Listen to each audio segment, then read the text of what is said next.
biu 是我运营的产品，我想通过它和更多不懂分寸的人一起探索世界的边界。正是这些不懂分寸的人，也许他们不被理解，任性、固执，甚至疯狂。就是我。但如果没人去打破边界，谁又能玩透世界呢？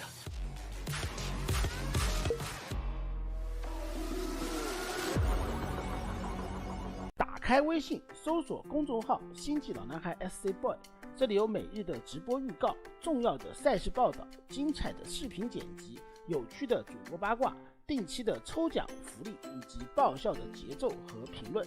关注 SC Boy 官方公众号，365天每天更新，让你与20万猛男一起更便捷的享受我和黄哥给大家带来的快乐。不要告诉别人哟。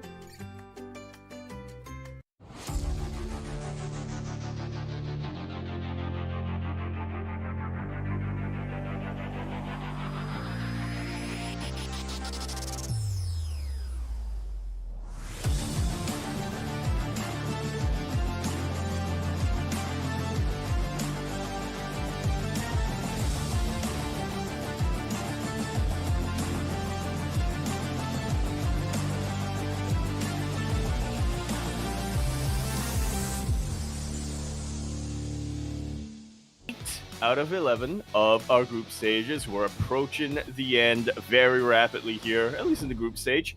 I have, of course, your host, Yaku of the Zaku, and with me today is El Ganadero de Cabras que conduce un Mitsubishi Lancer. Light_VIP. How we doing, Light? What's up, Yaku? We are back. It's great to be back here with, as you said, another day of WTL. Oh my god. We have been on a bit of a hiatus. Again, World Team League does usually take a break if there's ever some big events going on, like EWC qualifiers or Home Story Cup. But now we're here. Now Both we are of which back. happened, funnily enough, in between the last round of the WTL group stage and this one. Mm-hmm. Which is why, like you said, we had a bit of that hiatus, but we are back and we are not yet quite concluding our group stage, but we're approaching the end here, and we're starting to get fewer and fewer chances for teams to really lock in their seed into the playoffs. Exactly. We're here at round 8. There are 11 rounds in total, and we're running out. We're running out of rounds, Poppy. Running out of chances, and it's going to come down to the wire here for a lot of these teams. Starlight Twinkle versus Berserker Esports is going to be coming up first, and this, I'll be honest, this was a hard one to call. I had some really hard times kind of picking players here when it came to predictions. Yeah, and for good reason. If we actually look at the standings right now, Starlight Twinkle and Berserker Esports are both neck and neck. They're actually tied when it comes to series score, but with Berserker Esports having a slightly better map score here, and this is going to be a very important match for both of them. There is still hope for either team to make it out and get into the playoffs, but they need to win this series, and then I believe they need to win at least 2 out of 3 of the final 3 series after this week. Oh yeah, exactly. And when it comes to the standings here between these two teams, Berserker Esports and Starlight Twinkle, technically Berserker Esports does have a chance to make it out of the group stage from my understanding. Actually, my apologies, both Berserker and Starlight Twinkle, they're actually tied up when it comes to their overall standings here. 1 win and 6 losses so far, so math-wise, I think they can still make it out, but it's going to come down to this series. That's math, yeah. Yeah. It really does. And it's not going to be difficult. It's going to be a very tough road for both of them moving forward, but this is very much the beginning. And I actually looked at some of the next matches that they have after this. After this week, Berserker Esports is going to go up against Team Liquid, Offsite plus Gabe, and Basilisk Gaming. So pretty tough names over there. Starlight Twinkle having a slightly less imposing time, but still a pretty tough time as well. They're also going to be facing Offsite, but their opponents are Storm Navi and Shopify Rebellion after that. Yeah, as you said, it's not going to get easier. It's not going to get easier for them, but they do have a chance. They do technically have chances to make it out into the playoffs and avoid relegation. But as we mentioned, like, they do have to kind of win most of their matches from here on forward. For those that are curious, again, it's still quite close between kind of the lower half of the standings here. We have a lot of teams that are currently 3-4, which again is still within arm's length here, arm's reach for teams like Starlight Twinkle and Berserker Esports. So I want to believe that they can still, you know, advance on and can still make it through, but yeah, the pressure is on. Yeah, pressure is definitely on, which I think really goes to show what this specific really goes to show that how this specific season of WTL has kind of thrown a lot of things off of balance. Like, there aren't really teams that are highly favored because of how we're now having, you know, teams combining their players, which had, you know, small teams that had pretty strong players combining forces to compete. Also, a little bit of the hiatus of a couple of big names such as Cyril and whatnot. So it's a little bit less predictable when it comes to the group stage this time around, and yeah, I think the standings right now kind of reflect that. Yeah, exactly. And here we go. Looks like we finally have our players ready for us here. Up first, when it comes to this Team League match, we have a PvP between Cristiano and DNS. Cristiano, of course, I would say the ace player of Starlight Twinkle. DNS, that might even be the ace player for Berserker. Like, I always have a really hard time counting Goku Band out, but at the same time, he's just so inconsistent. Like, yeah, I have to agree with you there. I think that we are kicking things off extra spicy this week with the Battle of the Aces. Both of them Protoss players coming down. Both of them from teams which I think are kind of underdogs in this season. Yeah, but it's always one of those things where even if they go down in a series, they always go down fighting, right? You can always count on DNS and Cristiano to take maps and to take series as well. That's the other important thing about this Team League, is that even though you have these two teams, you know, at the bottom of the standings, they always bring down some big names. It's been really cool to see both of these players actually do quite well, like relatively speaking, in WTL. Yeah, to kind of clutch it out. You know, I feel like there are a couple of specifically Protoss players, for whatever reason, in each of these teams that you can really count on to just clutch out a victory out of nowhere. Cristiano is one of them, DNS here is one of them, Firefly is probably another one for Offsite Gaming. Yeah. Always the Protoss boys, for whatever reason. Exactly. You can always count on them. And here we go, we're diving into game one. And over here in the bottom left-hand corner of the map, wrapping that SLT jersey, the blue Protoss player for Starlight Twinkle from Poland, just Cristiano. That's all right. We have for Berserker Esports DNS. We are again going to be settling into that PvP, and game one is going to be on Crimson Court. As a reminder to those in the chat, the first map is predetermined. There is no vetoes. There is no picking for the first map either. We're forcing our players onto the court. Indeed, we are. We're throwing them off the deep end, just dropping them into whatever the name of that island in Apex Legends is called. They have a name for it? I'm pretty sure there is. Okay. Is there a name for the Fortnite Island? There has to be. I think there are multiple Fortnite Islands now, when I think about it. Okay, fair enough. Is there a name for the PUBG Island? There has to be, right? God. These games. I thought we just dropped Bobby. Okay, fair enough. Yeah. Where are we dropping? You don't know. Yeah, true. Like, really, the better question is, like, the maps, they have to have names. Otherwise, what do the casters say whenever they cast, like, Apex and PUBG, right? When they introduce the start of the game. Yeah, exactly. Which direction? Yeah. You know? Oh, God. I could just imagine you casting, like Apex. And drop here in the top left. Yeah. Well, you have to hold on to the and until they drop. Like, until they land. Yeah. Because you don't know where they're dropping. At one point, one of them does the parachute at the very beginning, and so it's a very slow descent. Oh, God. I have to just keep it. Aye, aye, aye. In my mind, that's what Apex casters do. 100%. It has to be. Yeah. What else would they do? Yeah, right. There's nothing else to talk about. I mean, Exactly. God. For now, we're going to be settling into our PvP. We just have DNS going for his tech of choice, going for a Stargate opener, at least initially. Cristiano doing none of the sort, opening up with Adepts. We're looking to move out across the map, so we'll see if we can try to bypass our opponent here. We'll see how aggressive we can be, as Cristiano is making a second set of Adepts as well. Yeah, a little bit more... Wait.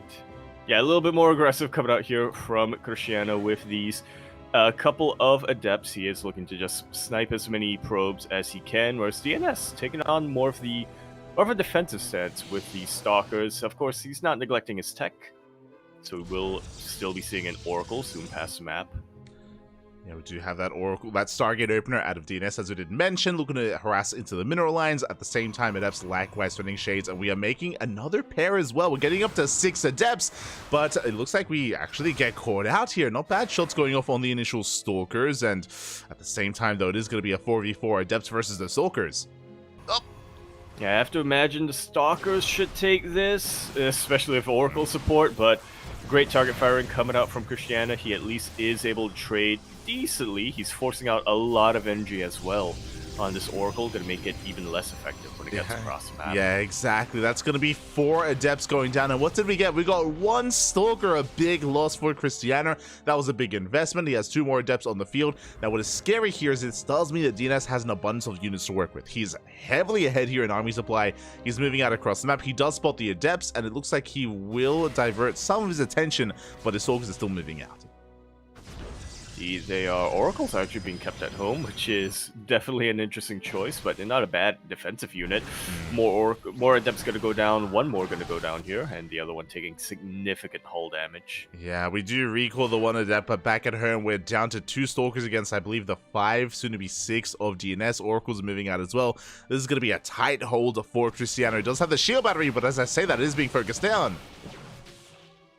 Yeah, once again, this goes back to the lack of units that Cristiano really has here. Losing those Adepts in the middle of the map really hurt, and now the Oracles are distracting the Stalkers. Stalkers snipe the shield battery, and there's not a whole lot that Cristiano can really do here to keep his mineral life intact. The overcharge was going to be the saving grace here for Cristiano. He has to pull back. Adepts have arrived for the side of DNS. It looks like for the time being we are holding on, but that's going to be 2 probes going down, and we shade into the main.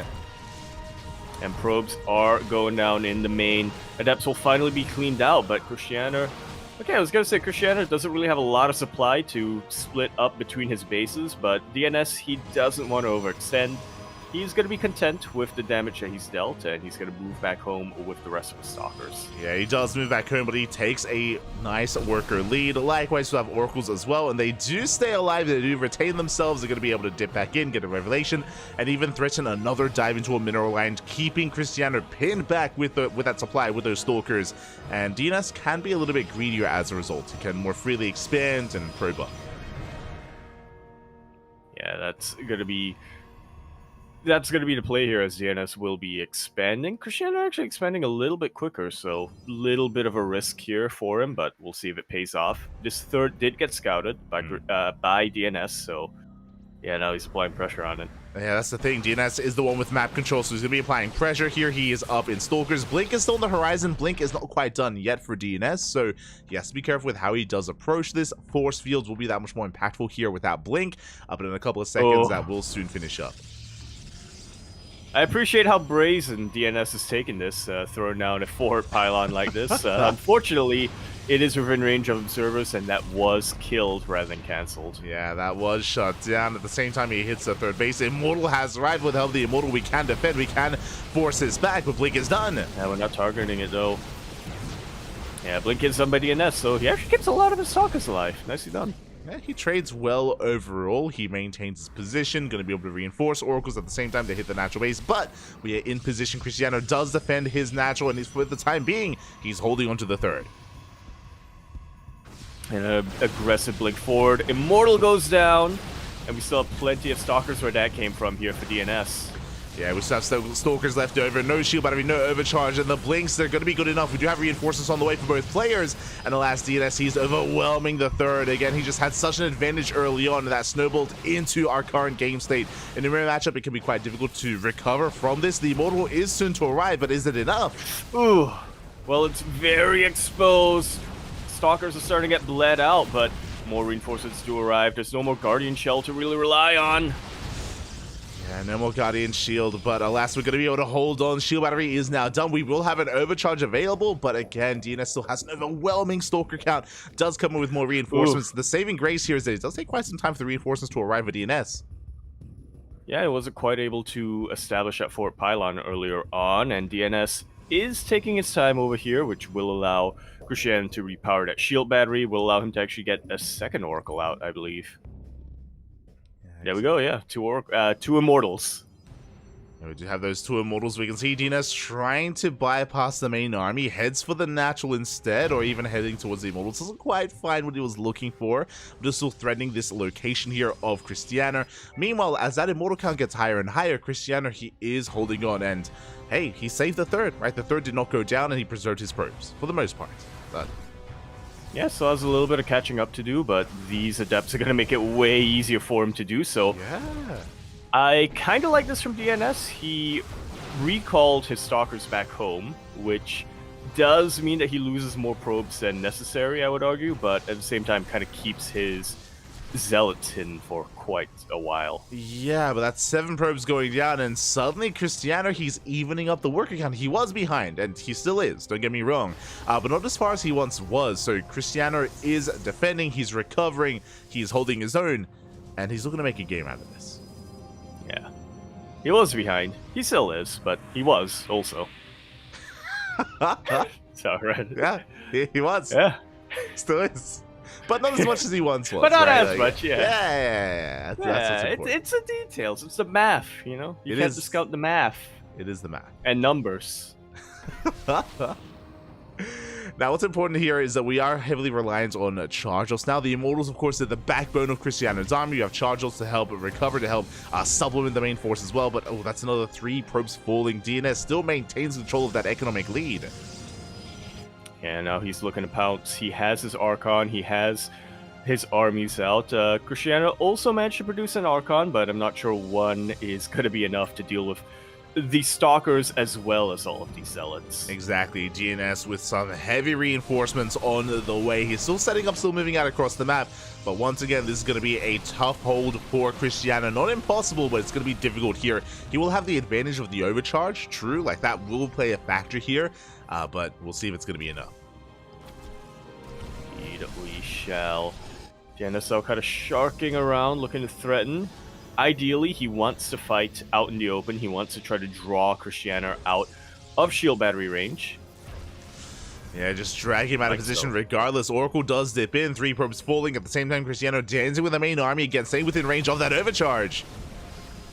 Yeah, and once he notices that overcharge was popped, he immediately backs away. He knows that he can wait it out, and he will still have an advantage, but he cannot fight within range of that shield battery. Yeah, so wait a little bit longer here, bide his time, more reinforcements on the way, more Archons on the way as well. At the same time, Cristiano throwing down 2 more shield batteries. Again, he's trying to prepare as best he can, and we'll see if he can pull this off as the army does collide in. That they do. Archons focusing on the Zealots, Immortals focusing on the Zealots as well, actually. Yeah, and with this, it looks like the Zealots are being cleaned up. Cristiano is barely holding on. The Immortals are doing a lot in the back line. Finally, they're getting within range of the Archons. Yeah, really starting to chase this all the way back. The Warp Prism in a lot of trouble, and it will go down. More shield batteries were thrown, were placed down throughout that fight, so even though we did end up kind of wasting an overcharge, we still have plenty of energy remaining here. Yeah, and we saw that once the dust settled, once the Zealots were cleaned up, it was the Immortals of Cristiano that reigned supreme, and that was a pretty nice hold. Pretty nice hold overall. Still taking losses in between his bases, still down in the economy, and we'll see if he can do that again. Yeah, all in all, not a bad hold here from Cristiano, but thankfully for DNS, he wasn't just banking on that timing. He was getting a 5th base behind all of this, like you said, so Yeah, earlier on, Cristiano was doing a really good job of evening out the worker counts, but by now, DNS has pretty much exploded beyond that. Yeah, so DNS is going to be the first to remax, is the thing. Because of the better economy, he can replace his units that much faster. Cristiano has now hit the field. He was spotted by the Observer, so I believe DNS is aware of the army. But now DNS is going to have to take the role of the defender instead. Yeah, which he is wont to do. Now we see the turns table a little bit. Now DNS has battery overcharge, and Cristiano is well aware of that, so he is just trying to find and force DNS into these little pockets and choke points on the map where he can start throwing out his Archon volleys and take a bit of a more efficient trade. Yeah, but that's 5 Archons for DNS. So Cristiano, he sees the army, he backs up. He's like, I cannot fight that, I cannot engage. He's going to retreat. The pylon does spot the rotation, and it looks like it's all about Cristiano trying to catch DNS out of position. If he can hit a base where DNS is not, of course, then we can knock it down. Last, the Observer does see everything, and DNS does spot the army movement. Yeah, that was something I was worried for DNS for quite some time in this game. It took him a while to get a robo facility, and even after he took it, it took him a while to get observers, but now he's just got vision everywhere on the map. It's looking... Cristiano has a very steep hill to climb to overcome this. Yeah, he does. Likewise, Immortals are now amassing for DNS as well, so that unit that he was lacking earlier is now making up in. The Zealots once again going to be crashing into each other at the same time. Zealots actually get into the middle line. 12 probes go down. Yeah, really nice damage here from DNS, and of course he has way more Archons, so his splash damage is way higher. GG is called, and DNS gonna be taking game number 1. GG. The armies, they still were facing down each other, but the economy was crippled and Cristiano was just too far behind. It was impressive, though. I was very impressed by how long Cristiano was able to survive and how long he was able to hold on despite his disadvantage, but he was never able to really get control back of the game, get the control back from DNS. Yeah, I mean, it really just goes to show you how quickly these mirror matchups can snowball, isn't it? You take a slight lead in the early game, you pick apart your opponent, you catch a couple of stray units in the middle of the map in the early game, which... Those 4 Adepts going down for Cristiano, that was about 80% of his overall army. And so by that point, DNS, just had full control, and he didn't let it sit idle. He made full use of it, pressuring that natural base, picking apart Cristiano's attention with those oracles. And DNS was just in the driver's seat throughout the entire time. Cristiano was able to do a couple of things here and there to try to overtake him, but yeah, it was just never enough. It was never enough in the end, and so with that, DNS was able to maintain himself. I mean, it was important that you pointed out as well, like specifically mirror matchups, right? We talk about this all the time, but having a deficit in a mirror matchup, whether it's a PvP, ZVZ, or TVT, can be so difficult to recover from, and yeah, Cristiano was just never able to pull that off, despite surviving. Goes to show how important it is to take that lead early on. Yeah, I cannot imagine how it feels in a PvP to be in a position like that. I would feel completely hopeless. Usually in TVT, if I'm behind in the early game, I just start praying that my opponent doesn't realize what orbital commands are. I thought you were going to say something like, you just pull the boys, papi. You just, you just send it. True. Yeah, you got options. Anyway, right hand, go to the map. Right? Yes, right hand, go to the map. We had the blue protoss player coming out for Poland. Representing SLT. It was Cristiano. And in the top left, we have DNS for Berserker Esports. As we're settling into another PvP, we're loading into Oceanborn. This is Cristiano's map of choice. And once again, we should be seeing 2 gate openers from our 2 players. Yeah, we just, we don't have that ramp into the natural, so... You gotta play it safe. Both of our players, Cristiano and DNS, I mean, we've been able to cast quite a lot of them in these past couple of years, honestly, at this point. Cristiano, a little bit more, I would say, is very active in these online events that we cast. And we know both of them to be rather cautious at times, at least in the early game. If they see an opening, they don't hesitate to pounce on it and go on the offensive, but when no such opening exists, they don't really feel a need to force it. Exactly. Basically, what you're getting at is that we don't often see, proxies and any kind of crazy cheeses from these two players.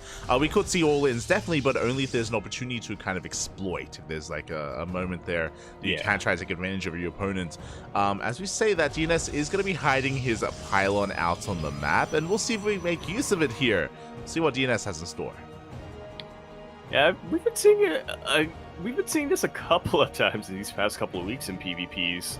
Protoss players now kind of pulling a little bit of a... I don't remember if it was Beyond or if it was Thermal who did this first, but basically building their supply depot out in the map to kind of force an overreaction. This time, though, it's not a fake out from DNS. That is, in fact, going to be a real proxy robo. Let's go. I also assumed that maybe it was just going to be either a fake proxy or a proxy Stargate, but no, it is a robo. What does this mean? This means that DNS is going for the one base all in, and it's on Cristiano to figure this out and to defend. He does confirm that the pylon is missing, but you can see that Cristiano, he's looking for that pylon at the moment because it could be a fake out. Yeah. And you don't want to get faked out. Yeah. Fake outed? Faked out. You don't want to get outed? Faked? Yeah. You don't want to get got. Yeah. Don't get got. Yeah. As we do see Immortal production beginning here for DNS with that proxy robot. It's going to be Immortals. We can get a Prism behind this as well to reinforce, to juggle our units. Cristiano is going to be doubling down. We have shield batteries in the main base. So far, so good for Cristiano. He's throwing down the shield battery a little bit further back so he can fall back to his Nexus, as he does recognize that we got a lot of Stalkers out on the map. Yeah, he knows that aggression is coming his way. He also confirms the lack of natural base here for DNS. So once again, not 100% sure of what's coming his way specifically, but he is taking precaution. Yeah, for all he knows, it could be Blink. It could be like 4 gates, 1 base, Blink all in or something like that. So that's why Cristiano is just falling back or setting up a little bit further back in his main base. And the Stalkers have been revealed for the time being, but at least Cristiano is aware of the aggression and he responds with his own defensive Immortal production. Yeah, I think Cristiano has realized that with this amount of gateway units out on the map, it cannot be a starport at this point. Oh yeah, he is fully aware. The other cheeky thing here is that Cristiano did go Prism first, and I believe he has a Warp Prism on the left-hand side. So his goal in the middle of this all-in is to try to warp in Adepts across the map and try to deal some critical economic damage. It's a bold move here by Cristiano. This is, of course, units that he won't have at home to defend. He won't have the micro potential either, but he's going for the probes. He is going for the probes, and he's starting to get some damage done. Forces a couple of warp-ins back at home as well here from DNS. At the same time, DNS pushing up the ramp. He has his own Warp Prism as well, but of course for high ground vision and to juggle back his main army. Probes are still falling, by the way, but so is that Gateway. The Gateway taking a lot of damage. Yeah, DNS, if he wasn't all in before, he absolutely is now, and all he has is pretty much all he's got. He only has 1 Immortal versus a 2 here from Cristiano, but he also has a Warp Prism, great force fields, gonna be able to take out that Stalker, and we're down to 1 Gateway here for Cristiano, so yeah, the production is very much in shambles right now. Yeah, he has a backup Gateway on the way. Cristiano's going for a Stargate as well for, I imagine, Void Ray productions, but it takes time. It takes time to really get into that. The production is delayed for Cristiano. Pushing up this ramp is going to be difficult, though, and alas, we do hold the line. We do hold on to the ramp. Yeah, you can't really push up this ramp when you don't have Blink, when your opponent has force field potential, a lot of force field potential, and most importantly, 3 Immortals as a backbone. Cristiano, he's up 6 probes compared to his opponent. As I say that, we do have a drop in towards that or behind the main mineral line. Likewise, Adept's going to be shading in as well. It looks like DNS's goal here is to try to pull Cristiano apart and get damage done, and so far he does. Oh, commit to the shade. Yeah, able to take out a couple of probes, distract the army a little bit, but I think DNS knows that he doesn't quite have enough units to commit up this ramp. His best bet is to try to force is to try to force Christianer down. Yeah, that was a brutal supply block for Christianer. The Stargate is done. A Phoenix now on the way as we break free from the supply block. And Phoenixes would be a secure way to shut this down, to be able to CC and crowd control that Immortal to shut down the Prism. The Phoenix is confirmed by DNS. He did just spot it morphing in. And that'll be a sign here to back off a little bit more as with the Adepts, they continue to harass across the map. Yeah, really good micro coming out here from Christianer. Forces the recall from DNS. Everything's come home, so yeah, DNS has to make do with what damage he's dealt, which isn't that much, if I'm being honest. I mean, he took down a lot of buildings, but he's still down when it comes to the worker count. He's actually slower to expand as well. So when it's all said and done, I want to give the advantage to Christianer here. 100%. Christianer, he holds, he defends, he forces the recall, he's ahead in workers, he's ahead in bases. But now he's kind of dragged himself out, right? Now he's a little bit more vulnerable. If DNS does double down for an all-in at Christianer, it's not going to be the easiest of holds, but he's building up Phoenixes. The Phoenix count is building up here to help shut down any immortal pushes. It's going to be that much more difficult here for DNS.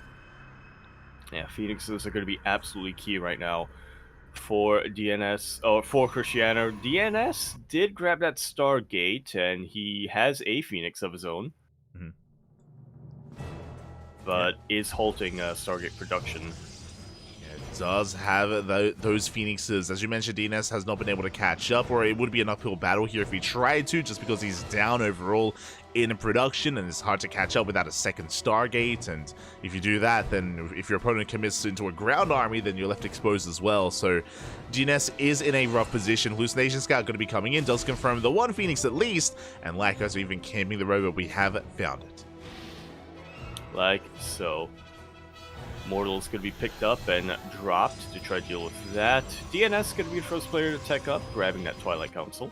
Yeah, Twilight Council's on the way, Forge is on the way, DNS is working towards +1 and Blink, but before we can really embrace that, it looks like Christianer wants to move out. He wants to hit first, he wants to hit hard, before we can even talk about the mid-game. Yeah, he wants to at least take out this proxy, but looking at the army counts right now, I think Christianer might even have enough momentum behind him to try to apply some pressure on that natural. Yeah, we'll see if he does commit. For now, just snipes the Robo, going for his own Twilight Council, taking extra gases. So Christianer, he's working towards his own upgrades, towards his own mid-game. It looks like he won't be moving out, and yeah, we're going to be settling in. Yeah. We had a little bit more of a chaotic start to this game, but all EU PvPs lead to macro. True. As yeah, we're just taking the third. We're just taking that lead and extending it here. I would still say that Christianer has the edge over his opponent. I say the edge just because upgrades are faster for DNS, so he will have a timing where he has +1 over his opponent and charge over his opponent. But Christianer's taking this slow and steady, prioritizing Archon production. Yeah, which again is probably the right call here to make. One really good way to counter all these Phoenixes is to just prioritize Zealots, which I'm sure Christianer is aware of, so he's kind of preempting the counter, if you will. Grabbing Archons, you know, Zealots that are meant to ignore these Phoenixes and just deal damage on the ground. Exactly. The Phoenixes, they haven't paid for themselves yet, but as we say that, we go for the mineral lines. Probes are now going down. We force a recall into the main, and the Phoenixes, they should be able to escape. Like so. I'm catching a couple of Phoenixes of DNS. Okay, not quite going to be able to do that, but still, nice little bits of damage done here. Christianer far ahead when it comes to the worker count. Yeah, he is looking quite comfortable here. Again, just settling into his Archons. Because of that, the charge timing doesn't really matter too much because Archons do trump charge lots, so we can just settle on down. Phoenix is looking for more damage, forcing the activation of the Guardian Shields, and even picking up a stray probe here or there. Yeah, Christianer now 10 workers ahead. Bit of a complete reversal of what we saw in our previous game. Good use of feedback still coming out here from DNS. Gonna be able to really stunt a lot of these Phoenixes in their tracks. Exactly. 5 probes go down in this flyby. We recall back home. We save all the Phoenixes. And Cristiano, he has his lead, and he's extending that lead as well. The game is looking that much more bleaker for DNS. We spoke about this previously, but alas, if you're behind in a PvP, if you're behind in a mirror matchup like this, you need something crazy to bounce back. There are options. You can go into DTs, you can rush into Disruptors, you can rely on harassment, right? Whether it's Adept Harass or Zealot Run-bys or Zealot Drops. Like, there are ways, but they're few and far between, and they're not the easiest to get into. Yeah, more Phoenix is going to be dipping in and harassing, taking out even more probes here from DNS. I was not aware that there were options when you're behind in the PvP. Like, I've always followed the mantra, when behind Dark Shrine. True. I didn't realize you could do. I didn't realize there were more things that you could do. You're like, I don't just have to Dark Shrine? Bobby, you're crazy. True. For now, we can see 10 more workers going down. Cristiano is still maintaining that economic superiority. And yeah, even taking a 4th base as well, just getting further and further ahead. Yeah, and as this game just continues, which Cristiano wants it to, he is want to just keep this game going on so that he can extend his lead, get more production, and really start to outscale DNS. He's already outscaled DNS a ton when it comes to the supply. He's behind a little bit when it comes to upgrades, but when you're this ahead when it comes to your actual bodies on the map, upgrades are kind of negligible. They are negligible here, and it's gonna be a rough fight, a rough upcoming battle for DNS. He's basically gonna be forced all in. I don't see him taking a longer macro game in this situation. It's possible, but again, it's looking bleaker and bleaker in a longer game just because they're still bleeding out even more probes. Yeah, at this point, he's gotta pull the boys. He's not a Terran Yaku. He's the, it doesn't work quite like that. There's the problem. I see. That's his problem. You're like, man, you just lost 20 probes. Just mule, Poppy. Just mule. Yeah. True. Why doesn't he? Exactly. God. Why doesn't he just mule? As Cristiano, he's on the cusp of maxing out. Like, he has a massive army supply here, moving out with 6 Archons, 4 Immortals, a massive wave of Zealots. We have another Archon on the way as well. Overcharge is good, but is it that good? We shall see. He used Overcharge earlier, didn't he? So I don't think he actually has it available right now. We see a couple of feedbacks being thrown down on these Phoenixes, but that's not going to be enough. GG is called. Cristiano able to tie up our series 1-1. GG. Neither team has the advantage. GG, well played. We do tie things up 1-1 here, as you mentioned. No clear lead here, but what's important is that, hey, the two ace players, they just faced off against each other. They went blow for blow, goes to show how comparable in skill they are, and I'm sure we might see something similar here in the next coming rounds as well. Again, I still had a hard time picking between them, but up next is Wayne versus Battle B. Here we go. Yeah, that's another match that is very, very difficult to predict. I think I ended up giving it the 1-1 just because I do feel like both of these players are pretty neck and neck, but I do think that I want to give the slight edge to Wayne just because he has been a bit more consistent in these matches. Battleby has shown some true brilliance in a lot of his matches. Some very, very high clutch potential, but that is kind of, I don't want to say few and far between, but it is just a little bit more inconsistent compared to Wayne. Yeah, I think I specifically remember going over these this series in the predictions, and I had everything 1-1, and then I looked back on it, I was like, I can't just go 1-1 for everything. I was like, I have to commit to a 2-0 somewhere, and I'm pretty sure because that I did go 2-0 in favor of Wayne, I think, for my predictions. But that was after I had everything 1-1. Like I had a really hard time like kind of picking where I wanted to go with this one. I didn't. Yeah, I know what you went. I didn't even see your predictions, but I know what you went for. Yaku. Here we go. Players are ready, so we're not coming back in, looking at our elos. Now, our players are just preparing themselves. For those that are curious, predictions in the chat are currently open, or I think they're about to close soon, even. But yeah, predictions will soon be open in the chat. Meanwhile, the predictions that we are referring to are in our Discord server. We do maintain and we do keep track of rankings for predictions in our Discord for WTL week after week after week. So if you're curious, if you want to take part, join our Discord server to take part in the game. Exclamation mark Discord in the chat. We're having special awards this season. Are we? For different types of predictions. Yeah, true. Yeah, we are. It's happening. You know, I'm just looking over here and appreciating Wayne's technique coming out. First off, he's got that iPhone webcam going down. Second off, he's got that circle with the mouse question mark. Anyway, here we go. It's the top right hand corner of the map. We have our blue Zerg player. He's going to be representing SLT. It's Wayne. And in the bottom left hand corner, we have a Berserker Esports. It is Battle B. Yeah, just moving that mouse in a circle. Usually, I've been told that players to warm up, they do like 1A, 2A, 3A, 4A, and they focus on the keyboard. Wayne says, no. So it's not about the taka-taka. It's more about the tika-taka. Excuse me? The TikTok? It's not about the taka-taka. It's more about the ta-ta-ta-ta. Okay. The rat-ta-ta-ta. There you go. Oh, that's where Ratata came from. True. Makes sense.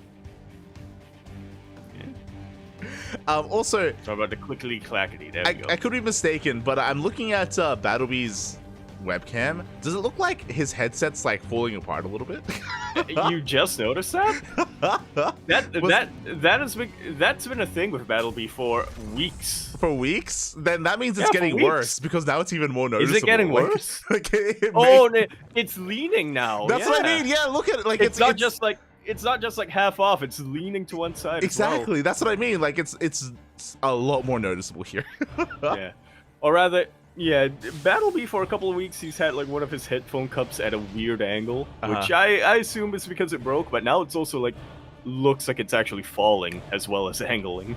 Yeah, Battlebee is fighting for his team, is also fighting for a new headset right now. Let's go. As it is kind of falling apart a little bit. Or maybe he just likes it. You know, sometimes how you have like one cup on and one cup off, just so you can like hear things around you, like in case like someone's gonna, like you're waiting for like a delivery. Break like in, Like Uber. Oh, yeah. What? In case there's a break-in, yeah. Yaku going full ghetto on us, like, mate, just in case, someone's gonna try to bust through a window or break in through the back door. Like, you gotta be on point, Papi. You gotta be on point. Yeah. Fair enough. Hashtag life in Yishun. True. Yishun life.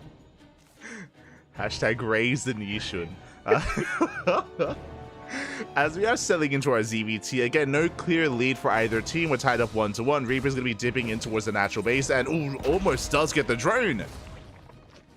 Yeah, it doesn't quite in the end, though. Wayne very quick with that. With that clutch build. Morph. There we go. With that clutch morph.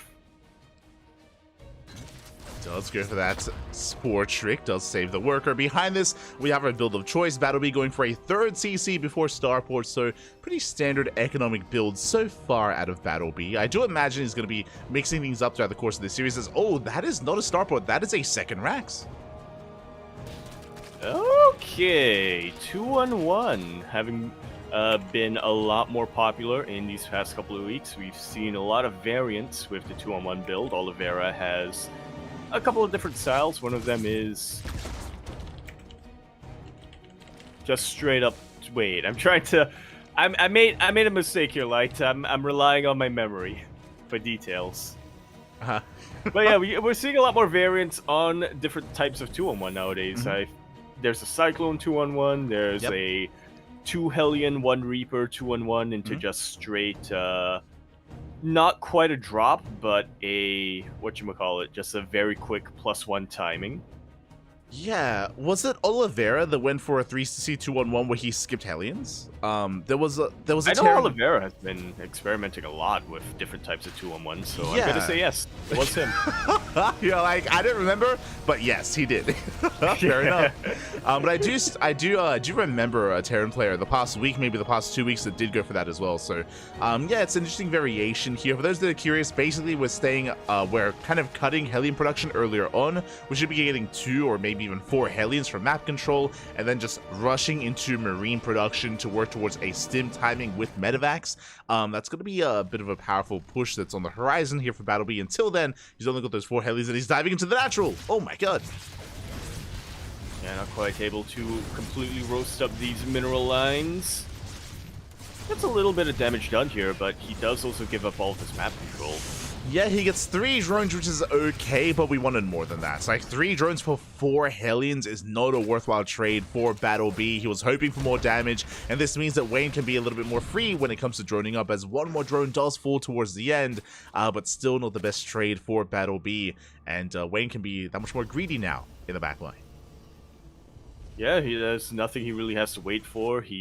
There's nothing that he really needs to worry about right now. Battle B is working on his stim, is working on his medevacs, but that's still a little bit of a ways off. So yeah, there's this little window of maybe 1 larva cycle where he can just drone up and not have to worry about anything else. Yeah, when it comes to the response, when it comes to the defense, Wayne did throw down that Roach Warren, so it looks like he's going to be embracing Roach Ravager. It is a very safe way to play. It does give you, of course, the potential to trade a little bit more better, larva-wise at least, and you have your Biles as well once we morph in the Ravagers, but until then, we have to rely on Queens. The Roaches are not quite ready. Yeah, they are vanilla Roaches, so it'll take a little while to get between the bases. Wayne heavily reliant on these Queens to be in position, but they're not! Yeah, we double drop into the natural. 3 drones going down so far. Now we can focus on even more workers. Roach is having a hard time keeping up here. 4 drones go down. That's the other downside of this army composition for Wayne, is that Roaches are that much more immobile compared to Ling Bane. Yeah, and we can see it really paying off here for Battle B, or rather Battle B really taking full advantage of it. Starting to lose a couple of his Marines, but I think he has been able to have a bit of a worthwhile drop with his opening, and I mean, he's at the very least avenged those Hellions. Yeah, I mean, Marines are expendable, right? Especially when you have additional Raxes to help, provide for that and help replace that. So 8 drone kills, pretty good damage here by Battle B. Wayne now has to recover. Wayne is not droning. Wayne is not droning up, Bobby. We're making more Roach Ravager. Yeah, and we have to keep track of the production tabs here. Battle B has caught on. I think he has, he's throwing down a bunker, and oh no, this tank! Oh, the tank for now is actually stuck, and that is going to be important here when it comes to defending against the Roach Ravager push. Wayne sending everything across the map through the zone Naga. Battle B, he is somewhat aware. He's preparing back at home. We have a handful of bunkers ready, but is it going to be enough here? As we have some tanks as well in the back line.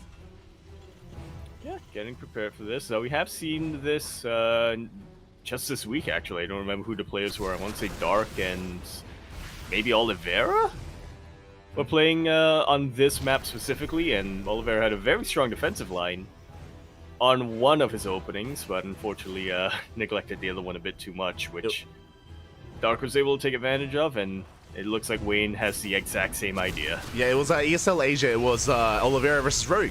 Remember, we were casting some Rogue. Yeah. Casting Rogue during ESL Asia. Dark. Players. They're all the same to me. That's the Yaku. As a couple of demons going to be falling initially. We have 3 tanks behind this army. The army does stim on forward. So far, we do push on forward. And can we get within range of those tanks? Can we pile them down? Looks like we're trying to, but not quite. One of them does get battled down. Ooh, the other Bile's just barely missing the tanks. They will land on a lot of the army, but like you mentioned, Marines are very much expendable at this point. Wayne has kept most of his tanks alive. He's kept a lot of his Marauders alive as well.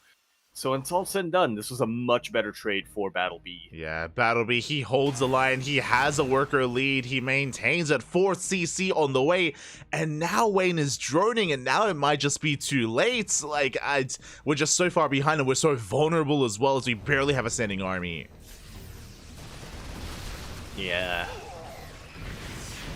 Good use of the bile, taking out a couple of units here and there. Wayne is really just buying himself time with this army out on the map right now.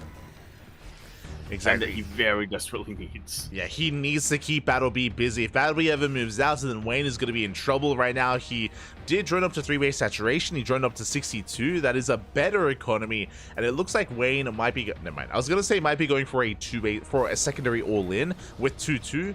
But we start up Infestors. That's a Hive on the way. Wayne wants to try to make a game out of this and try to macro out. And we'll see if it pays off for him. As for now, Battleby as well is being a little bit passive. He's grabbing that 4th base, and by the looks of things, he hasn't quite embraced the saving light of the 8 racks.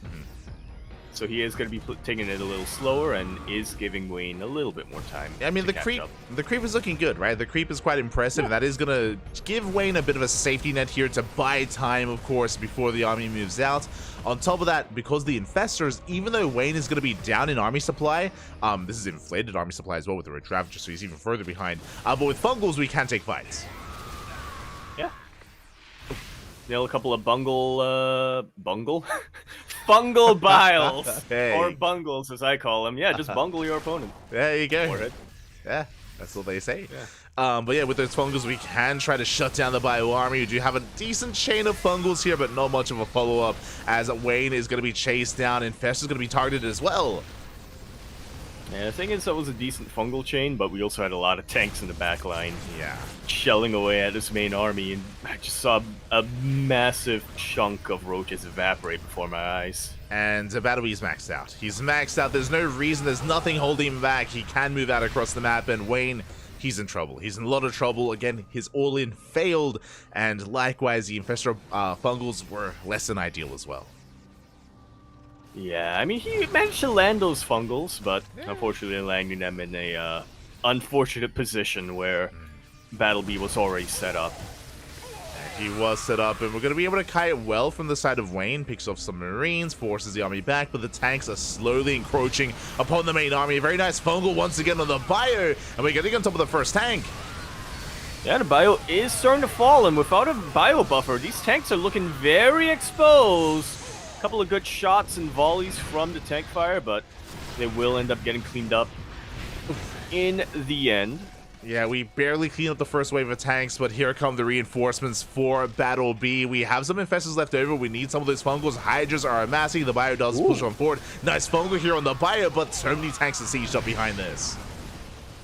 Yeah, there's really no easy way for Wayne to really push into this position. His Fungals are looking really good, but he just doesn't really have enough of a follow-up to really take advantage of them. It really doesn't. That's 4 tanks behind this. Liberators as well. They're going to be piled down. They're going to be targeted. So not a bad initial engagement here out of Wayne, but breaking this tank line, it just costs so much supply. That it does. That it does. On paper, this was probably... On paper, you might look at that and think that it's a better trade here for Wayne, but Wayne is really bleeding out the last of his resources to defend against all of this. Battleby can lose his tanks, he can lose his Bio, and still have way more reinforcements in the backline ready to move out. He just has that much production and that much income. Yeah, Wayne, he's fighting for his life. Meanwhile, Battleby, this is just another trade. You know, this is just another fight for him. Like, there's no pressure on Battleby. Does avoid the Fungal this time. The tank is going to be piled down. Barely survives the bile as it barely does stand strong, and yeah, Wayne is just being forced further and further back. Lurker Den, I believe, just finished up, but we don't have time for really Lurkers. We have the one Lurker behind this. Let's go, one Lurker and a dream. Let's go. 4 Lurkers starting to get morphed in. They are vanilla Lurkers, which is very worrisome though.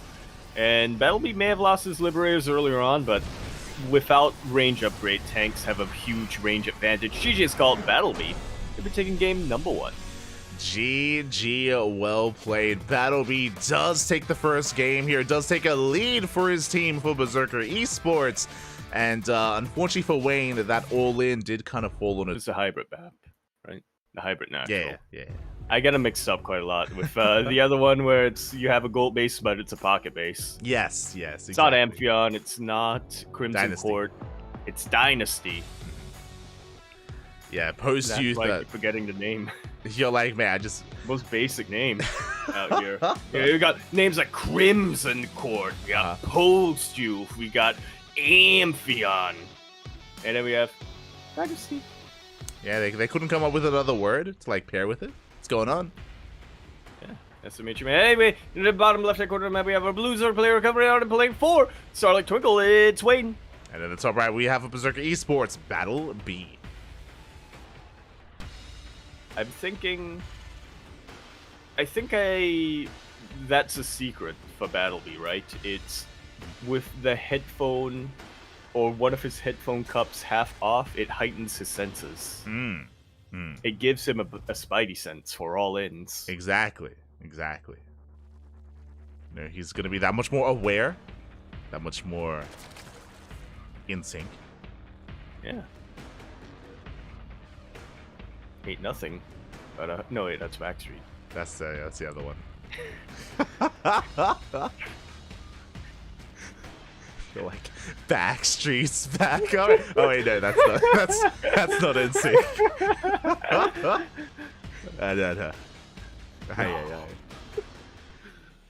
Maybe that was before your time. I don't think you were even born when they were like releasing songs. Oh, I think my birth coincided with Napster. Okay. There you go. So that was an omen of my birth. I see. You kind of sparked that kind of era of the internet. Yeah, It's your fault. I ruined it for everyone. But we're settling it. We're settling into Postyouth. As you mentioned, we have this kind of... It's not quite a pocket base because it's not like hidden like in the back line or anything like that. It's you have a just straight up natural in your main. You have a second base in your main base, even, if you will. It's also a hybrid base. It's just a wild thought and a wild feature on this map. And this is why Postyouth is the only map that I veto. Because it messes with my brain. Where usually I'm in a map and I'm like, okay, go to the low ground, start walling off. But then the low ground on Postyouth, there are 2 openings to wall off, and I'm like, yeah. But how do I wall? How do I wall? There's 2. How do I get 2 walls? Your brain just melts just looking at the map and trying to expand. It just doesn't work. Doesn't compute. I understand.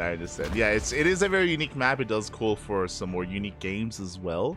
As you mentioned before, it is often vetoed, and we'll see how we approach this. Wayne is going to be taking his 3rd base. Likewise, Battle B going for a 3rd CC before Starport as well. Yeah.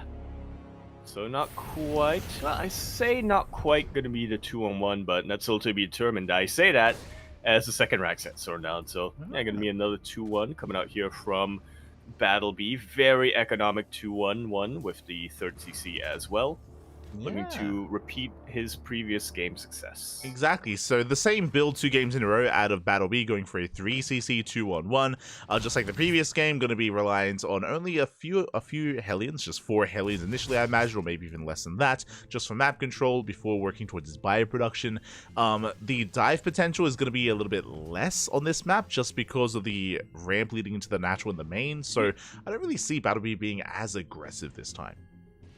Well, maybe you Zerg players have a difficulty diving, but as a Terran player who has mules, I have no such weakness. Okay, just send it, Papi, send it. Meanwhile, that's a mule. That's a sub 4-minute lair timing, by the way. That's a very early lair, very early Roach Warren as well from the side of Wayne. I'm curious what the plan is going to be here. I'm curious how we embrace this lair tech. I'm thinking tunneling claws. I mean, we already have our first wave of roaches on the way initially. That's just going to be to defend. I'm curious if we try to work towards, I don't know, something crazy like Swarm Host, for example, or just rush into an all-in and just rush into roach production. We'll keep our eye on Wayne as the lair is finishing up, and we'll see what is done with it. Yeah, well, keeping our eyes peeled. He is getting +1 Carapace, which It's a little bit of a rarity nowadays to see with roaches. Mhm. Typically when we see +1 carapace this early on, my brain immediately goes to, it's a Bane Bust or it's Ling Bane Yeah. in general. I agree. It is an interesting upgrade here. Overseer dives into the main, does confirm the bioproduction of Battle B.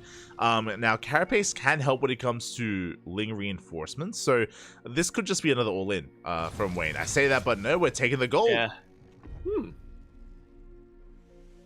But we're not actually going to drone the gold. No, what I mean by that is we're not going to produce drones for the gold. We're just going to transfer workers from the natural. Yeah, potentially. We may just That's cut something workers. Yeah, that's something that I've seen every now and then. Yeah, it looks like that's the case. As you can see on the production tab, we're not droning. We're not droning whatsoever. We're making nothing but roaches for the time being, and we're going to make use of this gold base, I'm sure, momentarily, as I say that the double drop is making its way in. Yeah, really good creep threat once again here from Wayne is acting as a little bit of a safety net, a little bit of a watchtower as well. Drones starting to go down here in the natural base. Battle B will confirm the gold base being taken, and he will also double drop right into the main / natural, the hybrid base. Yeah, and Wayne is taking a little damage. 8 drones going to be going down again. Deja vu from the previous game. Another 8 workers. The Hellions, they still stand strong. They're going back in for another dive into the third. Like so, once again, only a single. Okay, we have 2 queens here to defend, but I have a feeling that's not going to be enough. Yeah, Wayne, he's all in. He hasn't made a drone in quite some time. He cut workers at 55. He's lost workers and he hasn't replaced them, bleeding out even more drones. This will weaken the all-in, by the way. This does mean that his reinforcements are going to be that much less, which is a terrifying thought. Meanwhile, Battleby has he pieced this all together as roaches are already across the map, but they're being shut down. Like so, power to text. He's pulling the boys! Oh no, he's pulling the boys to gold. Calm down, Yaku. Calm down. He's not a Terran, Pap. He's not a Terran. Well, see, there's his problem. I see the need, the urge inside you. It's like, Papi, I just want someone to pull the boys. That's all I want here tonight. My boys haven't been pulled in so long. I understand, Yaku. I understand. As you mentioned, he's mainnoting over towards the gold to prioritize, of course, that income. And again, Wayne has not droned in minutes. Just to put things into context, Wayne is completely all in once again. Yeah, that really does underline how all in Wayne is being right now, isn't it? Because it's one thing to think, oh yeah, Zerg player's not droning, and it's like he hasn't made a single drone in more than 60 seconds. That is very committed, to say the least. Yeah, exactly. It's all or nothing here for Wayne. He's moving out across the map. We salvage the bunkers, the tanks on siege. Battleby is moving out, and I don't think he recognizes, of course, that his opponent hasn't been joining in quite some time. I don't think he's realized he's pushing into an all-in. Yeah, this is very worrisome. The one path to victory that Wayne has here is Sakachi's tanks on siege. 1d6 looking very exposed as well. Wayne, is he gonna pounce? He does. Jump right on top of these tanks, immediately bios down one of them. Second one going down pretty quickly as well. There's a lot of bio, but all of the tanks fall. Yeah. And bio is not going to be enough here for Battle B. Yeah, Battle B, he was caught off guard. He was caught out of position, caught mid-siege as it was moving out across the map. And with that, there's nothing in the back line. The bunkers were salvaged. The tanks fall, or the tanks did fall. The 4th CC gets denied. Right, so the concave is looking pretty good here for Battle B. Tank is in the back line, so looks like he will eventually clean this up. Yeah, Wayne, he does fight within tank range, and that's like 3-4 volleys going off. So Wayne bleeding out a lot there against that one tank on the high ground. That was such a value tank for Battle B. And Wayne was a little bit careless in that assault, but he's still reinforcing, and Wayne still has refused to drone. Indeed, he has. That was a pretty good... I would say a pretty good trait here for Wayne, but he needed to get more damage done. He did not touch the mineral line or the economy of Battle B at all, and he cannot just take a step back and start droning up, because if he does that, then Battle B is going to just push in and turn the tables immediately, start to catch Wayne in the middle of his siege. Yeah, and you can see that's soon about to happen. Liberator's going to be harassing across the map. One of them, oh, the files, they miss! Oh, that's unfortunate. The Vials didn't quite connect. Drones are going down. 2-2 about to finish up for Battle B as well. He's soon to hit the field and soon to get out of control here. Again, he has had the better economy, but he doesn't have his anything back at him to defend. The tanks! Yeah, looking very exposed. It will get taken out, but now the army of Wayne is boxed in. And that's a lot of stimmed bio with some Liberator support. Wow, and we shut down the Roaches. We only got 4 SCVs. Meanwhile, 9 drones went down to the Liberators. 4 CC soon to be taken, and Battle B is running away with this. Wayne just didn't do enough, and now he's droning. Yeah, he is droning, but this feels like too little too late as Battle B, he has 2-2. He has a very potent force out on the map. He's starting to set up his gold base, which is going to get him even further ahead here from Battle B against Wayne. That was the one advantage Wayne had in this game, is the fact that he was mining on gold a lot quicker. And now it's about to get mitigated. Exactly. We'll see if the Planetary will finish. Planetary soon to be on the way. Meanwhile, we have Viper production commencing behind this. Wayne cannot touch the CC. We are in position. The Roach Ravager army cannot contest the 2-2 bio. We do have to pull back. Biles just buying some time here. Infestors, Viper, Spellcasters are on the way. Wayne, but he needs more time. He needs a lot more time, and he's out looking for it. Distracting this army of Battle B and just trying to keep him home for as long as possible. Being very, very careful with his army as well. Doesn't want to overstep his bounds and get counterattacked. It's just damned if you do and damned if you don't for Wayne, because he needs time to get his spellcasters and gather energy, but at the same time, the goal base is now kicking in for Battle B. Right now, he's getting further and further ahead with that economy, and Wayne... And he's got mules. He does have mules! It's crazy! Yeah, pretty good. I don't see why other races don't just mule. True. Pretty good. As we do land a decent fungal on some of these Marauders, Biles as well will connect, so not a bad start. Vipers are amassing, second Infestor has arrived, and Wayne is going to be able to hold the line for the time being. If we can land some good Blinding Clouds, we could try to break this position. Yeah, we shall see. We need to get good Blinding Clouds. We need to fungal the bio. We need to land our Biles. A little bit of a tricky combination here for Wayne, but if he's able to pull it off, he can completely shut this down. Yeah, he yoinks one of the tanks, gets a power bomb, which does an okay amount of damage, but a nice split here out of Battle B. Does avoid that power bomb. Biles, once again, they break down a medevac. And medevac and a couple of Marauders, not too bad. Not a bad pickoff here for Wayne. He's still holding his own. 3-3s on the horizon for Battle B. Ghost production commencing as well, so the quality of his army is just getting better and better. Ooh, that's massive tank fall. He's going to be going off the Biles. They take down one Liberator, but that was still a lot of Roaches falling. Yeah. Mr. Tarts go down as well, so a little bit easier for these Vipers to dive in, but even still, not the most worthwhile trade here for Wayne. Massive drop coming into the main base here of Wayne. A lot of overstimmed bio here, starting to get shut down by the Roaches. Yeah, we are in position. Medevac goes down. Hydras have arrived. They shut down a second Medevac. And all of a sudden, Wayne is starting to punch back. Yeah, Wayne is starting to force some bleeding out from Battle B here. He's just pulling himself back into this here. The economy is still not ideal for Wayne. He's on a 3-base economy. He's taking another hatchery, still massing up more Lings, more Roaches, more Hydras as well. Oh, and that's another Planetary and more CCs on the way. Battle B, he's looking so secure here. Yeah, Wayne has been doing a pretty good job of defending against the drops of Battle B, but with the defensive setup that our Red Terran has, there's absolutely no way that Wayne can push into this either, which might be fine. I say might be fine because Wayne, obviously, he does have the map control, but Battle B is on 5 bases. One of those 5 bases is a gold base as well, so I do still think that Wayne has to deal a little bit more damage. Yeah, we're in a really interesting position here. As you mentioned, Wayne was unsuccessful when it comes to denying the 4th, and he wasn't able to deny the 5th, right? He just hasn't been able to stop the expansions of Battle B, which is terrifying. And now Battle B has a wall of planetaries, sensor towers, and tanks, and Liberators as well. Like, he is looking so secure here back at home. But that does mean that Wayne is maxed out. Like, both players are maxing out. Wayne has a lower drone count, and his army supply is inflated with all these Roaches, so Wayne doesn't have the best army, but he has potential if Battle B pushes into him. And that's going to be a very big if, as Wayne now pushing into Battle B, not quite with his full army in position, so no blinding clouds, no yoinks to really take advantage of. I do like the setup here with all of these lurkers.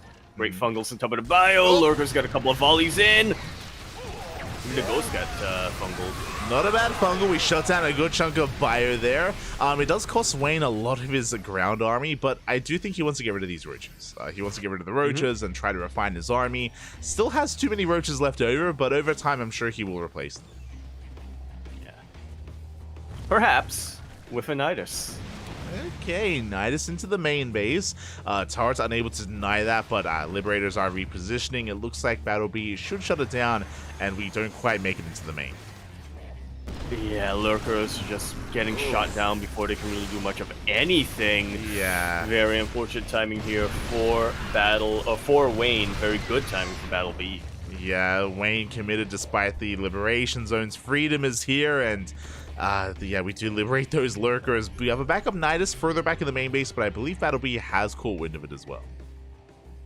Yeah, he's got missile turrets everywhere around his main, not just to deny the Overseer, but also for detection in case some of these Lurkers do manage to burrow. So, yeah, once again, Battle B just creating an impenetrable armor for himself. Yeah, exactly. Does bleed out a tank, which is a nice pickup here for Wayne, but not the biggest, of course, as Battle B is now rotating towards the left-hand side, clearing up a lot of creep. And we'll see how this looks when he does decide to break out. I mentioned before that the ideal situation for Wayne is for the Terran army to push onto creep.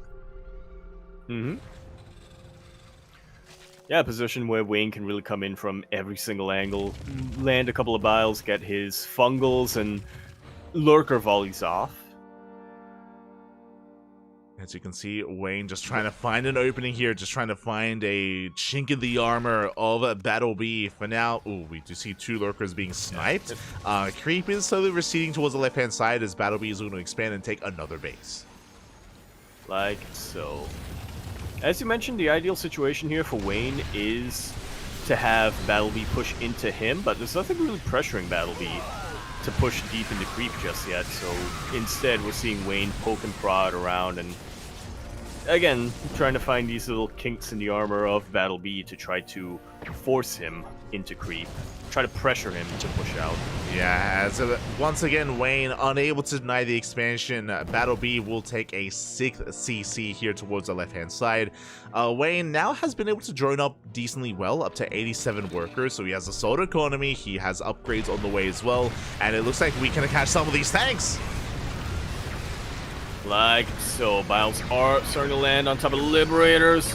A lot of Zergs starting to fall here, but most of that army, most of those losses were Roaches and Ravagers. Yeah, some big snipes just went off on the Zerg army. Battle B, you can see his supply barely moves as he's pushing on forward, and now this is terrifying. I know that I said that he wants the Terran army to push onto creep, but that's only if Wayne was maxed out. Wayne is still rebuilding after that big loss. Yeah, he did mostly lose Ravagers, which at this point you do want to get rid of, but he lost too many of his Ravagers.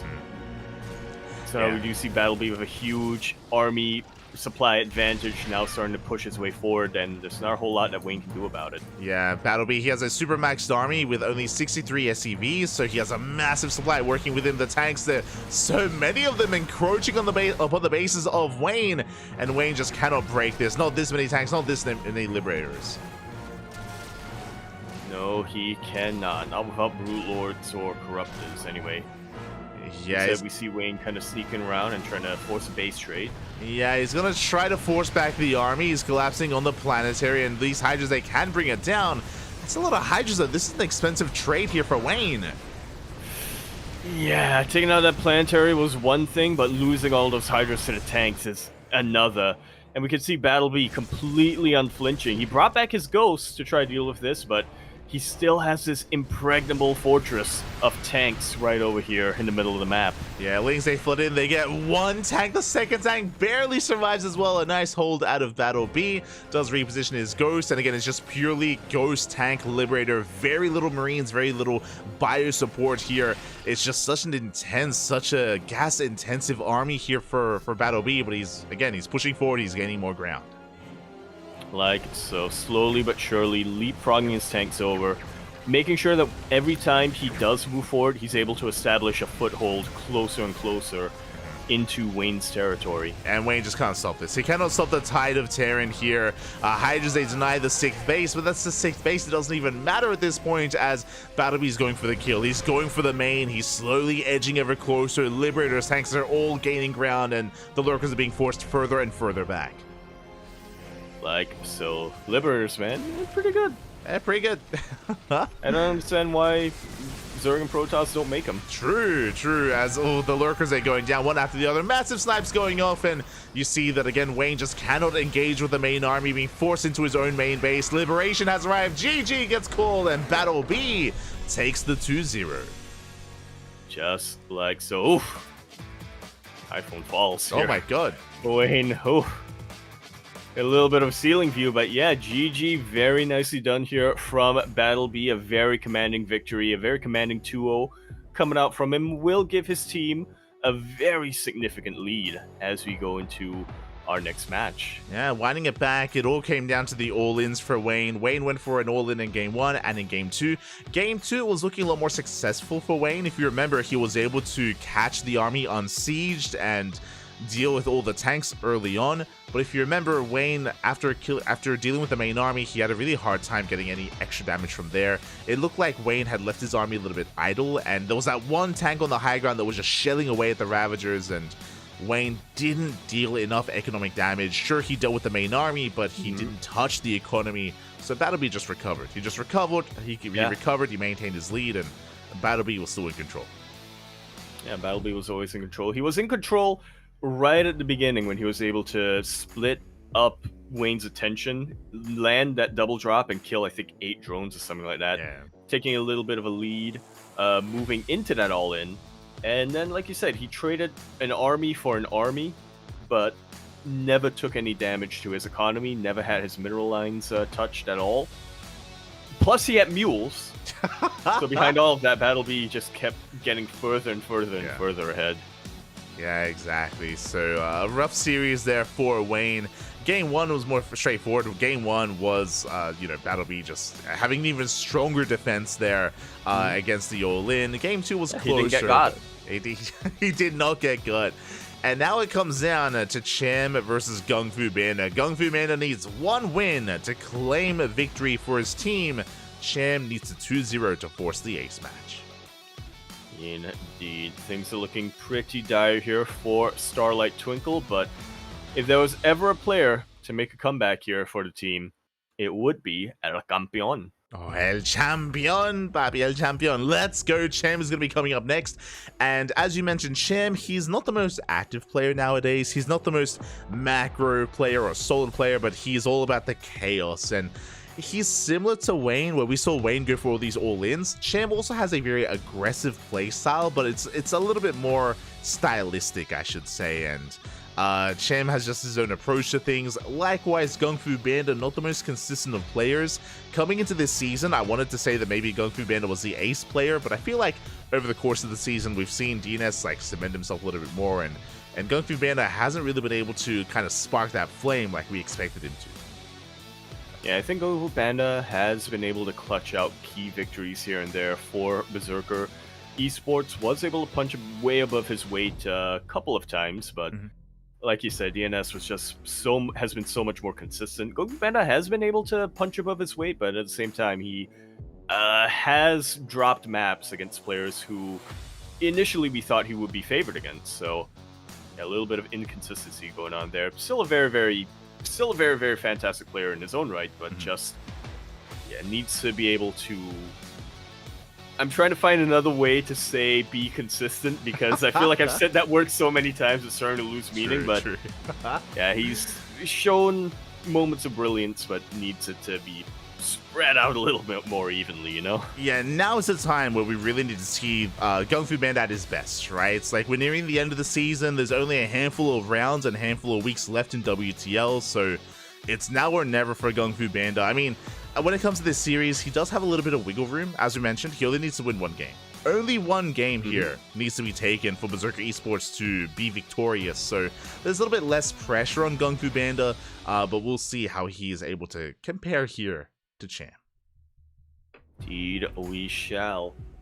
Keep our eyes peeled, and we'll see what both players really have to throw out here. My eyes a little bit more on Cham, not just because of the fact that Starlight Twinkle needs a 2-0, but also because, like you said, it's been a little while since I've been able to cast Cham, and he is a very stylistic player. He does do things.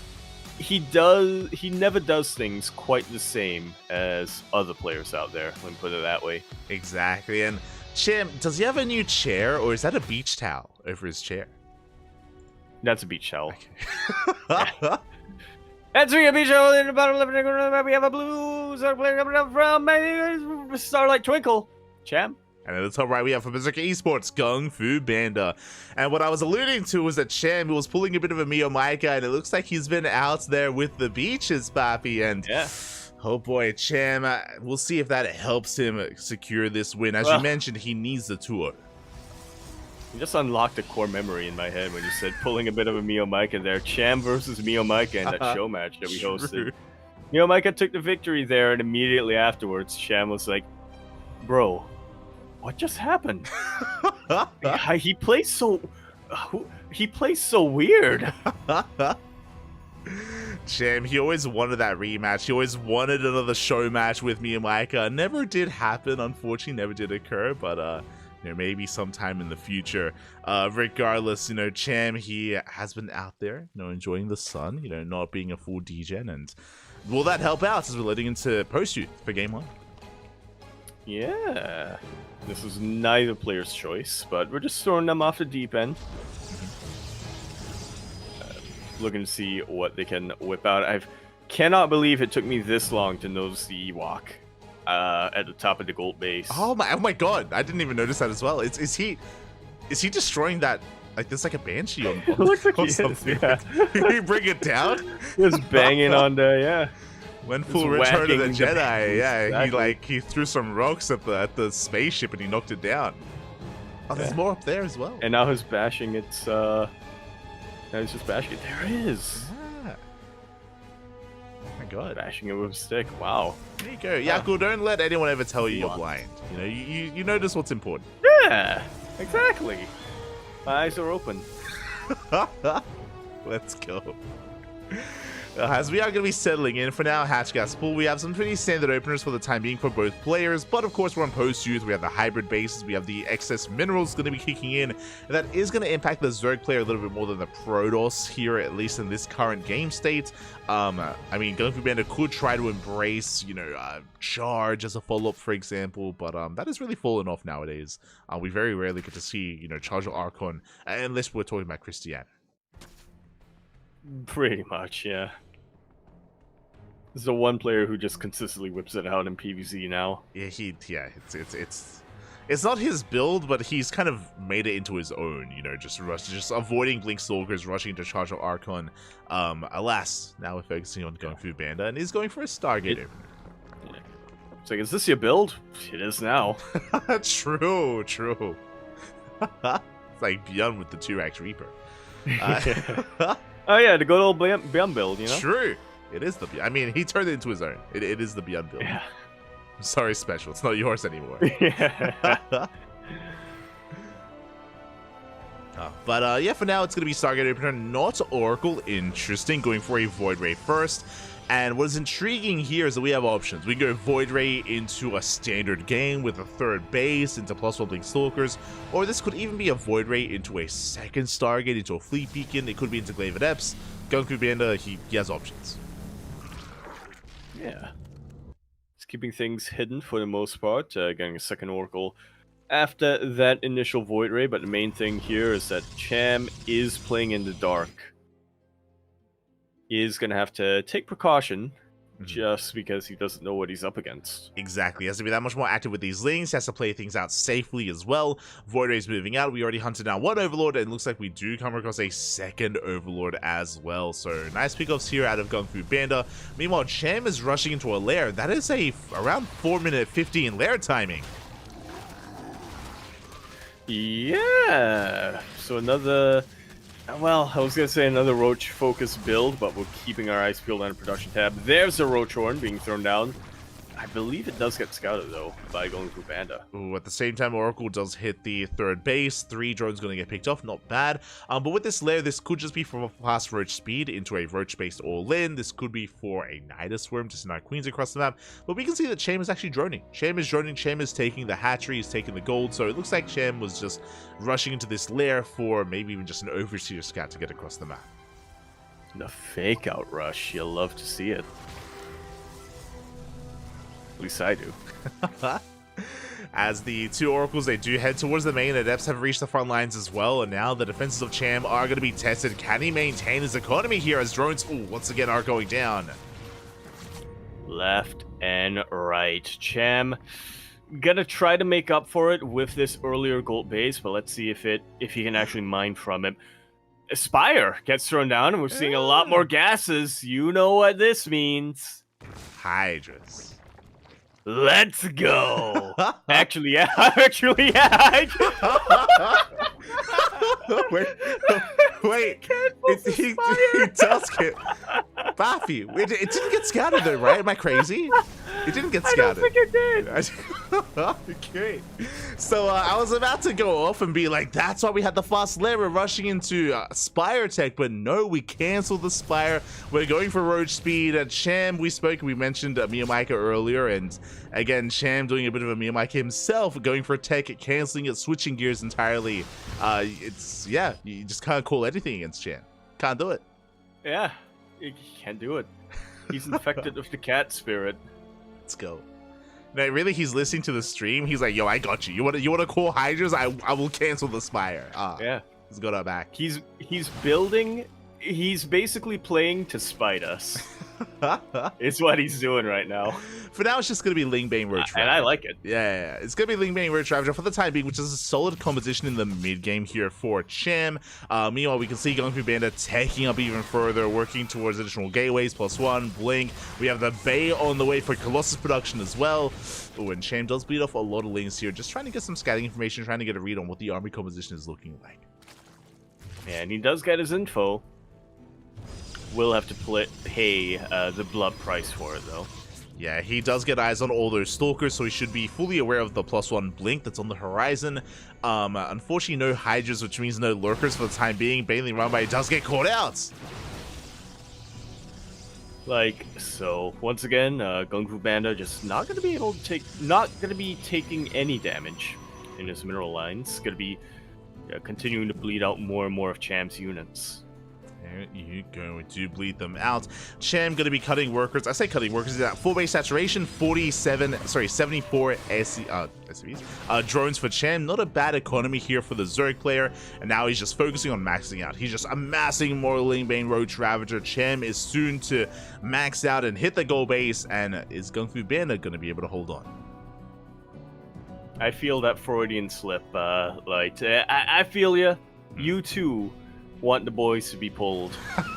That's why you call them SCVs, and I feel ya. You've incepted the brain. Yeah. I don't think we're gonna see that from Gung Fu Banda anytime soon, but you know what? We might now. There you go. Might see it. Eventually we might. Yeah, Cham is massing up more Lingbane. Infestation bits on the way, so Cham is not neglecting his tech. With that, he'll gain access to Hive, to work towards Vipers, to work towards Ultras as well. I'm assuming Ultras over Lurkers just because of the upgrades, but we do see Cham splitting up his army. Does distract the Stalkers, and now he's going for the throat, he's going for the main. Yeah, really good wall here from Gung Fu Banda, but we are looking to deal with it. Baneling's not actually connecting with core units here, connecting with Immortals and Stalkers, but I guess it kind of softens up the army. Cham kind of going back and forth between the bases, not really striking in one location. Yeah, a bit of a messy fight here at Cham, fighting in 3 locations at once. Banelings are rolling in. Can he get into the mineral line? So far, he's not really done too much economic damage, but Banelings, they do get in towards that hybrid base. Ooh. Up! And we will see 2 connections in the end here. Could have been worse here for Gung Fu Banda, but 16 probes is decent damage. I say decent damage because Cham is kind of sacrificing his army to get here. 32 probes go down, and that is the number to make it all worth it. There we go. 2 mineral lines go down. Not bad. Kung Fu Banda's economy is crippled. And look at that creep thread. Again, Sham, he has time to rebuild. He has time to remax. It's going to take some time here for Kung Fu Banda to break through this creep and to get onto the bases of Cham. And by the time he does, Cham should be ready for this. That he should. Already looking to remax. He is a little bit of ways off. Doesn't quite have that massive gas bank that will allow him to just throw units at the Protoss wall and just keep remaxing over and over again, but we're getting there. And like you said, Kung Fu Banda is in a much more precarious economic position than he really should be at this point. Yeah, Kung Fu Banda, his economy is a crippled, and Cham, he's getting ready to rock up once again.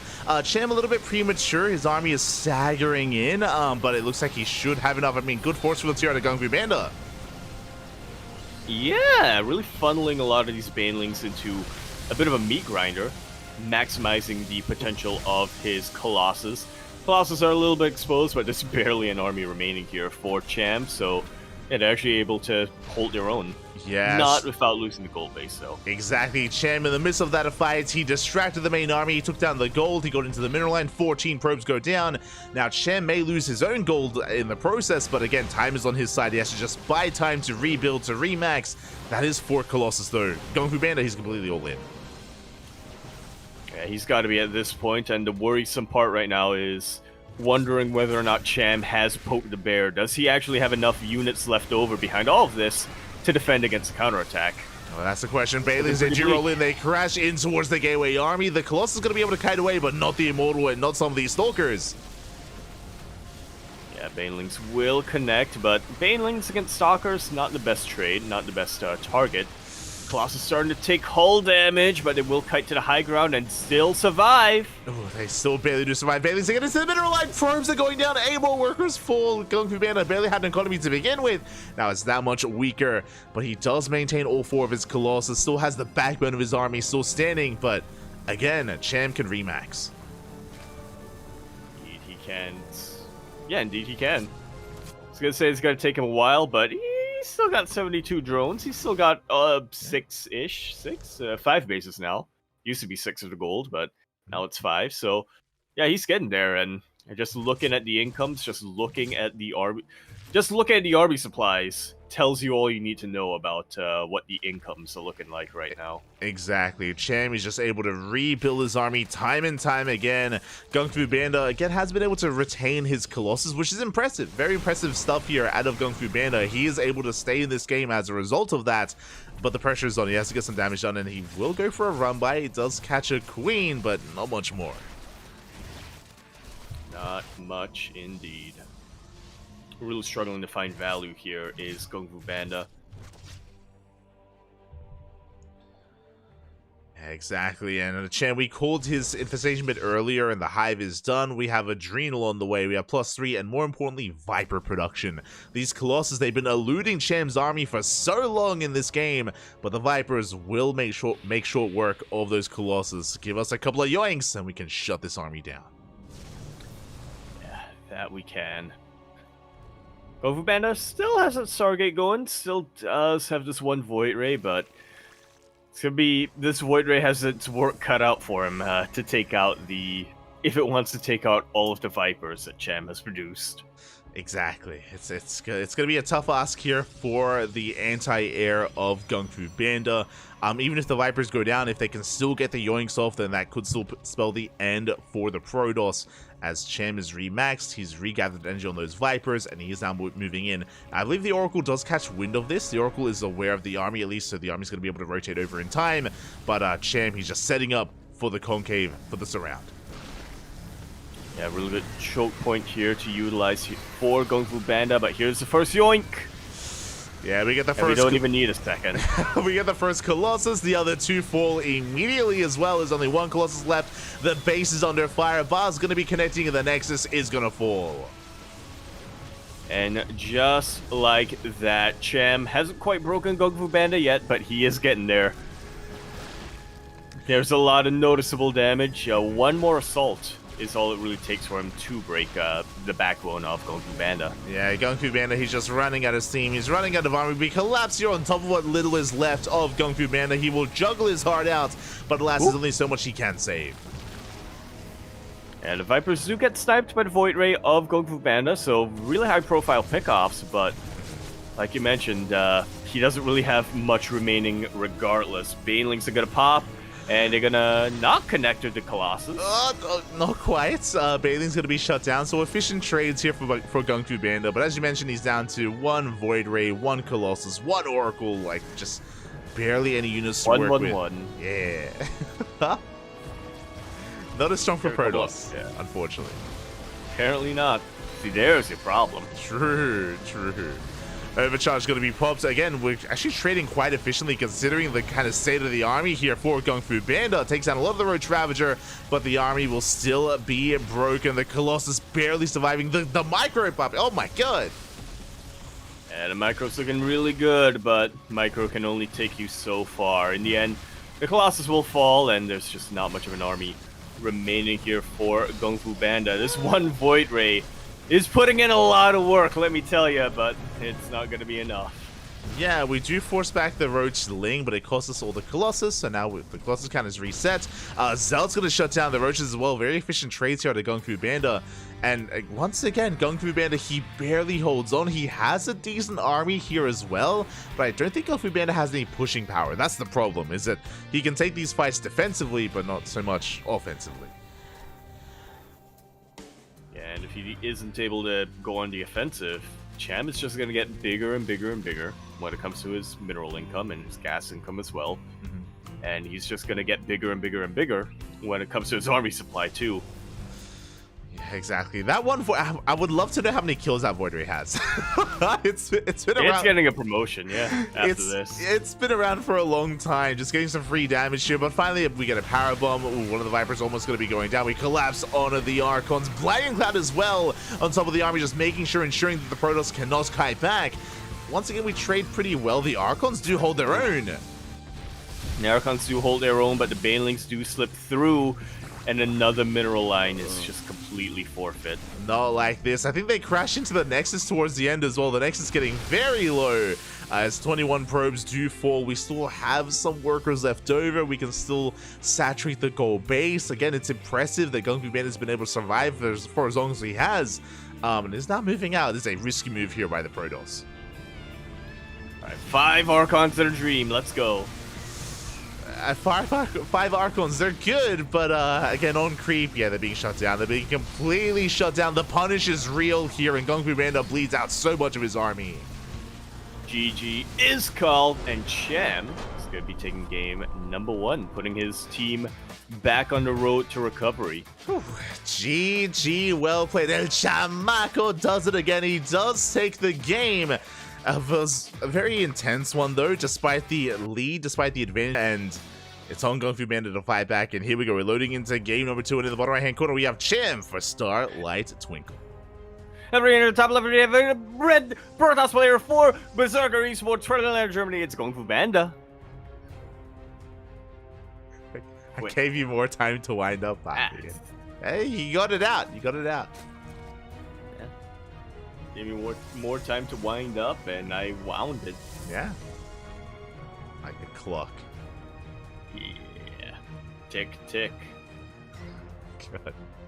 God. On your bricks. As we just ways of making you talk. Talk. Is that a song? Are you rapping right now?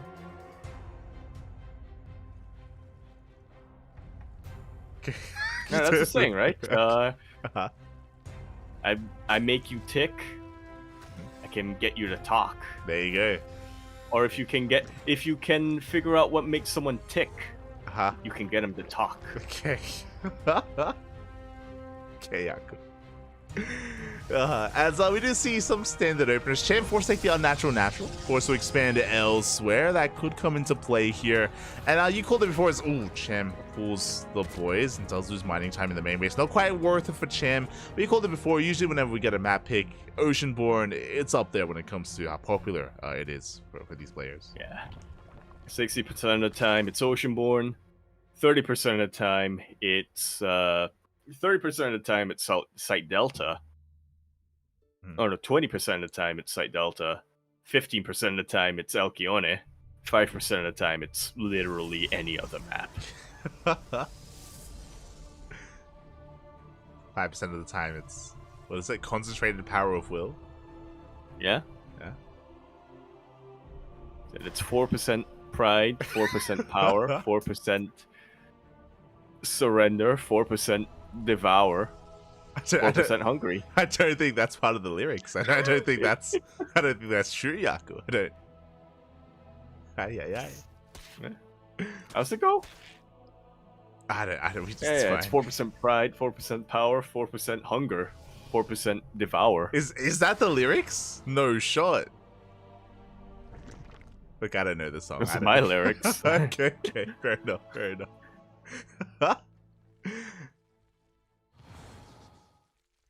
As the Adept is going to get across the map again, just threatening a shade. It's going to be a Stargate behind this into Oracle, I imagine.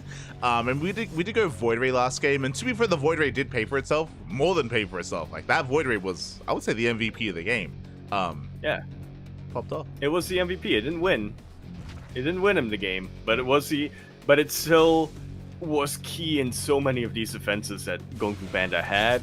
It took out the Vipers before the Vipers could really do too much. It ended up cleaning up a lot more Lings and Banes than it really should have. Mm-hmm. Champ, for whatever reason, just completely neglected his anti-air for the entirety of that game. Yeah, exactly. And again, because of that, you know, Kung Fu Panda was able to trade surprisingly efficiently with what little he had. This time, though, it's going to be an Oracle opener. No Void Ray in sight for the time being. So something a little bit more standard. And hey, I mean, those Adepts they popped off, they already got 4 drone kills. Not a bad start for Kung Fu Panda. Yeah.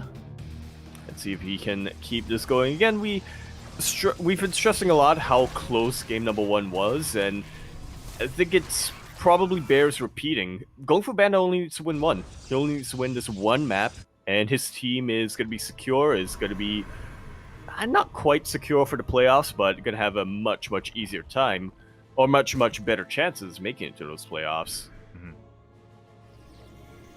Oh yeah, we'll have much better chances, and we'll see if he can pull it off here as Lings. They do hit the 3rd. Just going to be threatening as the Oracles will be able to fend them off. 3rd Oracle's on the way, so triple Oracle opener into a 3rd base. Kung Fu Panda going for the most standard of builds so far.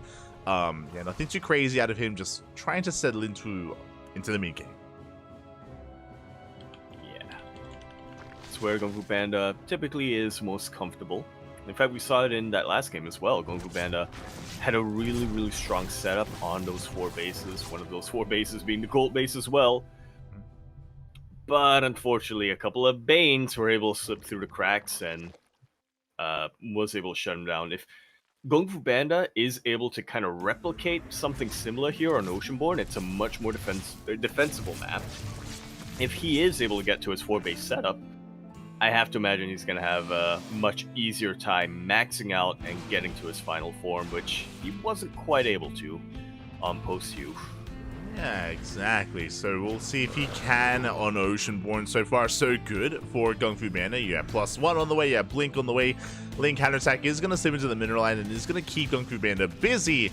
But for the most part, he shouldn't really take too many losses, and yeah, it doesn't lose any probes. Like so.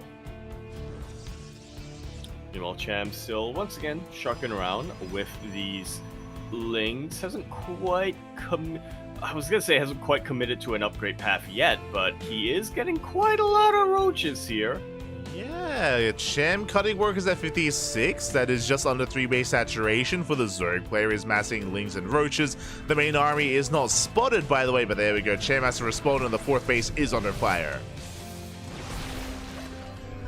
And now it's the drones that are starting to go down. Roaches do appear, but we do force a recall thanks to all of these Lings in the 3rd base mineral line. Battery overcharge does get popped, but does fall as well. Really good drone drilling coming out here from Kung Fu Panda. Yeah, not losing Not any. losing a single probe, yeah. Impressive. The workers are still maintained for Kung Fu Panda, but the shield battery goes down, which means, well, the overcharge was just popped as well, so that third base is much more vulnerable. And here we go, Cham sending everything across the map. Lings are on the way, Ravagers are on the way. Cham is sending it, he's committed. And can he break the third once again? Well, he's looking to. The only thing missing here in the army of Cham are the queens. But he might not even need them. And we'll see, he does collapse on the army, does go for the surround. Shield battery will finish up just in time, but again, a nice surround nonetheless. Ravager's finally going to be approaching. Pile's going to be thrown down, alas they will connect, but Chammy doesn't break through yet. Does catch the Immortal. Yeah, which is already a very high value pickoff. Biles are going to land on top of all these stalkers, and the mineral line is in a lot of trouble all of a sudden. Yeah, the blink was a little bit too late. The Biles did connect. We're breaking the third base. There are a handful of stalkers, but it's not going to be enough. GG is called. Cham going to be able to take the 2-0 victory here, keeping his chances for his team alive and forcing out that ace match. GG, the pistol fingers are real there. Cham does take the 2-0, and we are going all the way to that final game. And who do we rely on? Are we going to see an ace match between Cristiano and DNS? That's probably the best bet here, right? That's probably the safest bet, which is why I think it's going to be Battle B versus Cham. I mean, it could be. They're the only two players that did take the 2-0s in their favor. True. But we'll see how we approach this. As a reminder, best of one ace match is upon us, and it's going to be on Ocean Boy. Boo. I feel like we just keep seeing Ocean Boy. Keep seeing Ocean, yeah. I'm so wet. Get me out of the water. Oh. I'm wrinkly under all this water. The salt. It's gotten to me. Yeah, the salt being is... munched on by a shark and a crocodile. And stung by a jellyfish. Because that's what happens when you're born in the kind of Indian Ocean-ish waters. I say Indian Ocean, but I'm pretty sure I'm in the Pacific. The Zergmuda Triangle, if you will. Yeah, the Zergmuda Triangle, exactly. Hey. You know, that's sort of Southeast Asia / Australia coast. There you go. It's like not quite the Gold Coast. But it's a goldish coast. If you're in the chat, then who do you think it's going to be? You know, who do you believe is going to be the ace player here? I'm still leaning towards Cristiano and DNS, but I could see an argument for Cham and Battle B. Yeah. That argument being it would be interesting or exciting. Not that DNS and Cristiano wasn't exciting. It was very, very close. It was very, very hype, but yeah, I do feel like both Battle B and Cham are two very stylistic players, or two of the more stylistic players on your team, so we put it that way. Mm-hmm. Oh yeah, they are very stylistic, and as you said, like, it would be a lot of fun to see them face off against each other. A lot of it is going to come down to, as well, the players and how confident they feel. I'm sure Battle B is probably feeling really confident for Berserker. Like, I think there's a higher chance that he comes out. I don't know if Cham wants to risk it again. Like, he's a very aggressive player. He's very in your face, but after everyone saw him take down Kung Fu Panda 2-0, I feel like whether it's DNS or Battle B, like, they're going to be a little bit more on notice against Cham. Yeah, I think the safe bet is probably Cristiano versus DNS. I think the alternate bet is going to be Cham versus Battle B, but the way you put it, after listening to you explain how the psyches of these players might be at this point, Battle B versus Cristiano might be the wild card. Yeah, I can definitely see that as well. I don't know how confident Battle B feels in TVP specifically, but if he's feeling on point tonight, if he's feeling good and strong and powerful, then we could see a TVP instead. I think we're both kind of ruling out Wayne and Kung Fu Panda. They could come out, definitely they could, but well, they did also. Here's the thing, if I know anything about Wayne, after a little bit of time to look back on the series, he probably isn't going to be the ace player if he just played. But if I know anything about Wayne, I know that he does like to prove himself in these matches. So I can see Wayne coming out here as the wild card for Starlight Twinkle, but I do have to I do think that Starlight Twinkle is going to want to play it a bit safer. Yeah, I agree. Like, both Wayne and Goku Banner, they can be quite emotional players, especially if things don't go their way, and I think we saw that in both their matches. And as you said, thankfully, Wayne has had some time to, look over his matches and take in the loss and, calm things down a little bit, so you could definitely see a world where maybe he comes out instead. But, so a really, really important choice is about to be made here for both teams. Yeah, because again, both of these teams are facing elimination. If they want to make it to the playoffs, they have to win this week, and then they have to keep winning the next couple of group stage rounds afterwards. So, very, very important match that we have. A very, very important ace match that we have here tonight. Oh, yeah. Very, very crucial match here for these teams to not just have a chance at making it into the playoffs, but also to avoid relegation. As a reminder, the bottom 2 teams will be relegated to Code A next season, while they have to try to re-qualify for Code S. So you want to avoid that as much as possible, and both these teams are nearing towards the bottom of the standings, so there is a risk of relegation. Yeah. It's a very real possibility for both of these players or both of these teams as we make it towards the end of our group stage. Oh yeah, so they want to avoid that for as long as they can, at least until then. Looks like our teams are still deliberating amongst themselves, still trying to figure out how and where they want to approach this and where they want to take us. The pressure is on. I'm sure they also are trying to counterpick as well, right? Like, they're trying to guess who their opposing team is also going to bring out and try to snipe and try to give their own player the best chance they have coming into this. Yeah. They're trying to look ahead, they're trying to both play 9D chess, but yeah, not sure. They have to account for every factor going into this pick, right? So you have to think, okay, who's most likely to come out, but also they're probably betting on us sending out the most likely player, the ace player, so they might have a snipe prepared, so on and so forth. There's so many factors at play that I'm having trouble explaining them. And my mind can't keep track of them. There's a lot of factors that can come into play here, and I guess for now, we've been talking for quite some time. I was gonna cut to a break, but I feel like we should be nearing a decision here. If we cut to a break, immediately they're gonna reveal the players. They will. we don't want to know. We'd rather keep this going. Yeah, true. So far, I'm seeing in the chat a lot of players, a lot of viewers saying Cham is most likely to come out for Starlight Twinkle. I see a couple of people saying Cham versus Battle B, which I would not be opposed to. I think it would be a very unique matchup. Yeah, it'll be a lot of fun, 100%. It's one of those things where it's a best of one as well, right? You have to bear that in mind. Yep. It's gonna be the best of one. Oh, and here we go. The safe choice has been chosen. It's gonna be Christiana versus DNS in a bit of a rematch, which on the one hand is a safe choice, is not that wild, but on the other hand, it will settle the best of 3, as both of them went 1-1 in their initial match. Yeah, if you remember, we did kind of call these two as the ace players for the team, and that is going to continue to be the case here. As in the top left, we do have Christiana for Starlight Twinkle.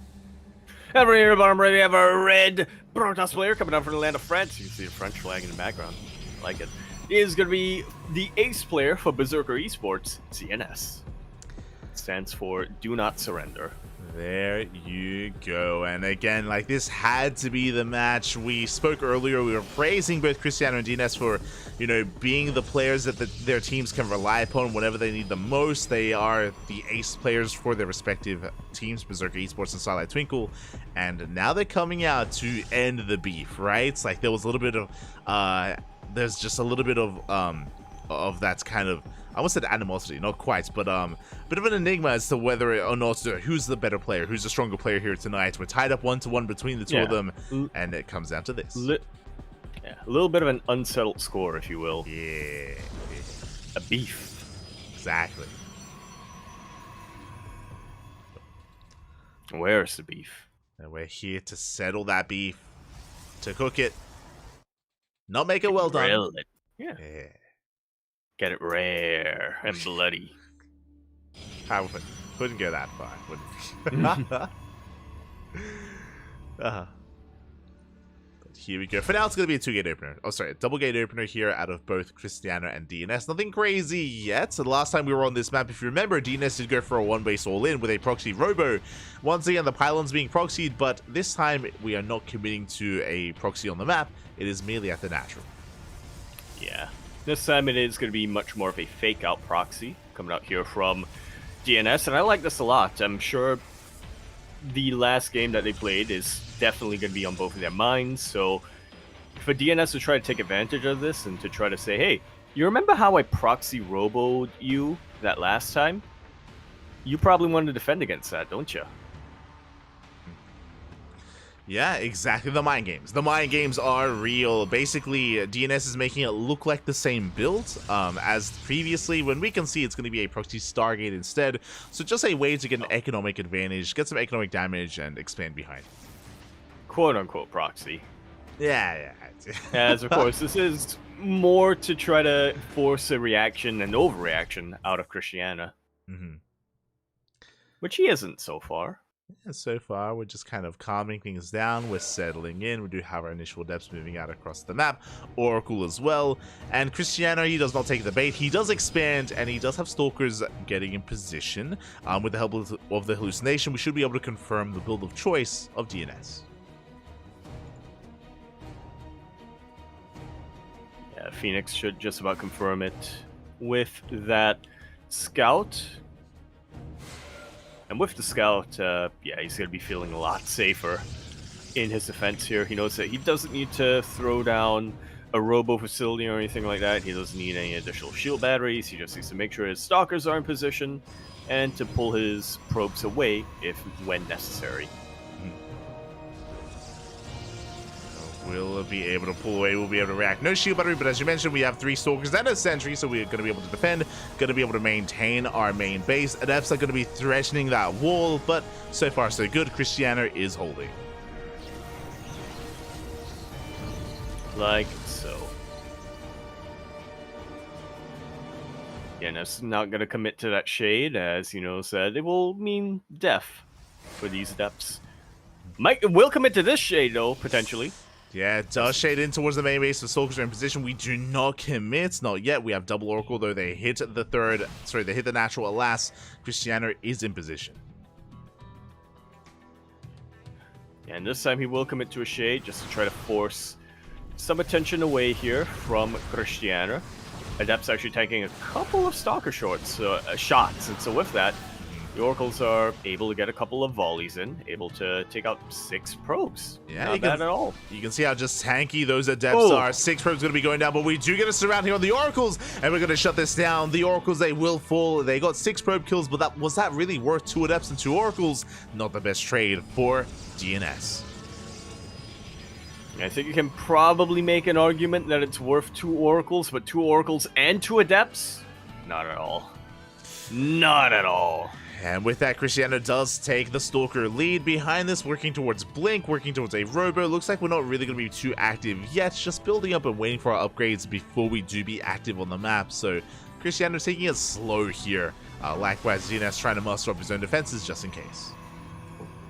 Yeah, just in case, but we can see that he has other plans. Pylon gets thrown down on Cristiano's side of the map, and that probe is staying put. He wants the proxy. Yeah, so he's gonna get scouted. We have a 3rd gateway back in for DNS, and he's going for a 4th gateway across the map. This looks like the beginnings of a 2-base all-in, but as you mentioned, the probe does come in, and Cristiano sees everything. And this is now going to be cancelled. Unless DNS can hoof it across the map in time.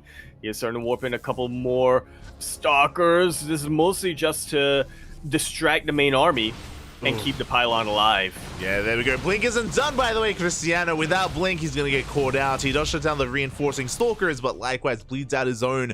Is going to try to get away. There we go. Blink just now kicking in. Immortal production has begun. The proxy is still standing strong, and DNS expands. Okay, he's not committing to the all-in. He will expand and try to get into the mid-game. Yeah, I mean, the proxy did get scouted, so I'm sure DNS is well aware that whatever gambit he had planned isn't going to be as effective this time, so instead he's just going to utilize that proxy as more of a reinforcement point.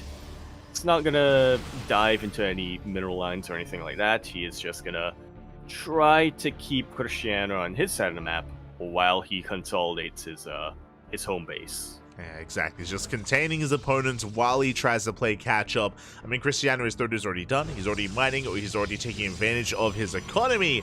So DNS has a bit of catching up to do, and we'll see what he can get done. He has to be very careful as he does engage with those immortals. At the same time, he distracts the main army. He does shade into the mineral line. Yeah, 2 probes for 2 adepts. Not the most worthwhile trade, but anything DNS can do to try to claw himself back into this game economically is going to be valuable. Oh yeah. Yeah, so not too bad, not too shabby as we get 2 workers and we pull back. Behind this massive gateway explosion, Cristiano working towards a massive charge composition. I could be mistaken, but I don't think Cristiano has gotten a forge. I don't believe he does, but he is getting a lot of gateways. So we'll see if he can just overwhelm DNS with quantity over quality here. Yeah, it's a bold move here by Cristiano to avoid the forge and avoid the upgrades. As you mentioned, he at least has a 4th on the way, so he's looking to maintain his economy. Bearing in mind as well that Cristiano has not taken the gases at his 3rd or at his natural, so he's going to be very committed with mass charge. And it's on DNS to spot this as early as possible. Because if he doesn't have any Archons, it's difficult to see him holding against the onslaught of Zealots Cristiano is about to throw his way. Oh yeah, it is going to be a tough hold here as Cristiano's moving out across the map. Meanwhile, DNS, still his own gateways are finishing up. They're still not quite done, so it's going to be a tough hold for the Red Protoss. I say that Cristiano hasn't actually reinforced with Zealots yet. It looks like Cristiano is saturating his 4th and is working towards the next step. Like so. Okay, yeah, Forge did finish up for Cristiano, so now he is starting to work on those upgrades. Yeah, we have +1 on the way. We have a Temple of Archives on the way as well for Archon production. So Cristiano is working towards +1, but alas, he will be behind in those upgrades. We'll see if he can find a window of opportunity here. Cristiano is ahead in army supply, but is enough to overcome the shield batteries. Well, let's find out as Cristiano wants to pounce on top of this. Shield battery in the background. In the back line, not going to be too exposed here. Battery overcharge does get popped, but it is in the forward shield battery, so it doesn't take much for Cristiano to just click on it and pop it out. Zealots do fall, but now so will the Adept, and it looks like Cristiano, through sheer forces and numbers, is going to be able to break this. Yeah, he brute forces his way through. The army does crumble for DNS. The 3rd base has been broken. The shield battery overcharge, of course, did run out. We do have another immortal coming in, but alas, Cristiano, he maintains his own immortal count. He dives on forward, and he brings down the final immortal of DNS. GG is called. Cristiano is going to be taking the ace match, taking that series for Starlight Twinkle.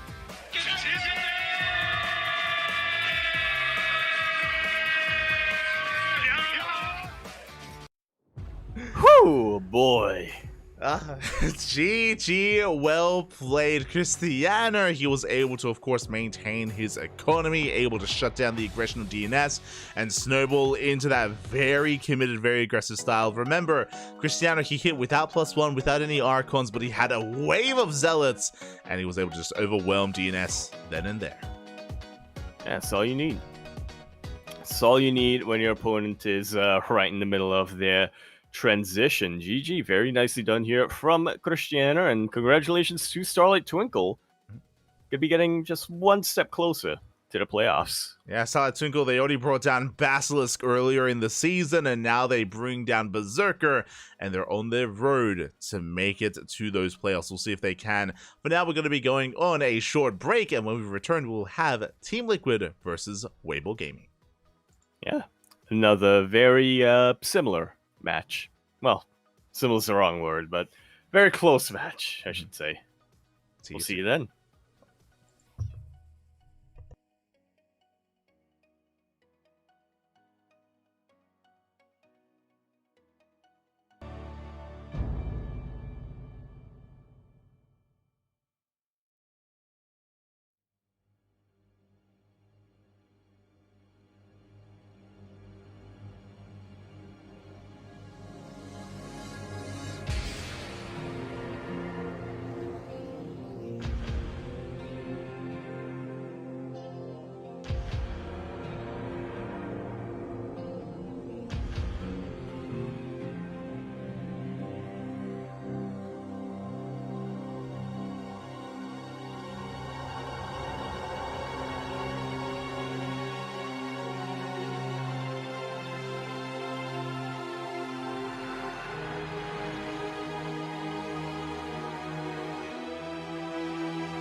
赢夺者。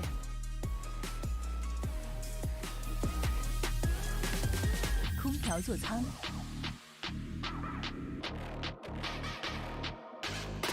印地机械臂。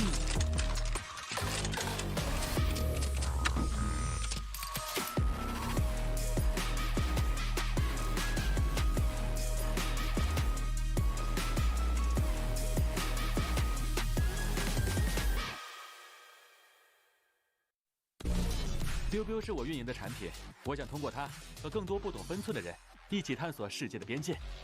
正是这些不懂分寸的人，也许他们不被理解，任性、固执，甚至疯狂。就是我。但如果没人去打破边界，谁又能玩透世界呢？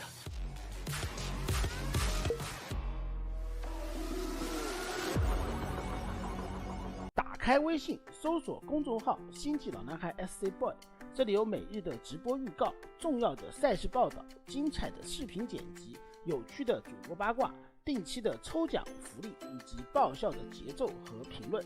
关注 SC Boy 官方公众号，365天每天更新，让你与20万猛男一起更便捷的享受我和黄哥给大家带来的快乐。不要告诉别人哟。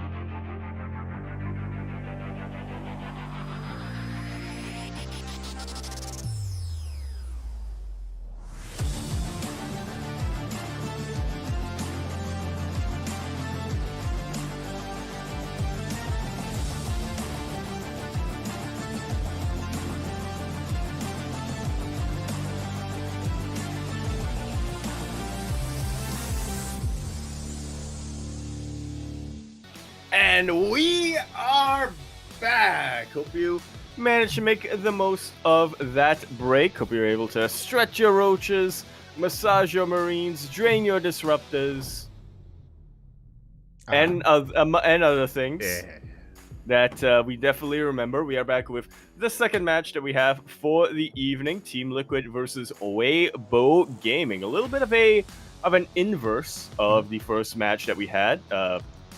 Starlight Twinkle versus Berserker Esports. Those were two teams that were kind of towards the bottom and were facing both not making it to playoffs and potentially being relegated. But on the flip side now, Team Liquid and Weibo Gaping, they're almost assured to make it out. And we're going to kick it off immediately, apparently, here in the bottom left-hand corner of the map, starting all the way in the bottom left. We have a blue Terror player coming over from Korea, represents for Team Liquid. It's Cure. And in the top right, we have for Weibo Gaming, Hero. As we are settling in, for those that are curious, CranKy Gaming is no longer a thing. They were acquired by Weibo Gaming a month ago or so, around a month ago at this point, and have since acquired, have since changed the name, and yeah, in the lead up to EWC, we have lost our DKZ. Just when I was getting used to calling them that. Feels bad, man. You don't know what you've lost until it's gone. Yeah. We used to have a dragon and an electric lightning bolt coming down, and now we have an eye. Is that an eye? We have an eye that is... It looks like an eye. It's like an eye with Wi-Fi? Is that what that is? Yeah. What else would it be? Could be an egg, I guess. Yeah, it could be an egg. Could be an egg. Could be a drone. With Wi-Fi. Like a worker. Or Bluetooth. Bluetooth, yeah, sure. It's not the Bluetooth signal, but okay. Oh, it could be a probe. Yeah. Maybe. Yeah, but then why does it have paint? But then why is it painted with... Does it have that decal? It's an eye. Or an egg. There you go. But then again, there are two pupils in that... Or two irises in that pupil, so... It could just be like an anime eye. Like, you know how it's got like... It could! Like the sheen on it. Oh, yeah! And it sparkles. Like a tuna. Just like a tuna. But we are settling in. For those that are curious, it looks like the initial series is played via replays. That's why we have no player cams. That's why we just dove right into the game. Our players, of course, if there ever is some scheduling conflicts, they are allowed to, of course, play ahead of time and submit those matches. So it looks like that's what we're starting things off with, at least. Now, this does mean that when we get to the ace match, either Cure or Hero or both players may be unavailable. Like, that is something to bear in mind if we do kind of go the distance. Ah, that makes predictions easier. There you Okay. Now there are only 4. Wait. Uh-huh. Wait. 1, 2, 3, 4 possible combinations to worry about. Kinda. Instead of the other one. Kinda. For now, though, it's a double gas opener. Double gas opener out of Cure going for a faster factory, and we see that is leading into Widowmine production, and we should be working towards some drop play from the side of Cure. Meanwhile, Hero being active with his initial gateway units, opening up Stargate for Phoenixes. Okay, not something we see too often nowadays. In PvT, it used to be a lot more common to get these Phoenixes out to, 1, deal with medevac drops, and 2, mine drops, and also 2, to be able to have some kind of... to lead into a bit more of an aggressive style, I should say, where you can move out with usually Phoenixes and Colossus, but sometimes it is just Phoenixes and Gateway units, CC, a tank, and then just contain your Terran opponent for as long as you can. Yeah, it's all about that contain, and we'll see if we can pull that off. For the time being, the Widowmine, or the initial drop play, is going to be deterred. The Cyclone has arrived. When you go for the lift, the Adept's going to be able to trade with the Marines. And just like that, Hero takes a nice little trade, a nice little lead in the early game. Meanwhile, we do have the 2 Adepts shading into the mineral line once more. Unfortunately, we don't have game heart, so we can't really keep track of how many SCVs went down, but it's quite a lot. Hero is now up 8 workers against Cure. That was smooth, by the way. I don't know if you noticed, but Hero, he came in, he lifted the Cyclone, cleaned up most of those Marines, pulled away with the Phoenix just before it went down as well, despite the lock-on. So very clutch micro there out of Hero, able to get the most out of his units, and now he's moving in once again with the Phoenixes. Now looking to get even more damage done, could even camp the production. Oh, this poor Viking. Forced to lift as well. You don't often see a lifted Viking from the Phoenixes, but they will bring it down. The lock-on is real, though. We shut down one of the Phoenixes at the same time. Drop moves out across the map. Do we have enough to defend? Oh, we don't actually have that much on the ground. We have a shield, but no units. And the rest of the Phoenixes here, or the majority of Hero's army, are across the map. A couple of boys forced to be pulled and forced to be used in the line of defense, and it does help a little bit, but yeah, unfortunately, we can't quite see how many probes went down over there for Hero. Cure has just about clawed his way back here. Those Marines are trapped, by the way. They are. They better. No, they can take a long way. No, they can't, because there's no... Yeah. There's a mineral wall. Medevac went down. The Marines are going to be stuck with the other side, and here we go. Hero pushing on forward, shuts down the first Cyclone, does go for the lift, and will go for the second lift as well. Here, he's in some trouble. Yeah, Viking gonna try to do as much as it can, which is not a whole lot. GG is called, and Hero takes a very quick game number 1. GG. Very decisive. A very intense game 1 there at a Hero. Just hyper aggression with what little he had. We saw the Cure tried to punish that aggression by going for the counterattack, by hitting the natural, but you saw that despite the probe kills, Hero still maintained a worker lead. Despite that, it was a very impressive defense. Hero defending with no gateway units whatsoever, had to reactively warp in and had to pull the boys. Just a very impressive game 1 there at a Hero.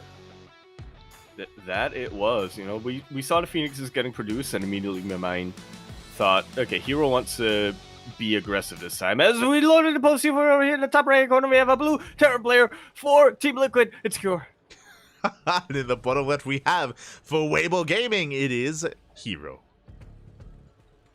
Yeah, so as I was saying, you know, Phoenix openings tend to be a little bit more aggressive here in PvT, but I was not expecting Hero to just go from 0 to 11 at the snap of a finger. Usually when we see the Protoss player move out with this, it's with Colossus, or at the very least with Immortals or something like that. But Hero said, no.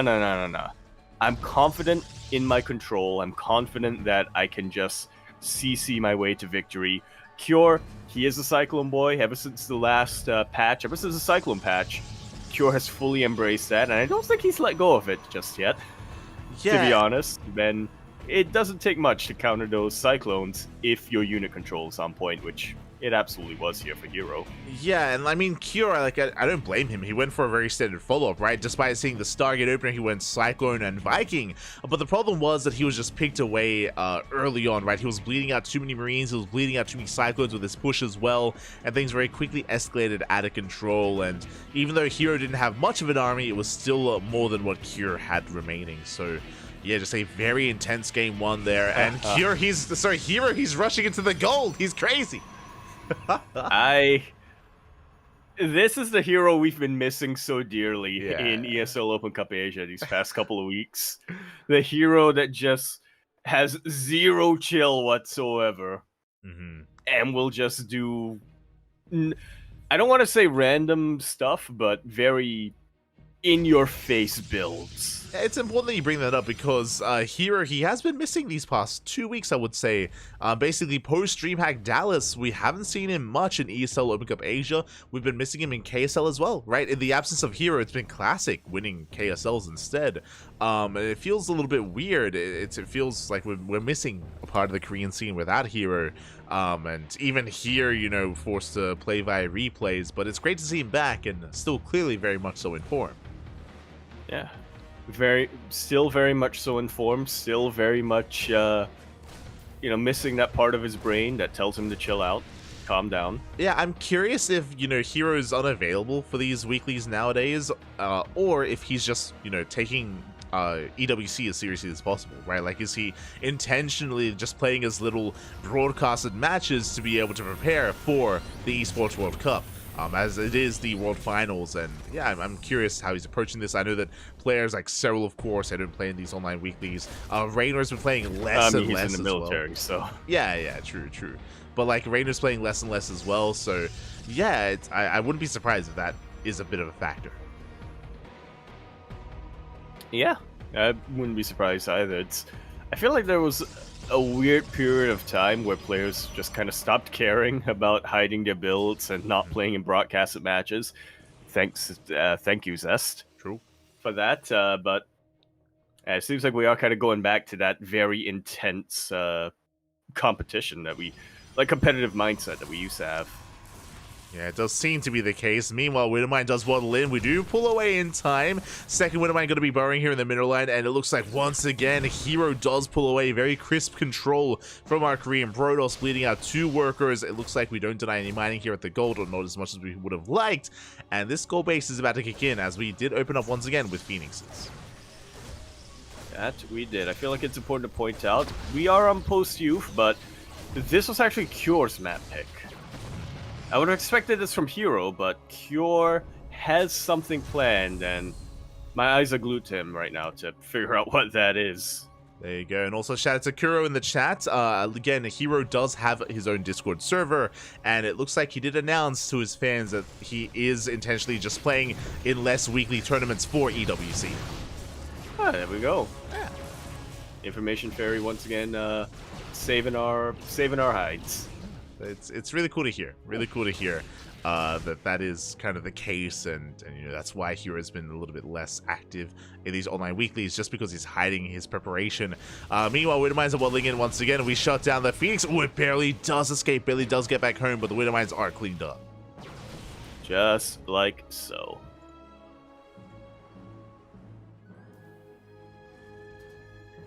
Meantime, we are just settling into normal things. Cure going for a 3-1-1, setting up for a little bit of a timing by the looks of things. He is well aware that Hero took that gold base, and I wouldn't be too surprised if coming into this match, Cure picked post youth, knowing that Hero would have rushed into that gold base. So yeah, I'm sure we're going to be seeing Cure push out very, very soon, pretty much before Stim finishes up, or just before Stim finishes up.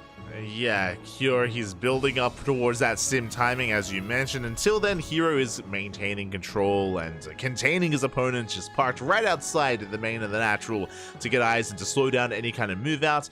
Liberator moving out across the map. Now, this Lib ideally will be forcing the Phoenixes back home to defend. That will create an opening for Cure, but alas, the Liberator is found out. Yeah, we'll get pounced on by this pack of Phoenixes. Ouch. Yeah, impressive stuff here at a Hero to be able to catch that Liberator, once again still containing Cure. Hero does not have to turn back around. Behind this, we have the Robo done. The Bay is on the way. We're getting towards Colossus production. Yes, like so. Hero even pushing out with his Phoenixes, taking out a Viking. He's going to be chilling out right outside the base here of Cure. I think he has figured out that, yeah, Cure, he's looking to push out as soon as possible. Hero's priority right now is to slow that down as much as he can. If possible, maybe take out a tank or two, which, hey, it's definitely on the table when you have this many Phoenixes out. It definitely is, as we do see Cure just amassing up his own bio ball. Does have the tank on the low ground as well. Phoenix is trying to catch reinforcements, but Cure doesn't bleed anything out. He doesn't expose himself as he is committed to his push. Yeah, this tank pretty much hugging the Marines. If ever a Phoenix decides to try to lift it, they're going to be in for a tough time. Yeah, as the tank does siege, laying siege upon the middle line is within range, and you can see that Kira just cannot quite engage. Not yet. Big volley's going to be going off. Shield battery will top up the army. You do have an overcharge available as well. Ooh. And we're going for the dive. Yeah, Hero Cure doing a very delicate dance right now. Doesn't want to abandon his tank too much, otherwise it's going to be a sitting duck here for these Phoenixes. Phoenixes instead going to go for these bio reinforcements. We'll pick a couple of them off, but will get picked off as well. But the tank ends up uber exposed and will get taken out by the gateway units. Yeah, the tank is left exposed again. Cure just pulled left and right, and a very patient play out of Hero. Despite the tank being in position, despite big volleys going off, Hero, he waited for the Colossus to pop out first. He bought his time, and with that just was able to dismantle that push, dismantle the army, and Hero holds. Just like so. And now it's on Cure to scramble for a second push, because a couple of volleys did go off. He was able to pick off a couple of units here and there. Didn't lose too much in his army, which is a very scary thought right now for Hero. But at the same time, Hero's economy has been untouched. He got away with that gold base first. Yeah. He is still mining from it, and now he's getting his hybrid base. Cure is about to get outscaled.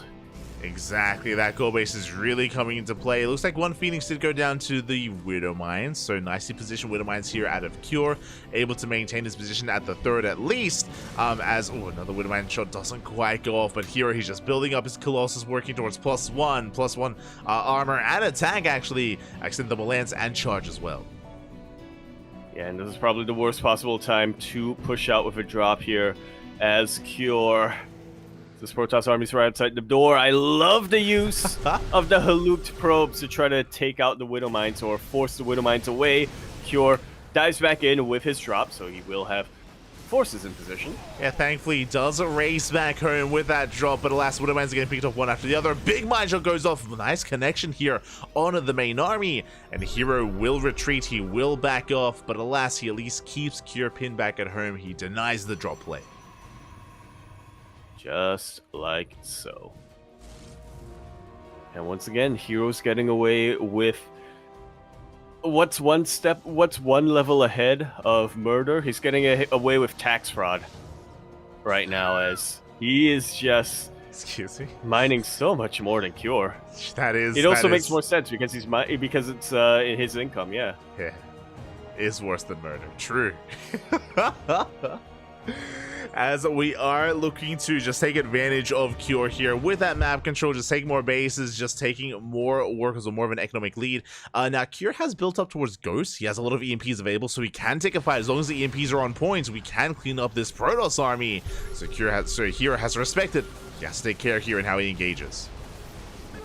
Yeah, it's a pretty beefy army, but once these Zealots are dealt with, if, like you said, he can nail a couple of EMPs, these Colossus aren't going to have much of a buffer remaining. It's super important right now for Hero to make sure that his Colossus are in the background.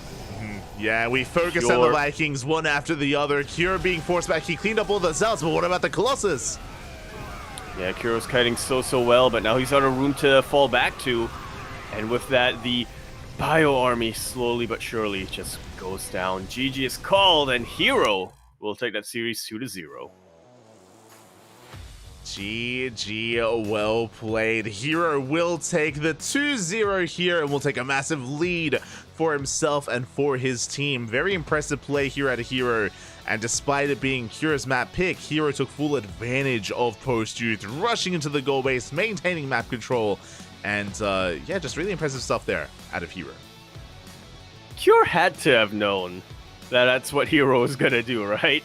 This was his map pick, and it did look like he was building up towards that initial push to try to shut down the gold and try to force Hero back. Best case scenario, leave him on a one base economy, but hey, I guess that's not really something you can count on against a player like Hero, who does take the gold base so often that he's got it down to a science. He's got defending it down to a science. Oh yeah, like it's the thing where it's like 2 weeks ago where Skillus defeated Clem in ESL Open Cup Europe, and this week Skillus defeated Clem again in ESL Open Cup Americas. Like Skillus has just had Clem's number in our initial game, and here we go in the top right hand corner. We have Skillus for Team Liquid. And bottom left hand corner, we have a red Zerg player, Sue from Weibo Gaming. And yeah, going back to what you mentioned a little bit earlier about Sue having a little bit of a shaky return, I do feel like Sue has kind of become the wild card, at least from the Korean scene. There are times where he does kind of underperform a little bit, get knocked out early, but then there are other times where, you know, like in our most recent GSL, he takes out he punches far above his weight, taking out players who are favored.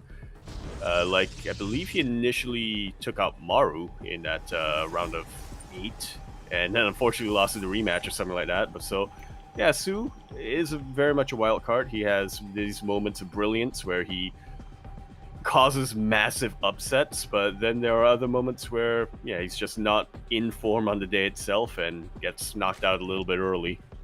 Yeah, I feel like Sue, it is GSL, not just this season, but even last season, where Sue looked the most impressive. Maybe it is just that preparation format where Sue can really thrive in. But outside of that, yeah, it's been he hasn't been as successful. And we'll see if maybe that changes here in WTL. We'll see if he can bounce back and even contest against Skillus. That's a very weird thing to think about for a Zerg player, you know, doing better in the preparation format, but when it comes to Sue, that is kind of true. That's kind of where you can't dispute it. Yeah, it's definitely interesting to really look at that, and we'll see how he does here. For now, it is going to be a Hatch Gas Pool standard opener out of Sue. Likewise, Skillus going for a gate expand as well. We don't really expect anything too crazy early on. It's really about the follow-up here. We'll keep our eyes on both Skillus and Sue to see kind of what they embrace as we load into Alcyone. Yeah. So weird seeing the Weibo Gaming logo on the map as well. It's what we gotta live with, you know. Also, I was just double checking. Another team. Yeah, Sue did fall to Maru in the group stage in the top 8, but it was Bjorn who he beat. He knocked Bjorn. Okay, there we go. I knew it was a Terran player. Yeah, because he had nothing but Terran opponents. He did. Surrounded by the Terran. But now here he is against the Protoss, and we have our tech of choice. Going to be a Stargate opener from Skillus. Again, no surprises here. Should be Stargate into Oracles, into a third base. You know, Skillus doing all things Protoss for the time being. For the time being, at least. Yeah, for the time being. But for the time yet to be, we are gonna get... I made a mistake because I was like, yes, in the future. Yeah, we can't. I can't predict that. Your like wording gymnastics kind of like messed you up as well. Like you're like tangled your brain a little bit there. Like you're like, wait a minute, what am I saying right now? Am I talking future or am I talking past? God. And if I'm talking future, why am I talking future? Because he's not in WTL. True. And not anymore. Yeah. That is true. That is true. Or just in general. Just I miss Bangtae Su. Bang Tesu, bang Tesu. As we do shade in towards the main base, 3 drones going to be going down for the time being. 1 adept did 4, but that's not a bad trade. 1 adept for 3 workers is a little bit more ideal for the Protoss. As we're hitting the field with the 2nd Oracle, 3rd Oracle's in production as we speak, as Skills takes the 3rd base, and Su doesn't really have much to punish a 3rd. Su is droning, Su is not making lings, so he's taking a more defensive stance here. Yeah, just hanging back and trying to get into that very comfortable 3 base economy before making any major tech commitments by the looks of things. Is just going to be droning up as heavily as he can. We do get 3 more workers, but we do defend our mineral lines for the most part. The oracles are going to be fended off. Lings will threaten the expansion, but again, we have plenty at home to defend. Skillless should be keeping his third base safe and sound. And now we have the follow-up. It's going to be a Twilight Council and a Forge. Okay, so very standard things coming out from Skillless. Quite a lot of drone damage coming out from Skillless as well. Ooh, yeah, as we do overextend a little bit, and one of these oracles is not gonna go down. Somehow we escape despite the excess damage dealt. That's gonna be 8 dead workers. We get 9, we get 10, almost 11, and we don't lose a single oracle. Oh boy.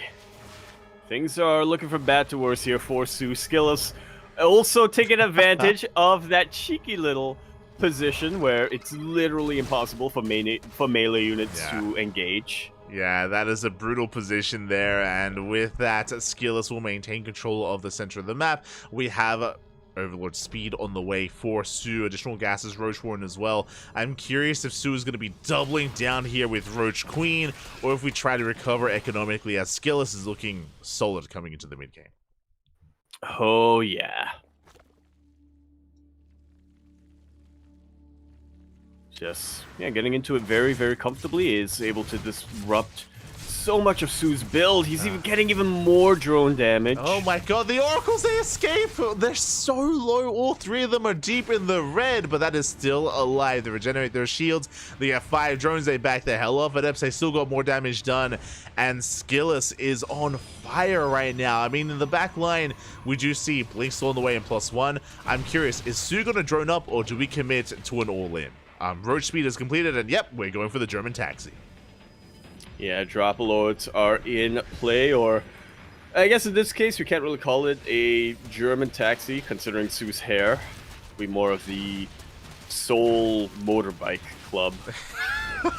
There you go. We are, regardless, we're going to be zooming across the map. Here we go. The Overlords are loaded up. Roaches are going to be amassing. Lings as well. Su is completely all in. So even though Su is taking a lot of damage, if Skillless is too greedy, if he doesn't respect this enough, then Skillless could still fall. Yeah, but that's definitely a big if, as Skillless, we can see, is throwing out a ton of shield batteries outside his third base location. He is doing everything he can to try slow down the advance of Su with these Blink Stalkers. Really nice Blink control coming out from Skillless. Yeah, here we go. Nice control here. We do pull mag. We chip away at the Roaches, chip away at the Lings. Cannons, shield batteries, and stasis traps are finishing up in the back line. We are more than prepared here at the 3rd. And so now Su is pulling back. He's trying to force Skillless off of, I almost said creep, off of shield battery range. But Skillless ain't taking the bait. Yeah, he doesn't take the bait. Stasis trap does go off on the Lings. More Roaches going to be bleeding off. And the problem here is that Su is still completely all in. There's no turning back. Not from this. Not at this stage of the game. I say that Su now makes a wave of drones. That's a sign that Su doesn't believe that he can break his opponents. I don't blame him.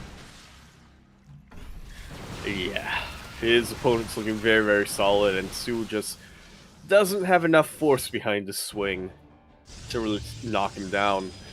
Skillless also getting away with a fourth base. If Su had eyes on that, I'm sure he would pivot immediately to try to take that out, and at the very least he'd be able to catch back up, or at the very least he would be able to even things out a little bit, but he doesn't have eyes on that. He has absolutely no clue what's going on. So instead, he's just kind of struggling here in the middle of the map. I mean, even if he saw the base, I don't think he'd stop it. I mean, I'll be honest, I don't know if he can really contest against it, as Skillless, he's diving on the main army, being aggressive, fighting outside his shield battery range. The Immortal has arrived, and we're trading well here. The Roaches are falling one after the other. The main army of Su is being broken. Yeah, Skillus has so much supply. He just blinks on forward on top of the Zerg army, completely wipes it out. He has Zealots across the map, taking out bases as well. GG's called. Skillus takes a very commanding game number 1. GG, well played. Skillus sipping on that tea, question mark, Yeah. but yeah, honestly, like no big reaction to Skillus, looking pretty cool, calm, and collected. But that was some powerful play. Yeah, just takes a little sip, like, yeah. Just another day at the office, you know? Exactly. Just a very solid game there from Skillus. Again, he looked terrifying. The Adept harassed, the Oracle harassed as well. Su just could not keep up, not with Skillus, not throughout any of that game. And Su was forced into the all-in, but Skillus was more than prepared. Despite all the shield batteries and cannons, honestly, Skillus didn't even need them. He was just so on top of that army. On top of that army, above that army even. Right towards the end there, and he just had so much supply to spare as well. Just goes to show how quickly the... Well, I would say, just goes to show how quickly the early game can snowball, but Su also decided to go for the all-in, so... Yeah, we shall see. I'm only now realizing that that is a Dragon Kaizi shirt. Yeah. Green for some reason. It is green for some reason, but he does have the DKZ logo on it, so do appreciate that he is repping at least his previous team. I'm sure that that the players will be getting a Weibo jersey for EWC, I would imagine. Yeah. If not, then they'll have to share with one of the League of Legends boys. Oh, and yeah, I'm assuming Weibo has a League of Legends team. They might not. Yeah, do they have... Is there going to be League at EWC? Is that a thing? Is that... I think so. Okay, there you go. Because I remember a game of State only had Dota, right? I think so as well. But here we go. We're diving into our next game. And in the bottom left-hand corner, we have Skillus for Team Liquid. And in the top right, in the top right, we have a red Zerg player for Weibo Gaming. It's Su. Let's go. So again, just really solid play there at his skills. Again, you spoke about how like Su had to embrace the all-in, but again, he was kind of forced into it just because he had taken so many losses. A macro game was nigh impossible there from Su, but now it is Su's map pick. We're loading into post-youth, and with this map, we have the hybrid base, we have a goal base as well. Su does have the potential to get an economic lead here on this map and try to leverage it. Yeah. And we should see what he does with all of that economy. We did see earlier in the previous match, Cham versus Gongfu Banda. Cham just took full use of the hybrid base, grabbed the gold base as well, and then just went with a whole bunch of Baneling run-bys to try to cripple Gongfu Banda, and it worked out for him, but I'm not sure if Su is as inclined to do the same here, especially against a player like Skillus, who is far more active and aggressive than a player like Gongfu Banda, who is a little bit more focused on defensive play. Yeah, exactly, right? It's like, even if Su were to take the gold, I'm sure Skills will be all over that and all over Su to deny it, to punish it. We'll see how Su adapts here, especially after game one. He's now gotten a better feel for the kind of play that Skillus is bringing to the table. Su is now a little bit more aware, and he can acclimate to his opponent, and keep up the pace, I should say. Yeah. Keep up the pace, keep up with the temperature, question mark. You said acclimation, and that just stuck in my brain, like, wait, where have I heard that term before? Oh, in terms of weather. Yeah. Acclimating. Yeah. They're like, able to keep up, It's able like, to maintain. Yeah. It's like when you play against a Protoss player a bunch of times, you eventually acclimate to storms. That's not true. You're like, if you play against Protoss enough, you can just stand in the storm and it does nothing. Yeah. That's why your TVP win It rate stops. went down. It's like, what do you mean? It's monsoon season. I'm used to this. I should be used to this. You know what? I'm used to it. That doesn't mean my Marines are. They are weak. They need more massages. They need to live in Singapore. Is really what we're getting at. As for now, first adept does shade in towards the main. Is not going to get too much done. Scouts our opponent, making sure no additional gases. Will threaten the workers and may get a drone. For now, nice control. The Su does pull away. Yeah, this time doesn't lose a single drone. But we'll see if that changes once the oracles come into play. Skillus, if it ain't broke, don't meddle with it. So he is just doing very similar things to game number 1. Adepts, Oracles, and eventually Blink Stalkers. Well, I say eventually Blink Stalkers. That previous game on El Keone kind of ended before Skillus really got into his mid-game form. Yeah, exactly. It did just kind of end in the lead up to that because of the failed all-in. But as you mentioned, I'm sure we're going to be headed in the same direction. Here we go. Twilight Council's on the way. Actually, this Twilight Council was earlier. This is before the base is even halfway done. More gates are on the way. This could be the beginnings of Glaive Adepts.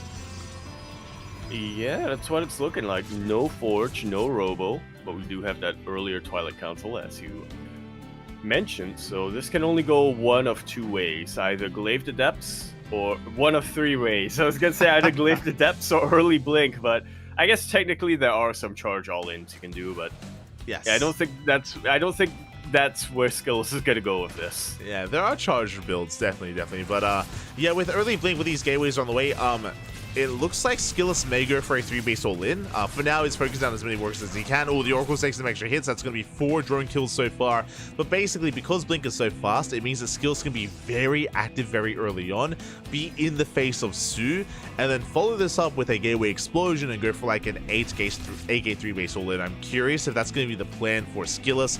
The reason why I say all-in is because we avoid the Forge and we avoid upgrades. Which are really just a waste of resources when you could just get more units out in the map. When you're going all in, those upgrades, they pay off eventually, but if you're going all in, you're not waiting for eventually. Yeah, like, man, you don't need upgrades when you pull the boys. That's true. Yeah, they don't benefit from upgrades, so why even get them? Exactly. Well, I think they benefit from armor, but they don't benefit from weapons, because they have no weapons. They only have tools. They only have drills. They only have... I don't really know what probes use. Tasers. They only have drills. They only have tasers. They only have jaws, which technically are also weapons, but they're weapons when Zergling, in the case of Zerglings, but they're not weapons in the case of drones? Question mark? Do they like nibble away at the mineral patches? Is that how they mine? They like bite off? I'm pretty sure that's what it is, right? Yeah. Okay. Yeah, mandibles. Yeah. As a Link Rabbi does slip into the mineral line, but we have a shield battery, we have an overcharge available if need be. At the same time, we spoke about the early aggression from Skillus, and he does deny the 4th base. Very good pick off already, and he's going to keep on pushing forward. Do we have enough to defend? As we skipped the Roach. No, we didn't skip the Roach one. We did skip Roaches. We have mainly Ling Hydra to defend, which is a very squishy army, to say the least. This will eventually pay off for Su if it goes unscouted, but there is a pretty massive window here for Skillus to really punish this this tech greed coming out from Su. Yeah, as Roaches are now amassing, Ling Rabbi does force a defensive warp in, but really the goal here for Skillus is to knock down that center base. Meanwhile, it's a little bit late, but we are following this up with Glaive Adepts. Yeah, against Hydras. I mean, it makes sense. It's gonna. I mean, it can work well, but you don't. You often see charge as they follow up instead. So interesting choice here from Skillus. Does poke in, is chipping away those Hydras as we speak. Expensive losses for Su, but he's barely holding on to the 4th base. It looks like it may just be able to finish in time, but is he going to be ready for the follow up? Yeah, that's what we're about to find out. Not a lot of queens in position, I'm now realizing. So, yeah, not a lot of transfuse potential for Su either. And a lot of transfuse. Roach is getting picked off as we speak as well. Glaive's about to finish. +1 on the horizon. Stasis Trap does get baited by the Lings. Yeah, and with that, Skillus is forced to retreat. Can't quite go toe-to-toe with this massive Zerg army without that Stasis Ward to try to cut it in half. Yeah, it does slow him down, at least initially here. No Stasis to add or to help in the defense, but we have Shield Battery, we have an overcharge. The Hydra army is slowly pushing forward. That is a lot of Stalkers here for Skillus. That's a lot of stalkers, that's a battery overcharge, and that's a lot of well-timed blinks coming out here from Skillus. We'll start to bleed out a couple of units eventually as Su is throwing unit after unit after unit at his gold base. Yeah, and we'll see if Glaze was the correct choice here to reinforce, as some of these Stalkers have been falling. We have Disruptors on the way, not Colossus. Bold move here by Skillus. Very huge risk that he's taken, but if it pays off, it's going to pay off big time. Yeah, again, a risky maneuver here from Skillus. For now, he's dancing with the main army. Shield battery is out of energy. That means that Su is gaining ground. He's slowly gaining ground, slowly encroaching upon that gold base. Overcharge is soon going to be able to reset and recharge. Meanwhile, I'm curious if Glaves was a mistake, just because we don't have any adepts here. So I'm curious if that was supposed to be charged instead. Well, Glaves was definitely a mistake, but it might not have been an intentional mistake. Is what you're getting at. Yeah, Nova does connect with a decent number of Hydras. Yeah, big connection here on the Hydras. At the same time, we blink on forward. Overcharges popped as well. We have Lynx coming in to reinforce. The Lynx are in the back line, though. They're being body blocked by these Hydras. Finally, they break free, but not before Su bleeds out a lot of more high-tech units. Finally, a couple of probes are starting to go down, but that's not going to be enough here for Su. He needs to deal more damage, either take out the army or take out the base. Yeah, that Nova was a little bit premature from Skillus. A little bit trigger happy, but a second Disruptor has arrived. Third Disruptor's on the way, and Skillus holds. Despite the supply advantage from his opponent, the slow lot run by... Yeah, I'm pretty sure it was meant to be charged. But the slow lot run by does get across the map. Oh, Skillus might be overextending, though, pushing into a concave of Hydras. Oh. Yeah, these Novas, though, they're absolutely on point, but we'll see if that's going to be enough for him to keep up this momentum. He is starting to lose ground here. Yet another juicy Nova.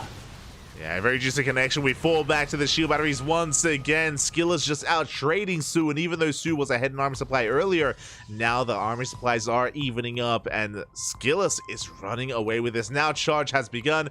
Yeah, 100% charge was meant to be researched earlier. And that does mean that Su has a little bit more time here to recover. That it does. So he can once again just consolidate his forces, get a 5th base set up, and just make sure that he has enough to defend here. The slow lot run by has already dealt pretty decent damage. Yeah, let's go. Su is barely holding on. Again, the run bys are going to be delayed because of this. We can see the Lynx trying to catch the main army. Nova going to be going off, buying some time, but Su coming in for the punish. And Su coming in while these Novas are on cooldown. One juicy connection here, but that is not quite going to be enough to stop Su by the looks of things. Yeah, again, it was a bold move to avoid those Colossus, and Colossus, they could do so well here against, let's say, a Hydra-based army, but looks like we're still relying on Disruptors. We have the Templar Archives on the way for Storm and for Archons, but it's still a ways away. Yeah, once again, that choice to get Glaives, probably an unintentional choice, to get Glaives is really starting to hurt Skillus. It really is. Against Zealous, they can do so well to harass and so well to buffer the main army, but alas, we've been working with slow loss this entire time. There we go. Charge is finally done, and can we get some damage done with this? We have a Zealot run by on the right-hand side. We have a Zealot drop towards the main base as well, and Skillus is finally breaking out. Like so. Skillus trying to pick apart his Zerg opponent. Su struggling a little bit to get to defend in each area, but that's a really good pick off, taking out the Disruptor, and all of a sudden, Su has some counter momentum.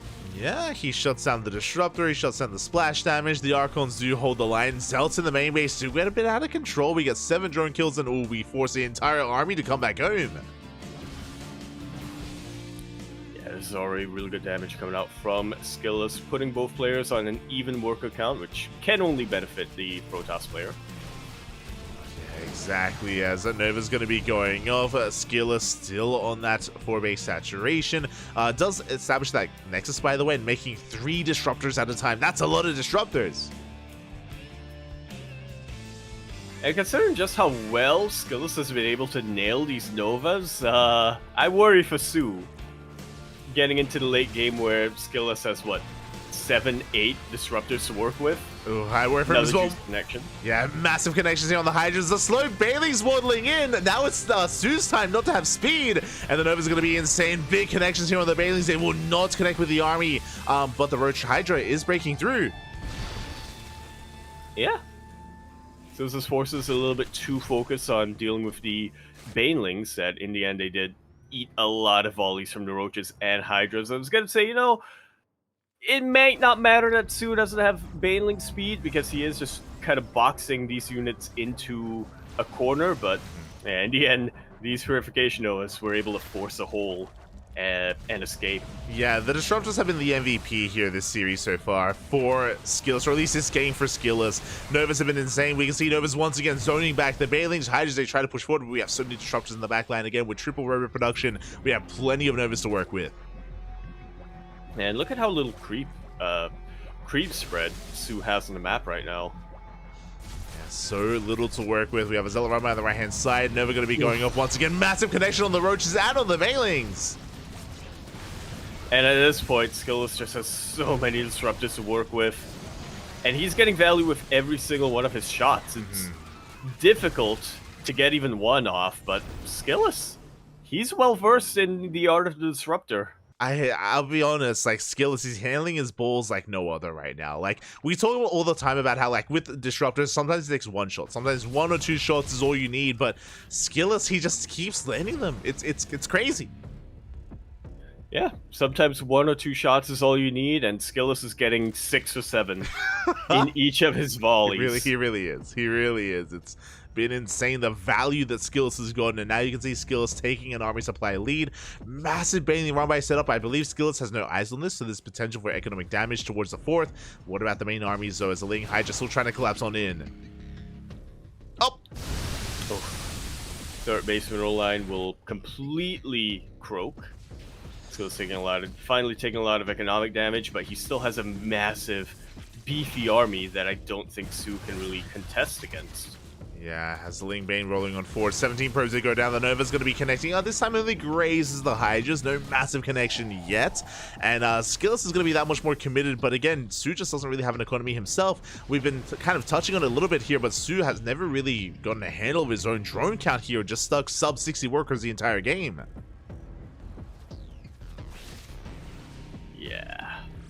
Yeah. Trading back and forth, and this is not what you want to do as a Zerg player when you only have that 60 drone economy. Once again, the Purification Novas are just landing left and right, and Sue, his army supply is hurting. Like you mentioned, he does not have an ideal Zerg economy. He cannot afford to just lose his units inefficiently right now. Yeah, exactly. Bleeding off too many Hydras, too many Roaches. The goal base is running out, so we're running out of steam from the side of Zerg, from the side of Sue. We have more reinforcements on the way. Ling Hydra going to try and collapse in, but the Novas, once again, they connect.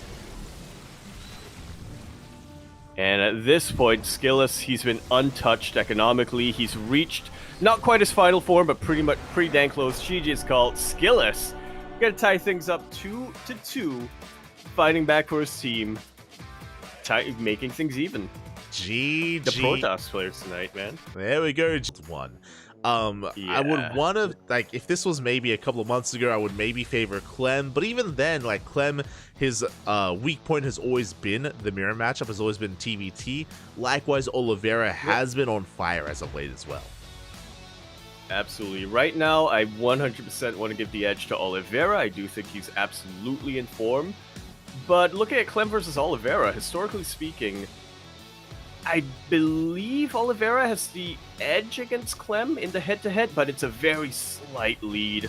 It really feels like whenever Clem and Oliveira face off, there are different moments where at one point Clem is gonna take the 2-0 or the 2-1, and then at other points Oliveira is the one that takes the 2-0 or the 2-1. And it really does just depend on form, and I do think that Oliveira is looking a lot more on point, but Clem, as we were talking about a lot of these players going into Esports World Cup, Clem was the first player to qualify for that, I do believe, with his DreamHack Atlanta victory last year. And he is taking it very, very seriously. Once again, he's been coming back and just grinding out game after game after game. So I'm very curious to see how this to see how this match unfolds, I'm now remembering a little bit of a funny little story with Clem and Oliveira specifically. As Oliveira, after DreamHack Dallas, he did his seasonal interview with SC Boy. SC Boy was kind of wondering and asking, "Yo, Oliveira, what's the scoop going down with Clem? He looked so on point at the end of 2023, coming into 2024, but hasn't quite translated that. What's going on?" Oliveira was like, "I don't know, probably spending too much time with his girlfriend." True. Like, well, true. Okay then. Oliveira, we all know that he's all about that StarCraft. Now, coming into this, I mean, even though like you can definitely make an argument for Oliveira for claiming this, I feel like more likely a 1-1 score, right? I feel like if it's a 2-0 in either direction, if it's a 2-0 in either, a best of 3, if it's a 2-0 in either direction, it's going to be a little bit surprising here. I would love to see an ace match, right? I would love to see like this go all the way to an ace match between these two teams. We already had one earlier today. We could see it again. Yeah,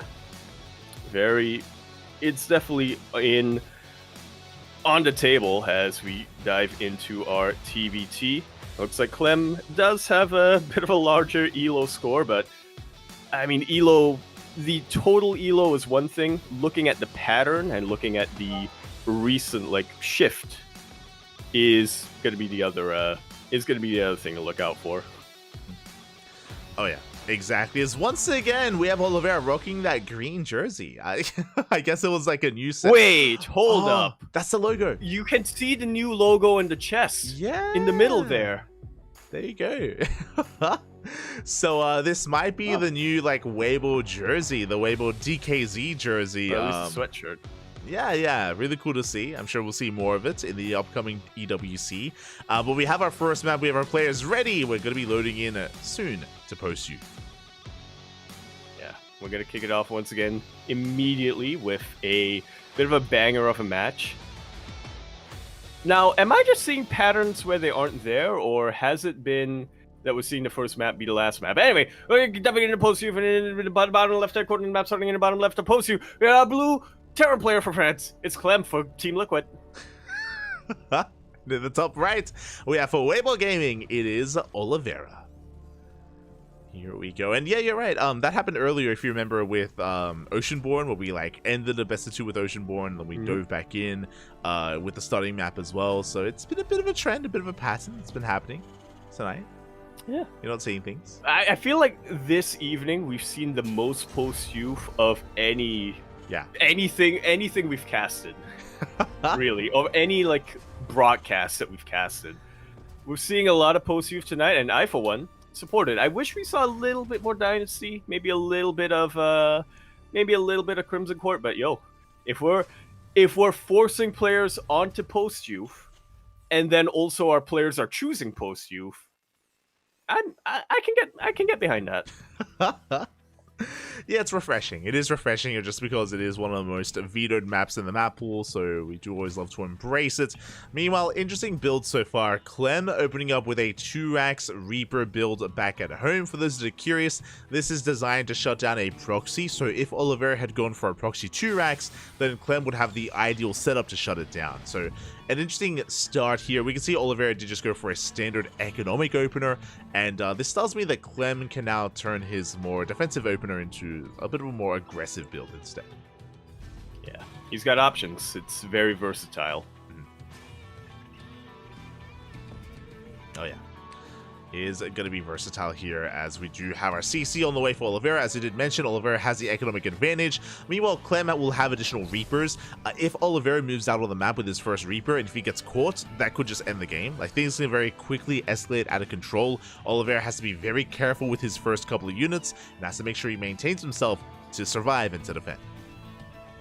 Yeah, he's opening up very safe here, only with a single Reaper, and then immediately afterwards switches into Marine production. Factory about to finish up as well. So yeah, if Oliveira is ever in a spot of trouble, he can start producing those Hellions. He can start countering those Reapers Clem is about to throw his way. Clem actually not going to be fully committing to Reapers, which is probably the smart choice.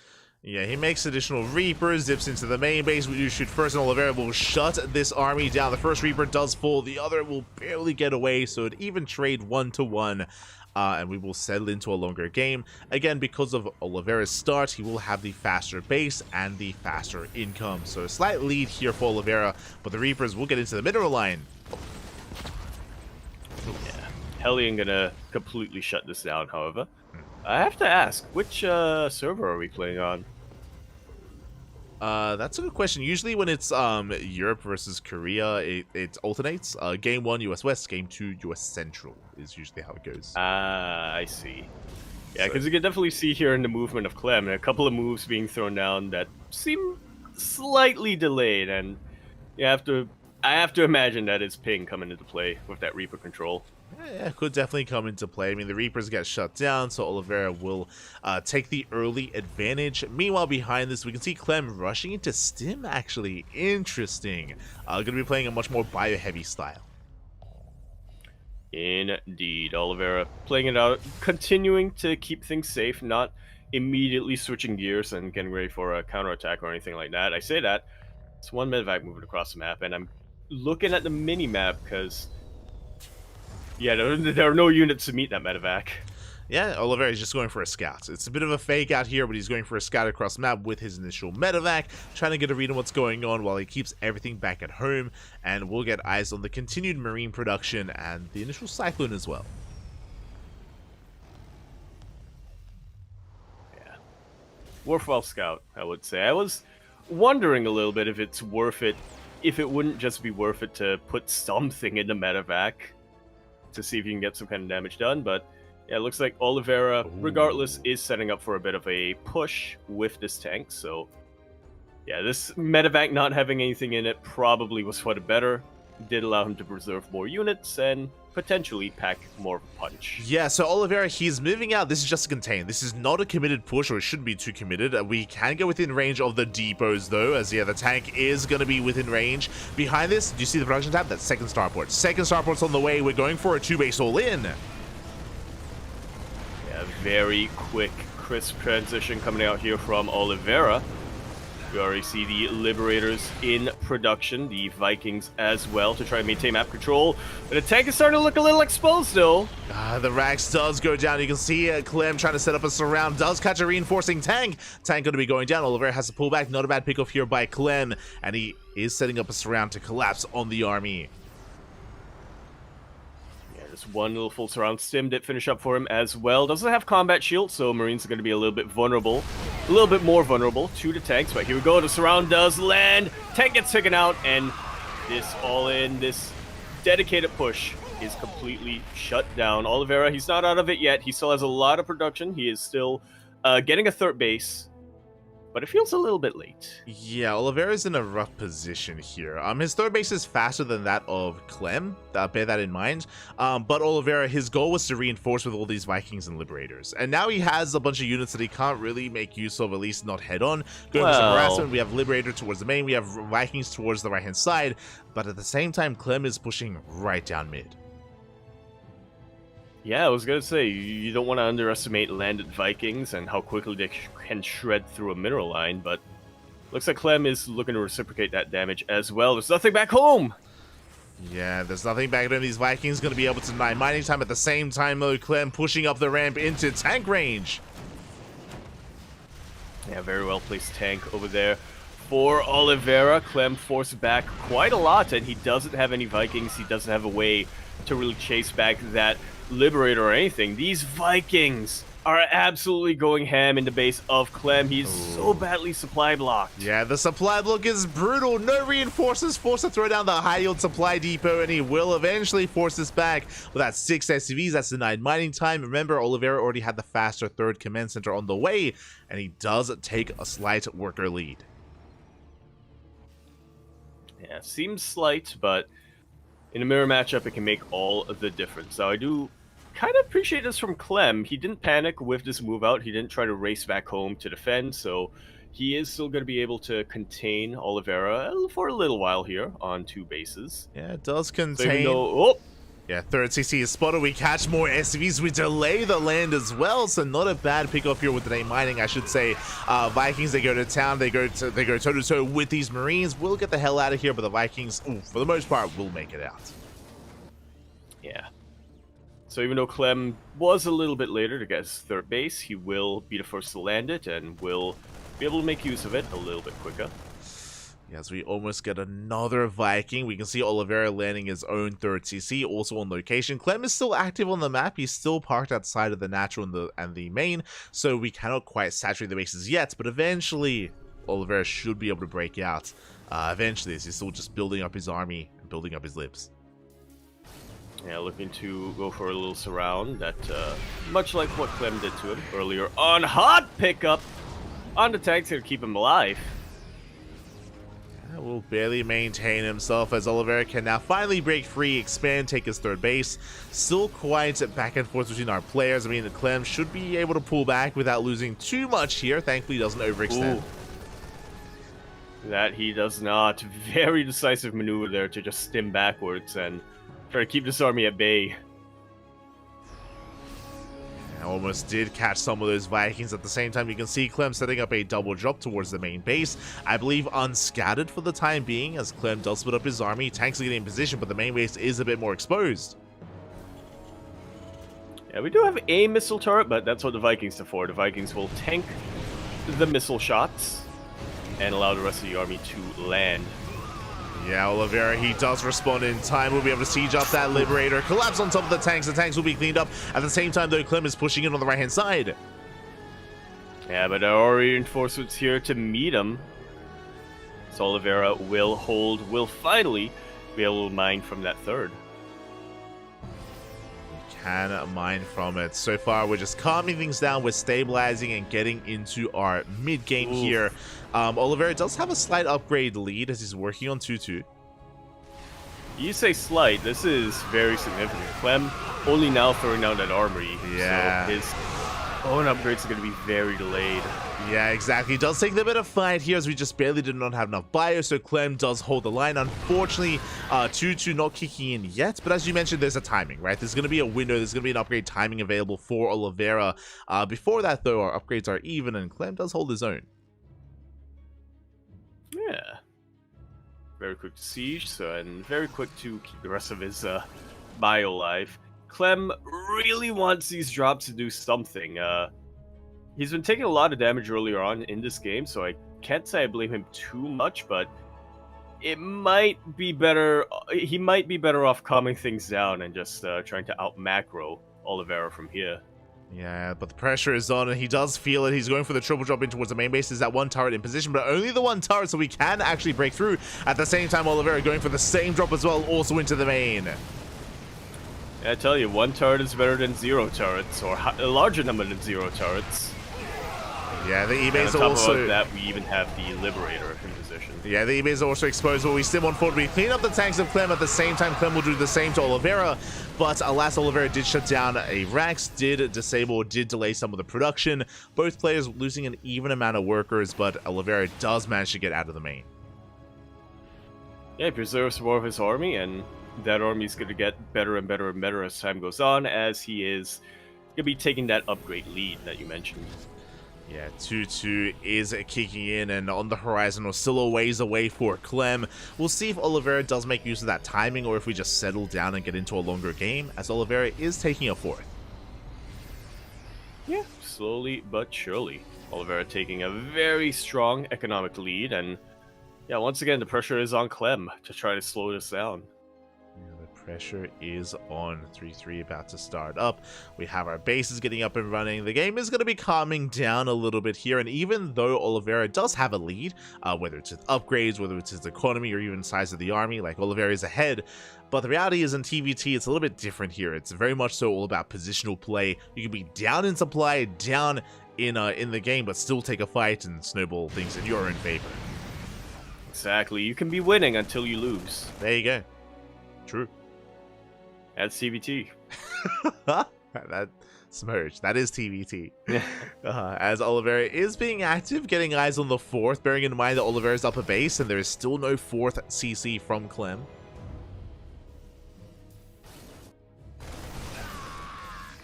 Yeah, things are looking better and better and better here for Oliveira as this game continues. Getting 3-3 on the way. Clem, honestly, not too far behind when it comes to his own 3-3, but even still, this is a pretty significant lead for Oliveira.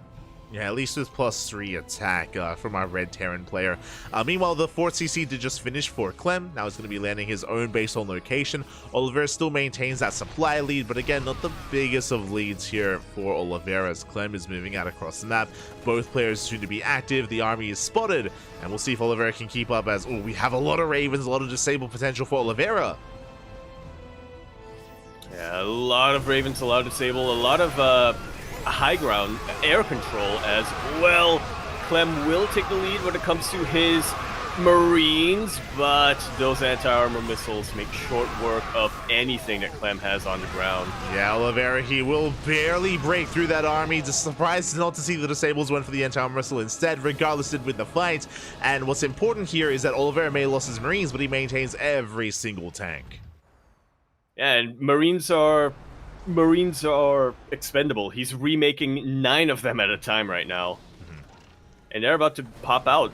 Oliveira's going to be very quick to remax. Clem really struggling to maintain his own production. Yeah, Clem, he just cannot keep up. Not anymore. Not with this much of a tank deficit. Not just tanks, but Oliveira also has air control with the Vikings. Also did lose the Ravens, unfortunately. But again, with tank Viking, Oliveira can keep on pushing. And Clem, how can he keep up? Well, we'll see. Once again, this is TBT. He is down when it comes to tanks, but he has the minimum required tanks to keep himself in this game. If he can somehow snipe a couple of these Vikings, perhaps, then I think Oliveira is going to be in a lot of trouble because he is on the offensive. He is the player who has to slowly unsiege and resiege forward. I say that as the Liberators come into position and Clem takes even more damage on his tanks. Yeah, the Liberators have arrived. The Freedom is here, forcing the unsieges. At the same time, Clem going for a massive counterattack. A Hail Mary play going straight for the 3rd CC. And there's a tank in position, but it is an exposed tank, so Clem is able to take it out with his Marines. SCV's starting to go down, but looking at Oliveira's army, it's just looking so huge, solid, potent. I mean, it's just not going to get knocked down. What's terrifying here is that Oliveira just lost 20 SCVs and we're even in workers.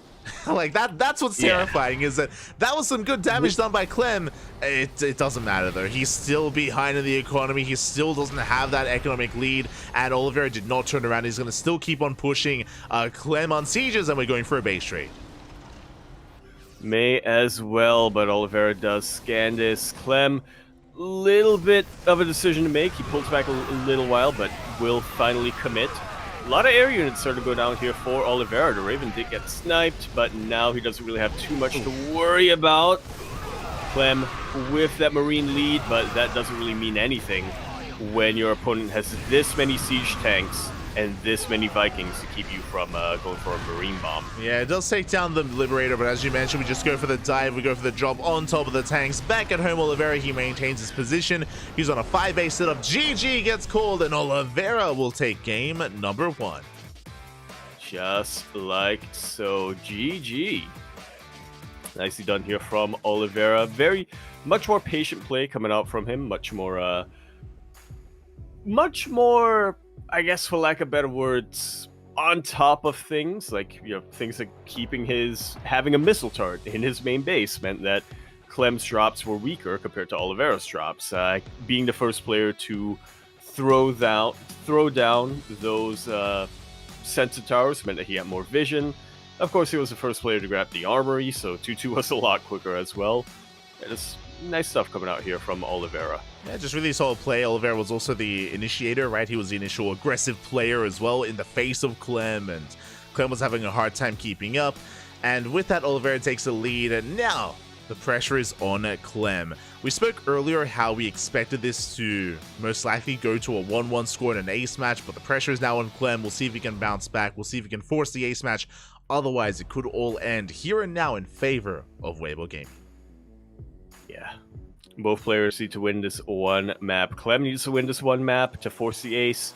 Oliveira needs to win this map to kind of maintain Weibo Gaming's position here in the standings. Weibo Gaming actually the second team, or the second highest in standings, behind Vitality Gaming. Yeah, Weibo Gaming, they've been looking really strong and really powerful here in this season of WTL. And yeah, they're looking to, as you mentioned, just kind of maintain that standing as well. Team Liquid, they're still in the middle of the pack. Honestly, Team Liquid, they could still actually not make it into the playoffs. So this is important. When it comes to the middle of the pack, a lot of these teams are quite similar in scoreline. You know, I'm talking about Team Liquid, Psy, Storm, Na'Vi, Platinum R8, Mystery, All Gamers. Like, they're all very close in scoreline. And over the next couple of weeks, they could all shuffle around, and it could be either one of them making it in or out of the playoffs. Yeah. And now we're going to get ready for our second map. In the top left-hand corner of the map, starting in the top left-hand corner, Ghost River. Not Oceanborn this time. Okay. In the top left, we have a Blue Terror player for Team Liquid from France. It's Clem. And in the top right, we have for Weibo Gaming WBG. It is Oliveira.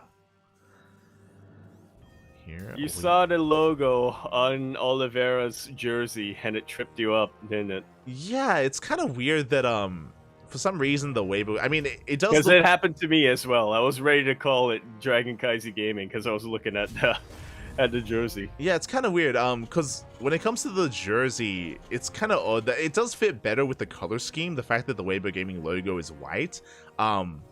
But yeah, it does kind of like blend in a little bit. It's less noticeable than the DKZ logo, which is odd. Yeah.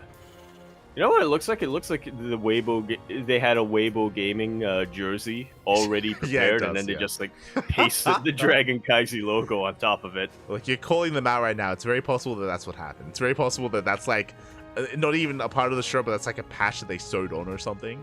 Yeah. It's possible. It's possible. We'll find out. Yeah.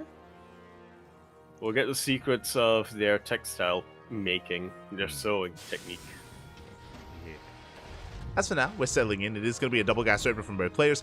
As a reminder, Clem did have a rocky start to game one because of his opener. Remember, he opened up 2 racks Reaper. He didn't accomplish anything with it. He was playing very safe, and Oliveira did not proxy him. So it was yeah, a bit of a rougher start for Clem. But this time, we are mirroring each other, going for the same builds.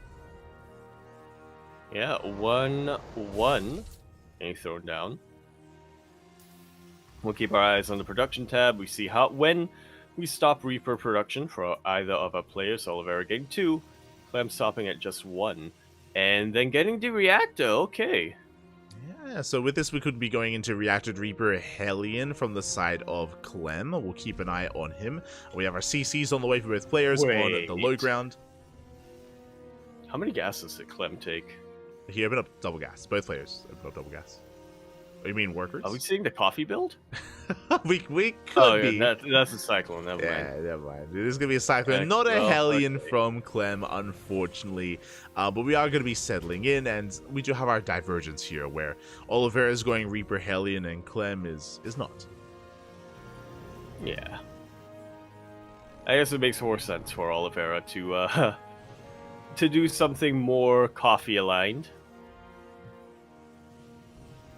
Yeah, with this, Oliveira can be a little more active and a little more aggressive. He has a little dive potential with the Reaper Hellion. Meanwhile, Clem is taking a more defensive stance with the Marines and with the Cyclone instead. If Oliveira can somehow catch the Cyclone, then we can try to rush into like a mineral line and get some economic damage. We'll see, as the pressure is going to be a little bit more on Oliveira, as he's going to be the active player. Yeah, we'll see how he can get done here with his, I was going to say Reapers and Hellion, but he's only moving out with the Sigil Hellion for the time being. Yeah, he's testing the waters, trying to get a feel for what's going on. Does run into the main army, he's going to be shut down, but does at least confirm the Marines and the Cyclone production is aware that there are no Reapers from the side of Clem. That felt personal from Clem. Sending the army out into the middle of the map to deal with that. You can tell that this is his first rodeo on Ghost River. Yeah, as he's going to be reinforcing with the reinforcing medevac as well. Going to be pushing forward Oliveira. Can we maintain ourselves? The boys are going to have to be pulled with this. I'll see how many end up going down.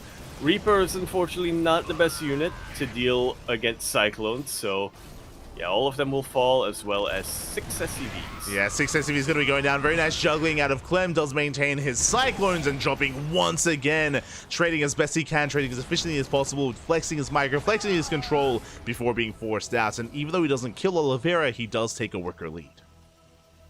Yeah. Which is not something to scoff at in this early game of TVT. I know Oliveira has mules, but, you know, so does Clem. Yeah, exactly. As we do see Oliveira throw down the third CC. He's the first to expand, first to throw it down. We'll keep an eye on Clem to see his own third CC timing, as for now we're just working on our tank production and both players are working towards their Ravens. Yeah, very, very standard things are coming out from our Terran players this time.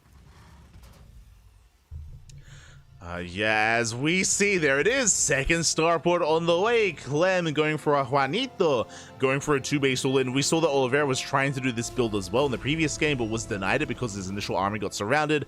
But the goal here is to get into an abundance of Vikings and to go for Liberators to support. So Clem is doubling down. May as well. Oliveira, none the wiser, grabbing that third base. Oh no, I think Clem got a third base, but he's just not saturated. Yeah, third CC is on the way for Oliveira, and we'll see if he's a little bit too greedy. For now, he's maintaining his army and has yet to realize what's going on. We'll see if Oliveira will catch wind of this, as there's not really too much opportunity to scout. Clem doing an amazing job so far, just keeping it hidden, going for a drop as well, keeping Oliveira busy. Like so. Slide depot and a bit of an exposed area. Will end up surviving, and yeah, like you said, there's not really too high of an objective here for this drop to accomplish. Just needs to keep Oliveira on his toes. We do see a scan to the main base, and I think that might be a bit of a tip-off here to Oliveira of what's coming this way. Yeah, Oliveira, he sees lack of third CC. That is a nice scout, but it could be on location. He does not see the second starport, so Oliveira only has a piece of the puzzle. And here we go. Clem has arrived with his Mass Viking. There's a Liberator in production as well, as we did mention. The goal here for Clem is to get map control, to get air control, and to lay siege with that Lib. Well, you know what to say. First you get the map, or first you control the map, then you control the game, then you control. Yeah, there we go, as we have to pull the boys. Big disables here on every single tank. Nicely done here by Oliveira. Oh, but it is going to cost him every single SCV. Yeah, I mean, he takes out 2 out of these 4 tanks, but like I said, 20 SCVs going down is not a good number at all. GG's called. Clem gonna take that game, gonna take that map, and force the ace match here for Team Liquid. A very powerful 2-base all in there by Clem. Again, Oliveira unfortunately did not realize what was going on, was unable to piece it together, didn't scout the natural, and was caught off guard. I mean, we had a decent initial engagement with that all in, but as you mentioned, the tank survived, and Oliveira lost too much. Indeed, he did. Really good, yeah, as you mentioned, those were some clutch disables, but unfortunately there just wasn't enough on the ground there for Oliveira to really pounce on top of those tanks. I mean, 2 of them did end up going down to the slow, to his own tanks, sieging in the back line, outranging them, but yeah, neglected his bio a little bit too much here. Yeah, and with that, we're going all the way to the ace match. More of an expected result here. Again, we did come into that previous series, expecting like a 1-1, and that's what we did embrace. But now, who is our ace player? I feel like I was gonna say I wouldn't be surprised to see something like Clem versus Hero, but remember, it's possible that Hero and Cure are not available because they did play via replays, so they may not be an option for their teams. Yeah, that should just be a rule at this point.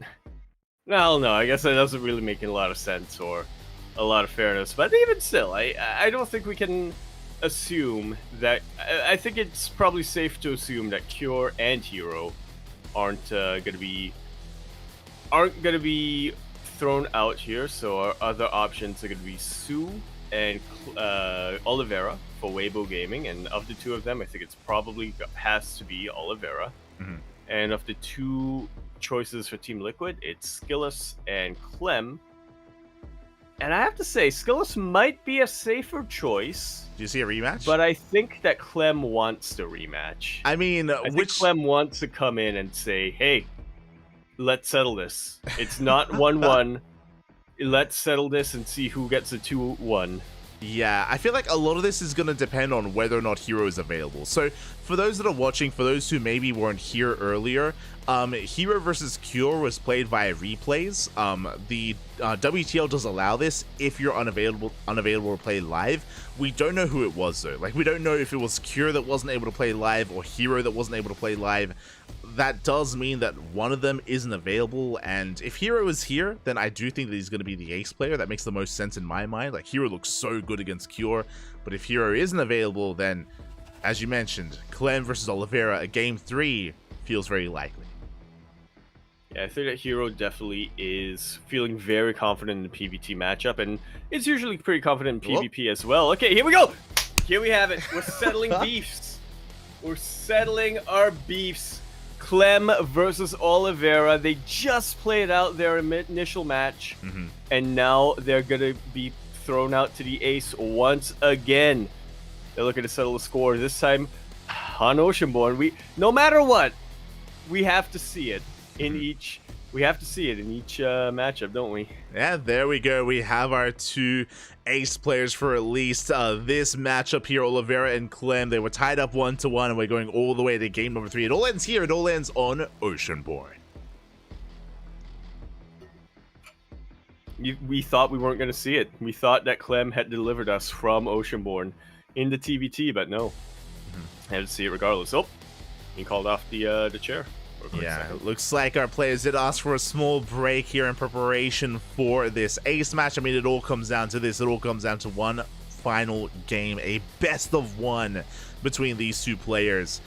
And it could go either way, to be honest. I mean, it's going to be difficult to call. Both players were hyper aggressive in their own respective games.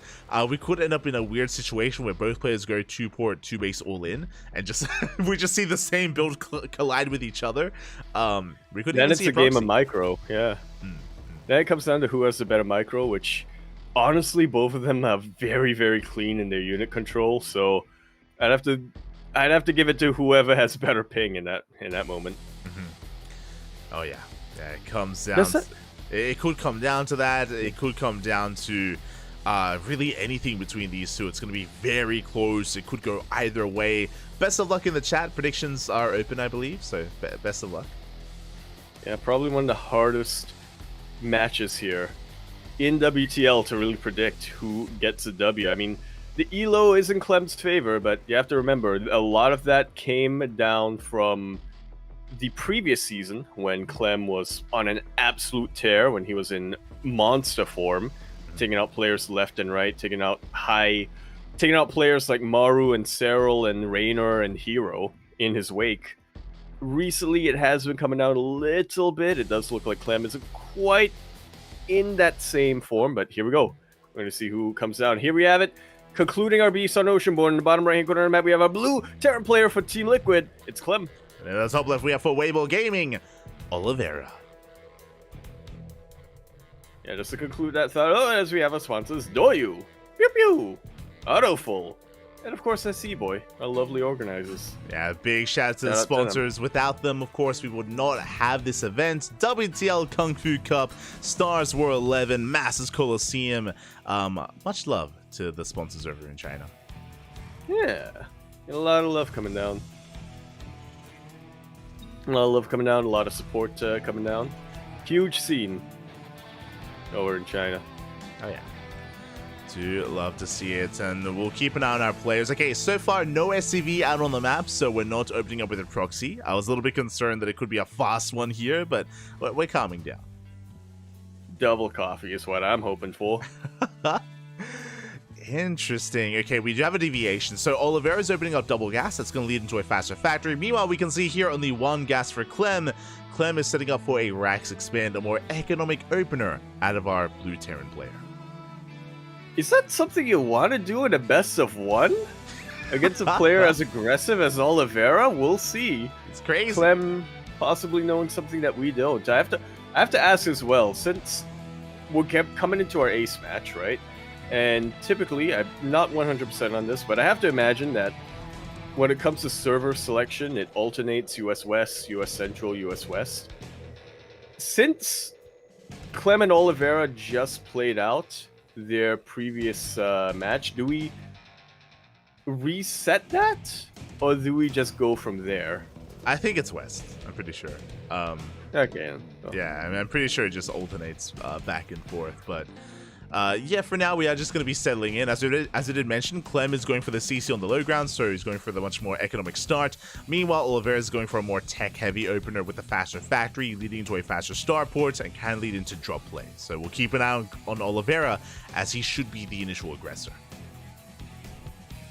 Yeah, I mean, he has to, right? He has to do something to try to slow down the presumptuousness of Clem here, thinking he can get away with a racked expand against him? Against me? You know who I am. Yeah, and I'm curious, we have a tech lab on the way. Are we setting up for an add-on swap? For now, we have our star put in production, of course, tech lab alongside it. We'll keep an eye on Oliveira. Likewise, Clem getting his CC up and running already on the low ground.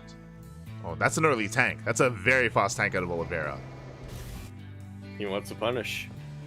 He wants to punish, and Clem is it's gonna be a while before he can get his own tank up and running. I will say that if Oliveira is going to be waiting around for a medevac or anything like that, then Clem should be able to get the safety tank out in time. Obviously, it's going to depend a lot as well on how he positions that tank. Yeah, so Oliveira is going to be moving up with the tank drop. Going to be hyper aggressive here from Oliveira.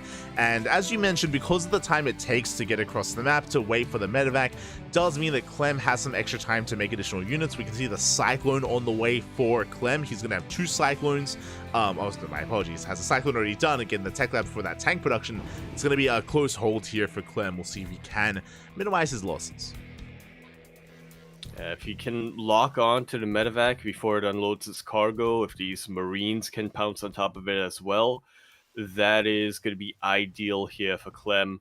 If not, he's going to be in a lot of trouble. Oliveira's going to have so much map control and zoning potential. Yeah, we'll see as the drop is making its way towards the main base. Clem has an army in the main, but not quite in position, and we do boost in. And the tank is starting to siege up. SCV is now surrounding that tank to try to minimize its impact, but a lot of them will fall to the Marines, but overall, this could have been a lot worse from Clem. I mean, again, he got this orbital command much quicker, so when it's all said and done, he's only down 2 workers. That was actually a really strong defense there by Clem. He locked onto the tank immediately. The tank volleys went off. I think only 2 volleys, if not just 1 volley from the tank, so that was not worth it for Oliveira. And Clem, as a result, he defends. He's going to be able to stabilize. We can see Oliveira's moving out with a Liberator, but alas, Clem going for his own and kind of harass as well. Yeah, auto turret. You'll love to see him. And quite a lot of damage. And just like that, Clem is able to take out almost as many SCVs that he lost to Oliveira. Yeah, again, that tank drop just was not worth it for Oliveira. Has a Liberator that's going to be threatening the natural, but we have plenty of Marines in position. Clem will defend, and Clem does maintain his economic lead. Has to be careful not to lose the Raven, though, as we do get the lock-on, but the Raven should be able to escape. Yeah, Clem should be turning that back home right now. Not going to be sticking around too long, I imagine, to throw down more auto turrets. No, the lib! We'll be racing back. When it comes to our setup here, we do have a 3rd CC almost done for Oliveira, so that's a good way to kind of bounce back. Despite the losses from Oliveira, we'll get a faster 3rd base, as it looks like the Raven is going to be shut down. Oh, we barely don't get it! Yeah, the auto turret throwdown at the end there. That Liberator had a decision to make. Chase down the Raven, mutually assured destruction, or live. And it chose the coward's way out. Did end up turning back, and now we have the 3rd base on the way, so Oliveira with this 3rd can recover. We can, of course, try to take that economic advantage away from Clem. Medevac is going to be shut down. Is that an empty medevac? As in, did it have Was it a drop that got shut down and then the medevac tried to escape, or was that the medevac from earlier? That was the first medevac in the with tank the drop. drop. Yeah. Okay, so not as bad. Medevac gets cleaned up. Meanwhile, Clem pushing right through the center. It does have disables. Both players do. This is going to come down to, of course, our spellcaster control. Can we shut down those tanks, and can we pull off our defense or even aggression? Yeah, we'll see here. Another option for Clem here is he doesn't have to throw down any interference matrix. He can throw down additional auto turrets to spread out the tank volleys.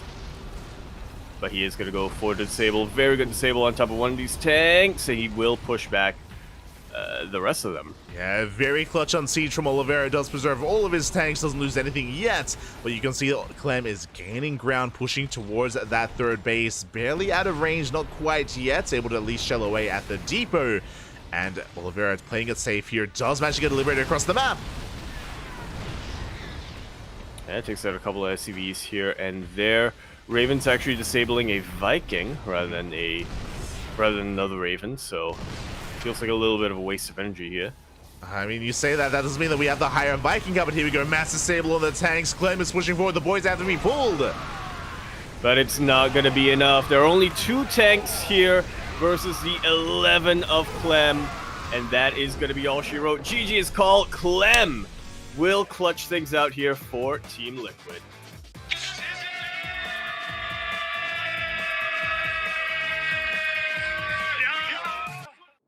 GG, well played. Clem will take it in the end. Clutch moves there by Clem, able to come back in the ace match. Oliveira just unfortunately did not have enough protection or buffer for his tanks. Had a decent tank line, but as we saw, once the disables went down, there was just nothing to maintain that army, and yeah, Clem just snowballed into a win. Likewise, we also spoke about the initial tank drop from Oliveira, which was lackluster, did not do enough damage, and yeah, because of that, we saw Oliveira trying to be greedy in the follow-up, was punished. He was punished very, very harshly for that. Very nicely done here. I gotta say, it really looks like Clem, he needed game number 1 as a bit of a wake-up, because after, he was making a couple of mistakes here and there, but game number 2, game number 3, absolutely tightened everything up. That was kind of the Clem that is kind of the form that we've come to expect from Clem. Oh yeah, I was worried for him after game 1, not gonna lie. yeah, you know, it was very back and forth, and this time Clem will take it. Team Liquid will take the win, and with that, that is the end of WTL Day 1. Yeah, we will have more of them tomorrow night. I do believe that with this victory, Team Liquid is not 100% confirmed for the playoffs, but yeah, something like 70-75% confirmed for the playoffs. Yeah, they're in a much better position. There's still a chance, Yeah, much better position here to make it into the playoffs. So a big win for Team Liquid, especially considering the standings that Weibo Gaming had coming into this. With that, we are going to be wrapping up here for our initial broadcast, but we're going to be back. I'm going to be back in 13 minutes with OSC King of the Hill. OSC King of the Hill is starting up momentarily here. Thank you so much, Yaku, for joining me tonight for WTL. Woo. Thank you. Appreciate it. It's glad to be here. Very, very close matches that we're getting. It just goes to show how seriously our players are taking it now that we're getting towards the end of the group stage. Oh, yeah. Yeah, exactly. It's all coming down. It's all coming to a head in a World Team League. If you guys are tuning in for the first time, if you want some more CranKy Duckling action, we have you covered. Over the weekend, tomorrow, we have Sea Duckling Open. We have more WTL throughout the next 3 days. And we have Cheeseadelphia as well over the weekend. That is a big tournament happening in North America or in the Americas. And we will be one of, if not the, English stream for it. There we go. We're going to get the Tyrant Bulls in the chamber. Yeah, you go. So it's going to be a very long weekend here for us. We have like 2 broadcasts a day every single day. And as I just mentioned, we're going to be back in 10 or so minutes with OSC King of the Hill. I do need a moment to set things up. So again, we're going to be going on a break. And when we return, we will have some more StarCraft. So if you are unsatiated, if you want some more StarCraft content, then we have you covered. Indeed, we shall. We'll see you then. We'll see you then. Until then, thanks for watching, everyone. Thanks for the support. Yaku, do you have anything you want to say before we head off for the night? Yes, but I forgot. See you guys in 10 minutes. Ciao. Bella.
Welcome back, everyone. Welcome back to our second broadcast of the night. We just wrapped up with WTL World Team League round number 8, day 1, and now we're back with some OSC King of the Hill action. If you're unsatiated, we got you covered with plenty of StarCraft, as always, here on the channel. Welcome everyone. Hope you're all doing well. I'm of course your host, Live VIP, and with me we have our two amazing players. We have our king and we have our challenger, and in the bottom right hand corner we have our first challenger of the night. We have the blue Protoss player representing Twisted Minds. It is Shameless. And spawning in the top left-hand corner, we have his opponent. We have the Polish Terran player, the red Terran representing Na'Vi. It is Spirit. Any free in the chat? Predictions? Why not, Pappy? Why not? Predictions are open for a short period of time. Best of luck in the chat. For those that are curious, what the hell are we casting? What's going on? Welcome, everyone. Welcome to OSC King of the Hill. This is a weekly King of the Hill style tournament. What does that mean? That means this is not a best of 5. It's not a best of 3. This is a best of 1. Best of 1 here between Spirit and Shameless. We have 15 best of 1s, 15 players lined up for us, 15 challengers, if you will, and one by one players will rise, players will fall. In this best of 1 format, only one may stand strong here, and basically the way this works is that for every win you get extra money. You get basically money depending on how many maps you do take and how long your reign lasts. For the time being, Spirit is the reigning King of the Hill. He was the last champion. He was the last reigning player in last week's tournament. And now he's back. He's back here to retain that throne even, and to make sure that no one takes it away from him. Also, my apologies. I do need to there we go, sort out my settings. Beautiful. And so now, single gas opener. It's going to be a ranks expand economic opener out of Spirits. Meanwhile, Shameless across the map going for a standard opener himself. We're easing our way into our first map. We're easing our way into our initial series here in the tournament. And again, shout out to Eddie, of course. Shout out to OSC for hosting this event, for funding the event, and for having this event for so long. It's been 176 weeks of OSC King of the Hill. It's been running for many, many years at this point, and I hope for many more as well. Hoping for many more. As for now, do have our initial Adept moving out across the map. Back at home, Spirit getting to his own factory production as well. Just kind of settling in here. We have our tech of choice, not a Stargate. We're going for a Twilight Council opener. This should be Blink, but we have seen players play around with something crazy like a DT opener or rushing into charge. Not unheard of, but should be Blink from Shameless. Should be Blink, as we have our initial Adept shading across the map, getting a read of what's going on. Does scout the CC, so we are aware it's not a one base all in. Again, not unheard of to see Terran players even embrace one base all ins, but at least Shameless is aware. Does confirm. Even getting some hits off on the Widowmine. Doesn't get the kill. Do get the repair off. Widowmine does maintain itself. We can see Spirit setting up for a drop. Starport's on the way. This should be for a medevac, should be for our Cyclone, should be for drop play. Not a standard Widowmine drop. It's a bit of a kitchen sink. It's a Widowmine, Cyclone, and Marines. Quite an aggressive army here. We have a lot of potential with it, a lot of micro potential as well. So Spirit is soon going to be moving out across the map. Back at home, Shameless is getting ready. We have a gateway on the low ground, we have a gateway on the high ground, 2-gate Blink for the time being. This could just be 2-gate Blink into a third, could be an economic opener, or we could throw down a third gateway just to be safe, just to be secure. So we'll see how many gateways we settle into. The higher the gateway count, the more aggressive we're going to be. For now, there's that move out that we spoke about. We have the medevac to maintain the Marines, to micro back and juggle the Cyclone as well. So again, a lot of potential with this move out as we head towards the natural. And Shameless getting ready. We have a shield battery, we have an overcharge, we have our units in position. We should be okay. Big shot on that one as the Widowmine does burrow. It does survive, does burrow in time. Zoning away the army. We can see Spirit threatening a drop into the main. Oh! Forcing the rotation, going for the shield battery. But last for now, we are defending, we are keeping up.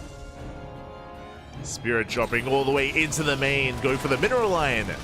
Yeah, probes are being targeted at the same time, so is the medevac. It's going to be a one-way trip. We shut down the medevac. Oh, it does cost us a stalker. Not just one, gonna cost us a second Stalker as well. Aye, aye, aye. Some brutal losses, but we will clean this up. At the same time, Spirit does reinforce across the map. We clean up the drop, we can focus on the main push. And now without a medevac, we cannot threaten the main. Looking at the units lost tab, that was a medevac, a Cyclone, 3 Marines for 2 Stalkers and a probe. I mean, 2 Stalkers is quite a bit of gas. You can see that the resources lost are pretty comparable with each other, but Spirit did lose that much more.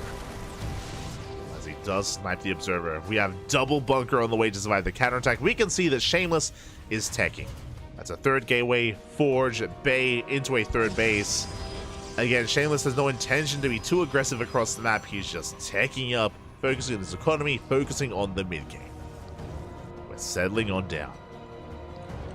Meanwhile, as Spirit does secure himself to make sure he's safe, is going likewise for a Raven drop across the map. Raven drop, Raven harass even.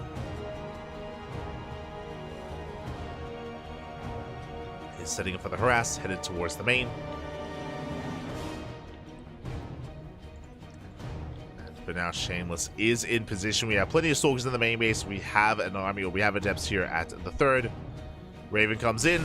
Blink is done, and we do respond. Ooh, the Raven late to react, and it looks like it will survive somehow, some way. The Raven does barely get out of there, gets 2 probe kills, but takes a lot of damage. And it's possible that this may just be a one-way trip for the Raven. The Raven is going to be trapped here in the corner of the map. Unlike Oracles, cannot regenerate its shields or regenerate its HP. So the Raven is pinned. And across the map, Spirit takes his 3rd base on location. 3rd base is on the way, building up a bio army, Marines, tanks, Cyclones as well. And just building up here, not really moving out anytime soon. When we do move out, it will most likely be with all these upgrades. Stim, combat shields, +1. We have quite a timing coming up ahead of us with our medevacs as well. And this is all soon going to be kicking in. Until then, we test the waters. Shameless does confirm the 3rd CC's on location, does confirm that we're expanding, that it's not a 2-base all-in. So Shameless feeling a little bit easy, or is breathing a little bit easier here, I'm sure. As Spirit is moving right through the center. There is an Observer in position. Shameless will spot the army. Does get confirmation, is getting in position. That's 2 Colossus already done, 3rd Colossus on the way. Shameless is trying to catch this, and we'll get on top of the tanks. Well, the tanks are exposed. The 1st tank is going to go down. Yeah, big swipes here on the Marines. The tanks survive. Oh my god, the tanks somehow survived. Big volleys on the Colossus. And despite getting caught out, Spirit, he does maintain himself. He does hold. And Shameless is in a lot of trouble. We lost quite a lot there in that initial engagement. The Colossus do barely stand strong. We do have a 3rd Colossus now coming into the fray. We are keeping up. Meanwhile, Raven's still keeping these Stalkers pinned. And Spirit, he's not pulling back. Still reinforcing. Getting ready for the dive. And Shameless, he is up against the wall. Again, I thought that the initial fight was going to go a little bit better, a little bit more in favor of Shameless. Tank pull is going off. That's going to be a cancel on the Nexus. He wants to try and save it, wants to try and collapse in. And we do force a cancel. Tanks are low. Finally, one of them goes down. But it cost us so much to make that happen. It took so long. As probes are falling as well. We got 3 worker kills. Back at home, we have our line of production on the way. 3rd base happily up and running. We're trying to go for a Zealot run by, and there is potential for damage. There's actually not much at home to defend. It's in the main, not at the 3rd. And SCVs are going to be going down. Not bad. At the same time, we break through the Colossus. Sorry, we break through the tank, what I meant to say, with the Colossus. And Shameless will defend. Meanwhile, across the map, that's going to be 7 SCV kills. Not bad. We get 7 SCVs. We get a Marine. Meanwhile, the Raven is going to be shut down. Not before throwing down 2 more auto turrets. Yeah, focus firing as many probes as we can. 2 more probe kills. And as the dust does settle, I still want to favor Spirit. Sure, Spirit, he lost his tanks, but we got Ghosts. We got plenty of Ghosts. Vikings are on the way. Marauders, +1 ship weapons. 2/2. +2 attack even. And Spirit is taking a 4th base before the 4th of Shameless. So typically the dynamic of this matchup is that the Protoss should be up a base. The Protoss needs to be up a base because of mules, and that is not the case. Not here against Spirit. For the Terran to be up in economy is a terrifying thing. Now Shameless has potential with the Disruptors. Disruptors have a lot of potential. We saw Skillets pop up earlier today. And show us how well can we handle our balls. Nova zones away the Bio Army, but no connection. The Concave looking shot, we get another Colossus. 1 Colossus goes down. We get 1, we're gonna get 2, we're gonna get all 3 of them. We break through the army. The Colossus crumble. The Disruptors, their Novas were not good enough. And Spirit has done it. Spirit, he has broken the back of Shameless. Shameless was holding his own for quite some time, but barely has anything left. No shield batteries, no overcharge. Nova's going off in a panic. GG gets called, and Spirit will take game number 1. GG. Our king is still alive. Spirit, he maintains his throne, is still our king of the hill. And can anyone stop him? Again, Spirit, he's a pretty big name. He is one of the best Terran players in all of Europe. He is the favorite. He's going to be the favorite player for quite some time. But when it comes to the competitors here, we can threaten Spirit, definitely, with players like Christiana, Geralt, Max Pax pops in from time to time, Björn, Solar. We have embraced some Koreans in these events in the past as well. I'm curious, who do we have available, and who comes up next? To reiterate the format here of the tournament, best of ones. These are all best of ones, and we have 15 players. 15 players lined up, and they all rise to the challenge, one after the other. Oh boy, so it's going to be also a bit of an endurance test for Spirit to see if he can survive and if he can weather the storm of the onslaught of players. And who's going to be coming up next? We have our answer. We have our result. We're hopping over to the NA server, and I was not expecting this player so soon. I was alluding to some Korean players before. I brought up Björn and Solo specifically, but it's another Korean player, another top competitor as well. Oh boy. Up next, we're getting into another TVP. The challenger is Nightmare. Nightmare, the Korean Protoss, recently teamless, which is a little bit sad, to be honest. It's a little bit unfortunate. For those that are curious, Nightmare was on Bleed Esports for quite some time, for a couple of months. Nightmare was on Bleed Esports, but today Nightmare did announce that he's teamless. Nightmare announced that he was let go from his team. It looks like Bleed Esports were expecting Nightmare to make it into EWC, into the Esports World Cup, and because Nightmare did not make it into the Esports World Cup, it looks like that his contract was contingent on that, and because he didn't make it, has been let go. So it is unfortunate. I hope that Nightmare can find a nice home and can find a team that can support him, but right now a lot of the teams are looking at EWC. A lot of teams are looking at the Esports World Cup. That is where their priorities lie. That is their priority, which does make sense. But Nightmare, he's an amazing player. He is straight up one of the best players out there, especially one of the best Protoss in Korea. And Nightmare can definitely take it to Spirit. He can pose a threat here, and it's not clear-cut.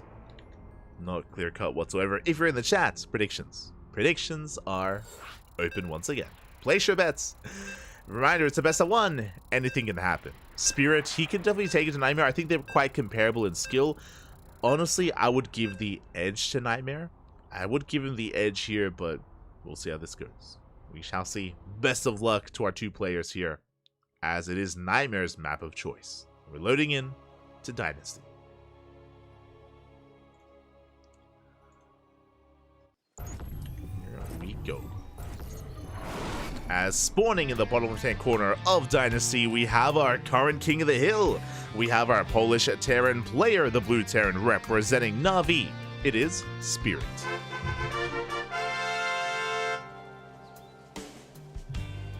And spawning in the top right-hand corner, we have his opponent. We have the South Korean Protoss player, the Red Protoss, representing himself, currently teamless, but deserving to be on a team. It is Nightmare.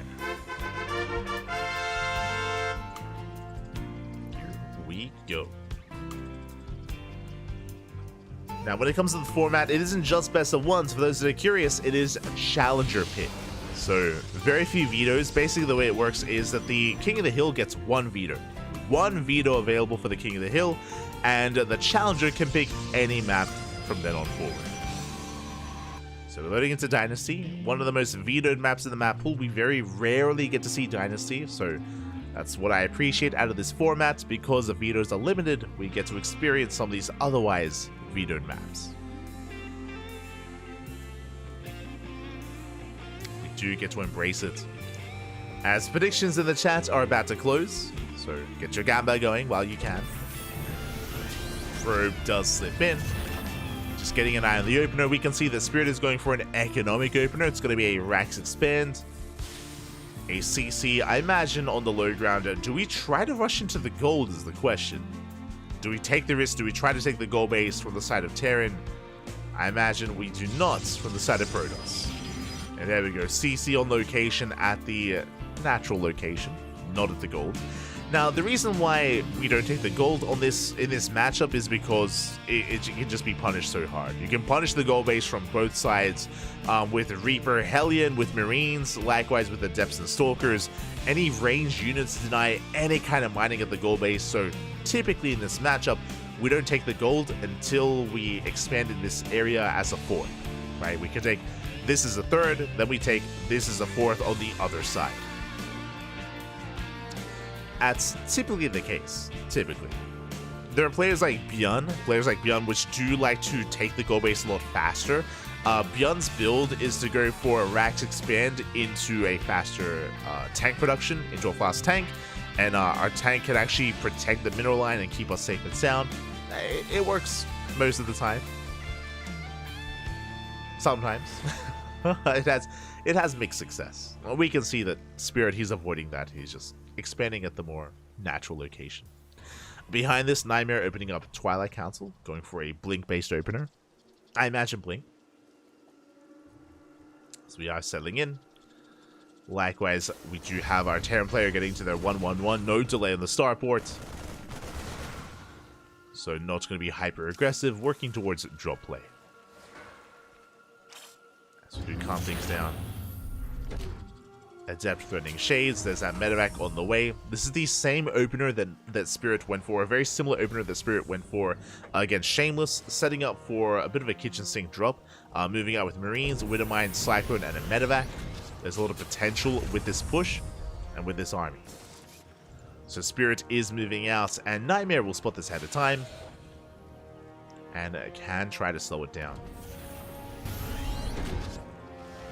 Does threaten the Shade. Nightmare rotating.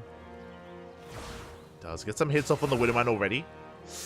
Oh, 2, 3 hits going off. We get the Widowmine. Yeah, one more shot. The Widowmine does go down. Massive pick off. As we shade across the map, we threaten the mineral line. SCVs are going to be going down, or at least denied mining time. Ooh, and yeah, Nightmare is doing quite a lot with so little so far. Meanwhile, the move out does not stop, and we're going for the pylon.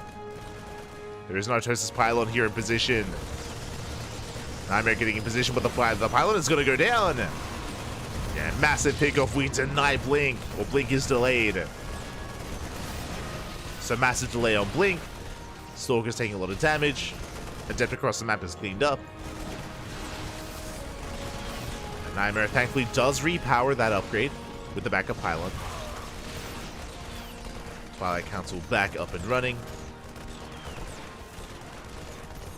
Cybercore taking a lot of damage. Yes, Cybercore is going to go down. Likewise, has to be rebuilt. Honestly, really nice pickups.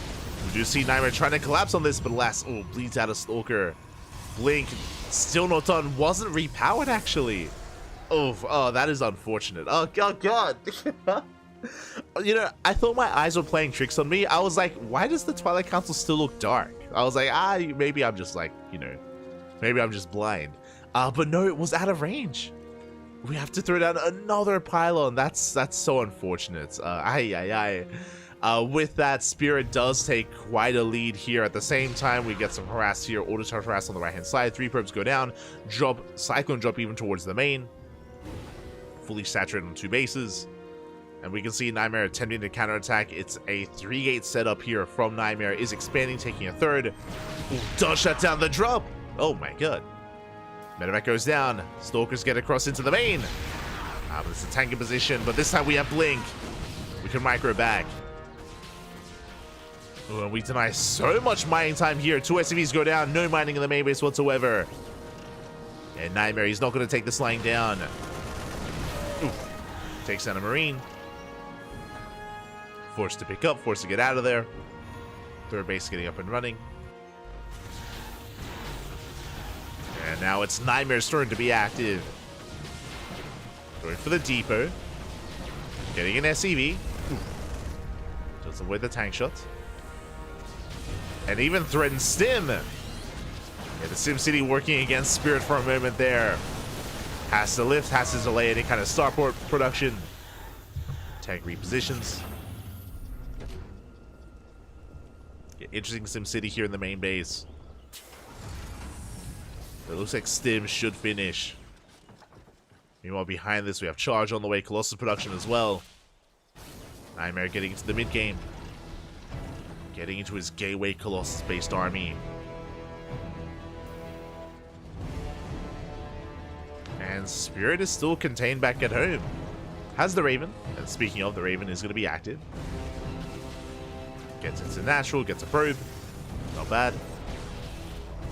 At the same time, Spirit will lose a depot. And Spirit moves out. Uh-oh. As he moves out, we can threaten the main base. We're going for the tech lab. Stim is done, but not Concussive Shell. And the upgrade is denied. Going for combat shields, but it should finish up in time. Just barely. Spirit still moving out across the map. He ignores the harass in the main. But he does run into the tanks. Prism is coming back home. Dodging into the Colossus, I should say. The first tank going to be going down. We get 1, we get 2 tanks that are left exposed. Every single tank going to fall. Yeah, Nightmare is just having his way with this army. He completely shuts it down. He comes in for the surround. The Medevacs. The Medevacs are targeted. 1 Medevac barely survives. But we bleed off everything else. The Marines and the Marauders. And now Spirit, he's in trouble. He's down in supply. He lost every single tank, and there's nothing to protect the natural. There's even the Ghost Academy is exposed. And we're pushing in. We are pushing in. We have the Prism. We can reinforce. We're fully saturated on 3 bases. Spirit moving out with a Doom Drop. A bit of a desperation move. We're going for the base trade. And we have a recall. Bear that in mind. Nightmare can always recall whatever he needs to. Takes out every SCV. We do have a bio army here on the high ground. We do have a decent army to hold on. But the Colossus are making their way through. At the same time, the third base is going to go down. Nightmare does preserve his probes. And he's making his way to the main, camping the production. At the same time, so is Spirit. Pushing forward, no shield battery. No shield battery, no overcharge. Do we recall? Looks like we will. The army does pull back. Do we go for the recall? Never mind. Pushing back into the main. We're pushing back in. Spirit reinforcing once again. As Spirit, he's bleeding off too much. Despite the medevac, Marines are going down. Marauders as well. Oh, it's a close hold. Very clutch. Nightmare has barely an economy, though. They can barely reinforce. Ooh. Do force some friendly fire. At the same time, Nightmare still wreaking havoc in the main. Vikings going ham. Nice kiting here out of Nightmare. He can juggle, of course, as well. The natural base has been broken. And Spirit, he lifts. He can lift. He can try to evacuate. We still have a recall, but the final base is going to be going down. If we're going to recall, it has to be now. It looks like we're not going for it. Yeah, probes escape. Just full-on base trade. We escape with the probes. We're going for the elimination. Now, Nightmare does have enough money for a base. He can throw down the Nexus. Meanwhile, Spirit, he's just lifting all over the place.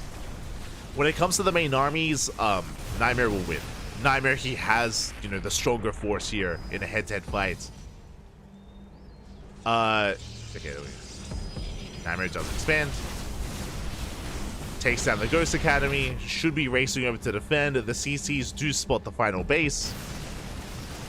And looking at the units tab, we have 4 Marines, 8 Marauders, 2 Vikings.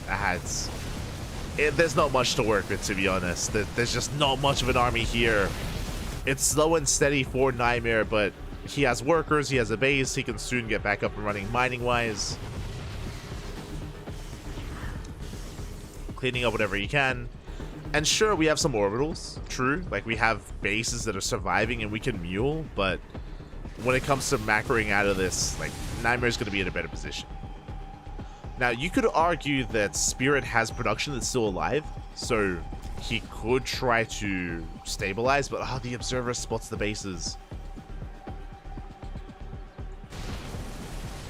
And Nightmare, he's looking to pounce in! This orbital is going to be shut down. We have anti-air. And Spirit not in position to defend. The base is going to fall. Now, we could go for the base trade. We could try to rush in and snipe the base. The Nexus. Orbital's on fire. Spirit is pushing in, and Nightmare's racing back home. Oh, can we save it? Can we mule? Can we mule the repair? It's going to be close. 5, 4, 3. Yeah, nah, there's no saving the orbital. We're down to 1 orbital remaining here for Spirit. Deeper's on the way to break out of the supply block. And Spirit, he does deny mining. Not bad. But the juggling is solid here from Nightmare. Saves a Colossus. Probes are going down. We're down to 1 Marine. It is awkward for Nightmare to engage. It is awkward. You can see Nightmare long distance mining instead.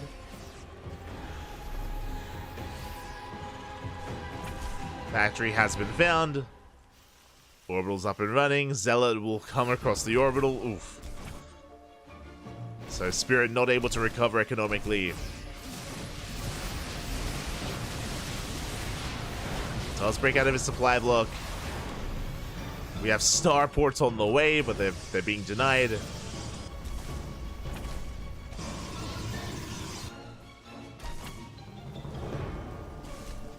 Am I blind? Why is it? Okay, I was gonna say, why are there 2 starports on the production tab? Oh, but they are cancelled. Yeah, and despite the best efforts out of Spirit, there's only so much he can do with so little of an army. He has more medevacs than there are units to save them. We blink over the wall. Oh my god, he's crazy! Lose the Stalker. The Prism getting low. Prism is so low, but it barely survives. And now there's only 1 Marine for anti-air. Going for the feedbacks. Spirit's down to 1 SCV. Gonna get supply blocked once again. GG gets called. Yeah, there's no coming back from this. And Nightmare knocks down the King of the Hill and takes the throne. GG. GG, well played. Nightmare is our new King of the Hill. Congratulations.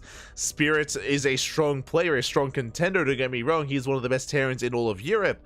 But Nightmare, we mentioned coming into this, can pose a threat to Spirit, is comparable to Spirit, if not favored in this series. And Nightmare does bring Spirit down. GG, well played. And with that, we have our new King of the Hill. Congratulations. Congratulations to Nightmare. Whew. But the question becomes, how long is his reign?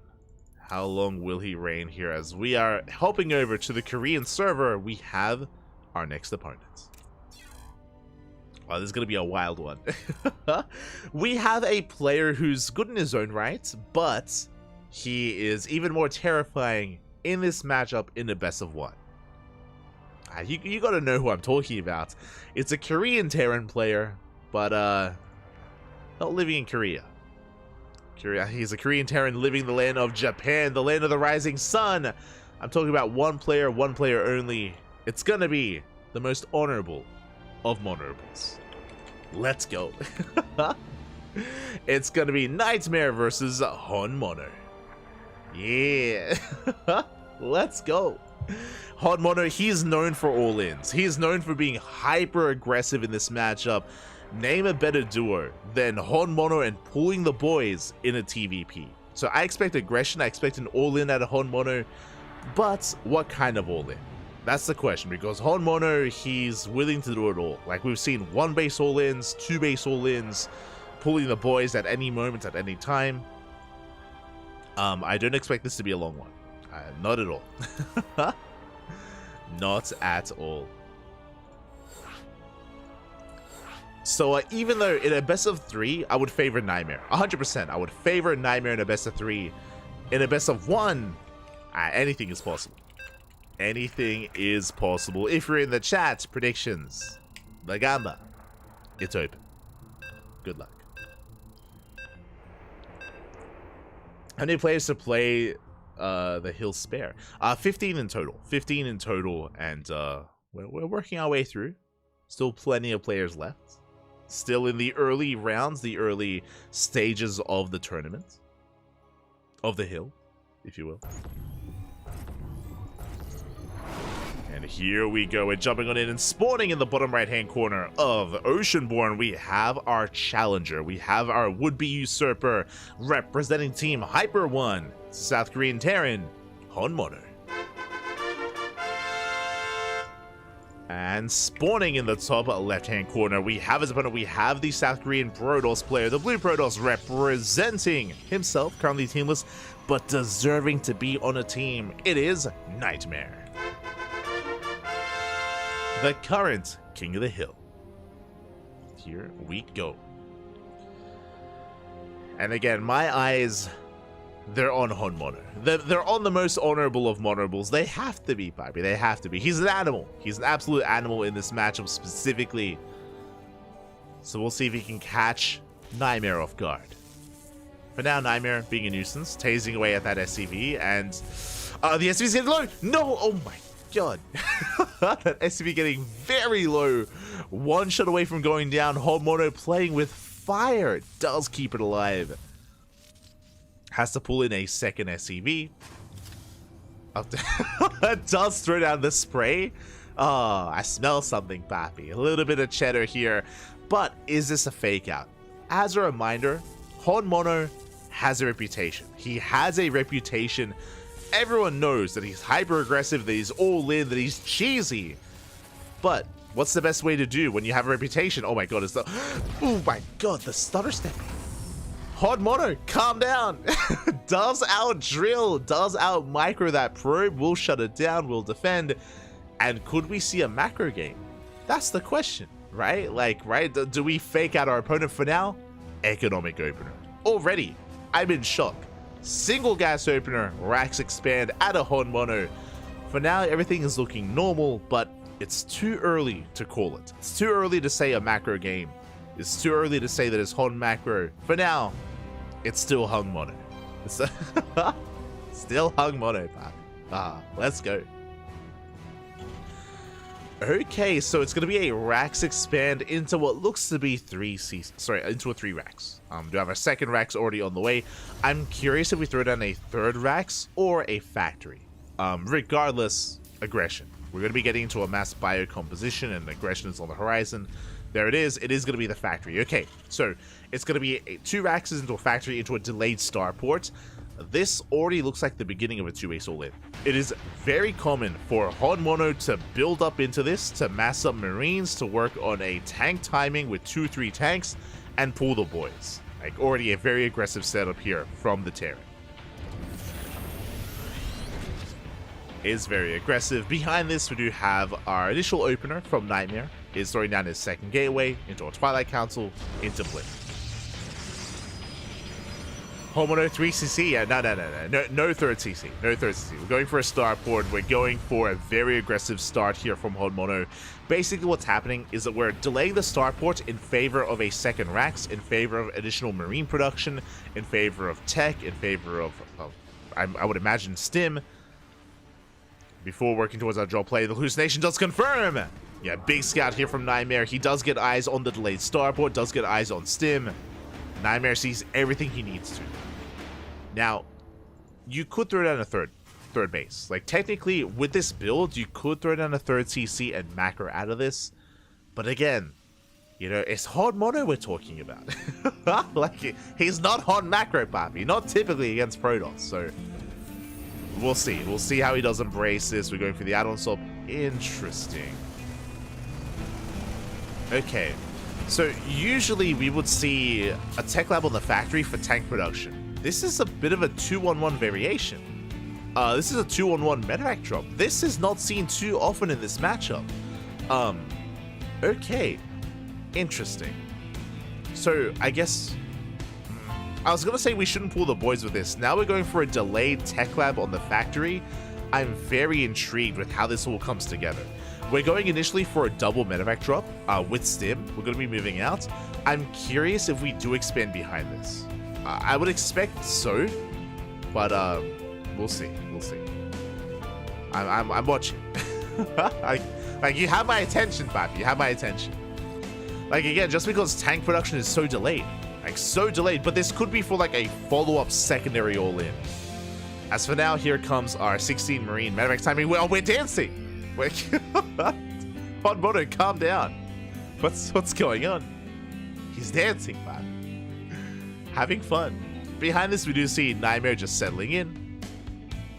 Get into his 2-base setup. Looks like 2 gates into Colossus production, into a third gateway. So very safe play out of Nightmare. Not rushing into an expansion, not rushing into a third. I'm pretty sure Honmono assumed that there was an observer over his army. That's why he danced. At the time, I don't think there was. I could be wrong. Maybe Nightmare saw the dancing. I'm not sure. Meanwhile, Honmono keen eyes does spot the observer, and that is the third CC. Do we cancel? No, we're not canceling, Papa. We're going for a longer game. Okay, let's go. So 2-on-1 into tank production into a third CC. Now, we have seen this before at a Honmono. If I'm not mistaken, Honmono is looking to play out a quote-unquote macro game, but he's going purely Marine tank.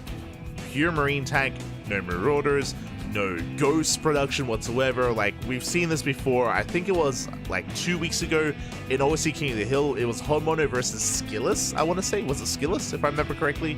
But yeah, just like mass bio tank. May have been against one of the Polish Protoss players. But okay, Honmono. And on top of that, despite the 2-on-1, we're not doing anything with it. We're just chilling. We're just chilling back at home. We're not being active despite the opener, which I would have expected Honmono to be dropping, but no, he's staying back at home. Meanwhile, Nightmare expanding, taking his third. Now, Nightmare, his third base is late. Just to wind things back a little bit here, Nightmare delayed his expansion for a bay, for river production, for 2 extra gases at the natural, and for a third gateway before taking the third nexus. So, Nightmare was playing very safe. Nightmare is playing very safe here, and because of that, Honmono is kind of taking advantage of it. Kind of. Like, this isn't like Honmono being hyper greedy, but still, you know, taking a third. Scanner reveals the third base of his opponent, moving out with his double drop. Honmono will expand, building up his tank count.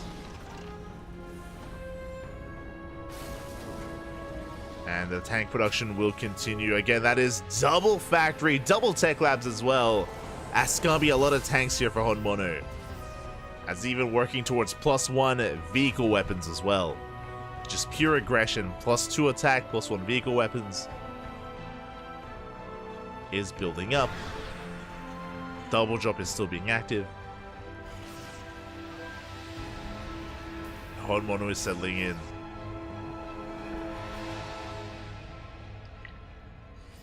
He's building it. This is not what I signed up for. Scammed. True.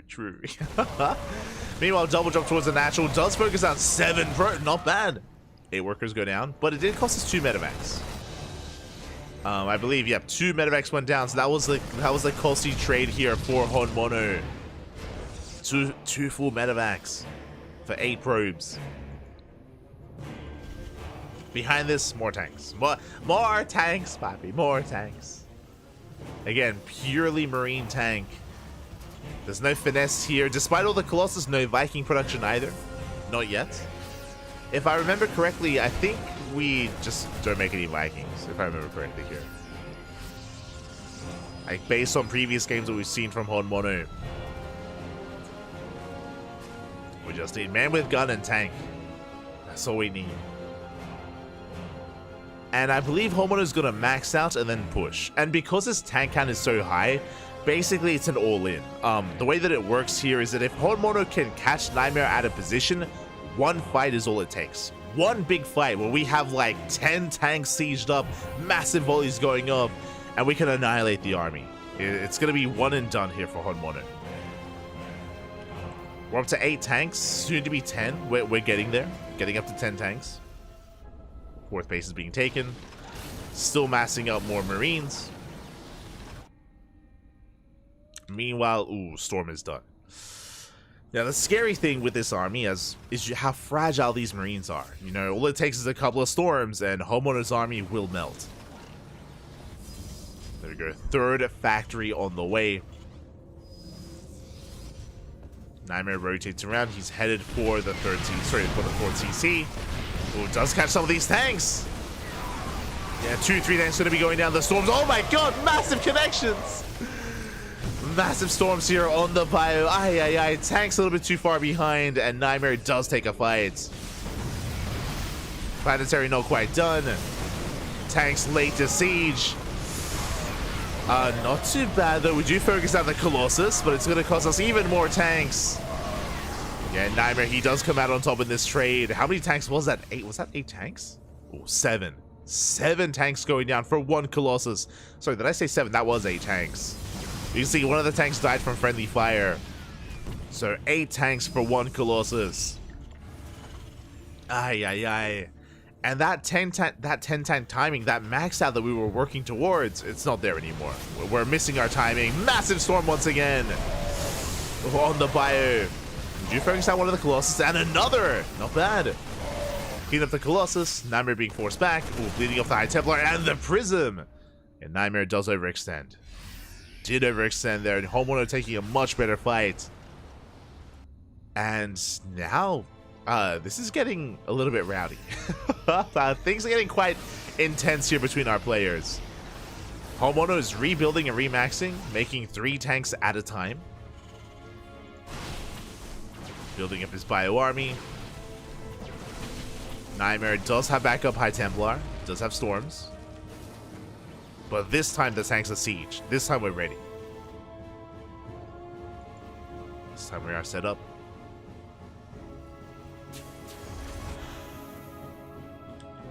A fusion core on the way. Bio army sims in. Ooh, and again, we want to fight within range of these tanks. Honmono trying to drag the army within tank range. And Nightmare has to back off. Does have to retreat. 2nd robo for double Colossus production.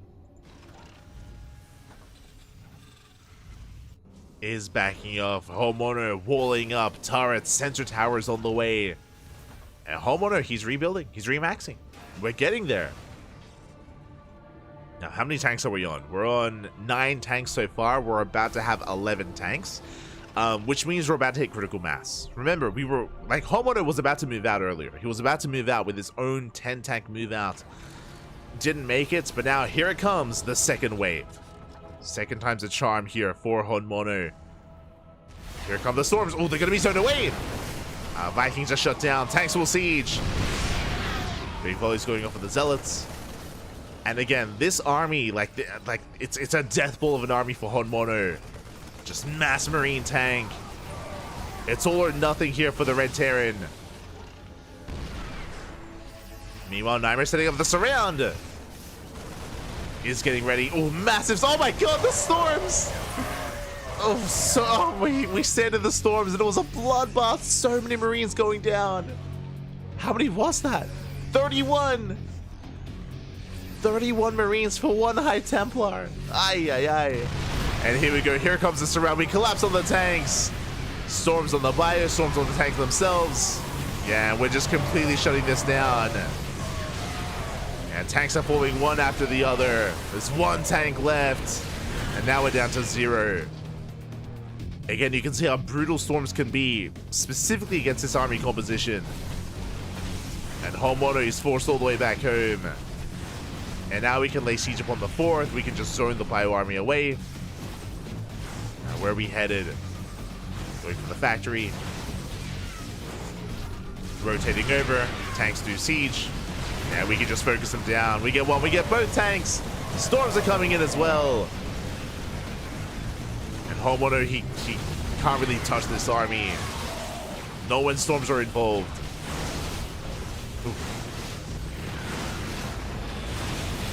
The storms, we just throw them down one after the other on the Liberator. I was a little bit wasteful for Nightmare, not gonna lie. We're running out of storms because of that. But we got the factory. Homeowner reestablishing himself. I mean, his economy is still looking solid. He didn't lose any SCVs. Bear that in mind. So Homeowner, like, macro-wise, he's keeping up. His army may not be as efficient, but but he is keeping up supply-wise. Nightmare taking another expansion.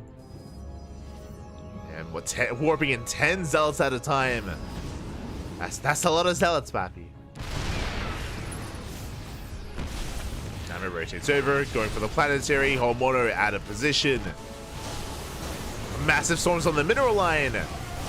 And storms on the bio as well. The Colossus survives. We bring down the base. And we bring down the Marines, the tanks that were all left in the back line. These tanks, they did nothing. And now Homono's lost his advantage. He lost his economy. Like, the thing keeping him in this game was his 4th base, and now he has none.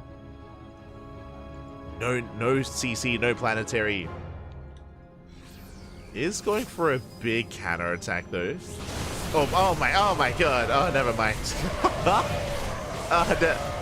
Never mind us. We shut it down so hard again. One storm is all it takes. The Marines, they melt. Terran play. Look away, Poppy. Look away, Terrans. Don't look at the Marines. Oh, God. As Nightmare's maxed out. At this point, Nightmare is completely maxed out. And again, this is also why we very rarely see this army composition out of Terran players. This is very unique to Honmono, going mass Marine tank. Terran players would usually mix in Marauders, Vikings, head towards Liberator production as well. They would head out of tanks into Widow Mines. This is just a very unique composition for Honmono, and he does throw down storm after storm. We shut down the tanks. And Nightmare looks like he has out. He's broken through. And Nightmare's reign will continue. He brought down Spirit earlier, takes down Homono. GG gets called, and Nightmare takes the game and holds on to his crown. GG. Yeah. Nightmare is still our king of the hill. Congratulations, but that was a fun game nonetheless. Again, not many players do embrace this kind of mass marine tank style. We've seen this before at a Honmono whenever he plays Macro against Protoss, and again, it's a very all-in way of playing just because it does not scale well into a longer game whatsoever, as you just saw. It's kind of a one and done sort of thing where you move out with an obscene amount of tanks, with like 10 plus tanks, and the goal is to catch the army out of position. Unfortunately, Nightmare saw the army move out, and he was able to surround the forces of Honmono. He was able to completely clean it up, and with that, GG, well played. We do maintain ourselves here, and sorry, for some reason the casting tool is messed up. Can we fix that? There we go. There we go. Sorry, the casting tool was just showing the wrong players for some reason. But has now been fixed. And now we're getting ready for our next series. We're getting ready for our next challenger. Let's go. We have a new challenger here. And let's see if anyone in the chat can guess. It's going to be a very wide array of players available, so best of luck. It's going to be a Polish Protoss. There's like 10 to pick from. Up next is going to be a PvP. A Polish Protoss player is looking to rise up to challenge Nightmare. And this is a better hint, an easier hint. We talk about him all the time. Oh my god. We bring him up all the time, Papi. And I just said his name. I tried to stop myself. I couldn't do it. Who's it going to be? For Berserker Esports, it is Papi. Let's go. Let's go. Nightmare versus Papi coming up next in that PvP. And honestly, in a PvP, anything could happen. I still favor Nightmare. Like, Nightmare is a heavy favorite to make a deeper and deeper run. But, these players, they can pose a threat. They can pose a threat. Yeah. Let's go.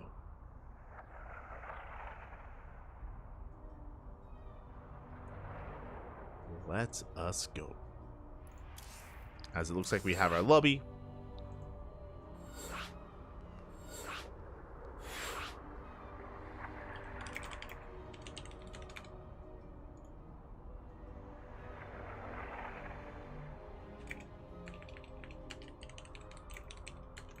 Okay, we good.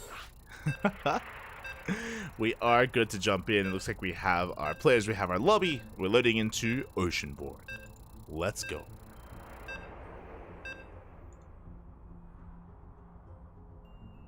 As a reminder, still a best of one, but Nightmare, he has, you know, some wins under his belt now. He's on a 2-game win streak.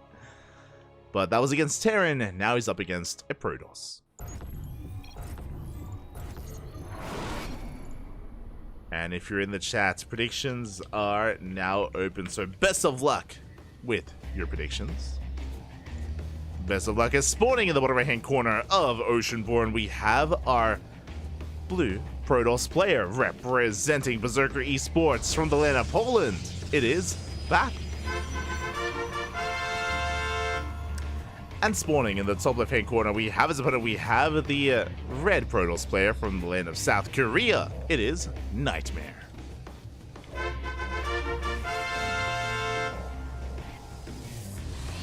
We go.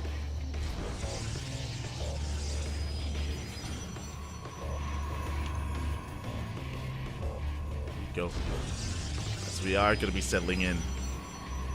And my eyes are going to be on Papi. My eyes are going to be on the challenger here. We have seen Papi pop off in PvP in the past against players like Geralt, against players like Christiana, against fellow Polish Protoss players. Papi can hold his own. And we'll see how he compares to Nightmare. What is BLD? BLD is Bleed. Bleed Esports was Nightmare's team for a couple of months, but I said this before, I mentioned it before. Nightmare is teamless. He did end up losing his team did end up letting him go today, less than 24 hours ago, which is a bit of a shame. It is a bit of a shame. Nightmare is definitely deserving to be on a team. He's an amazing player.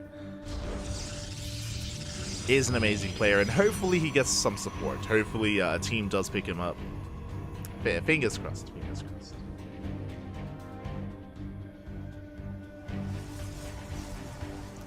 Fingers crossed.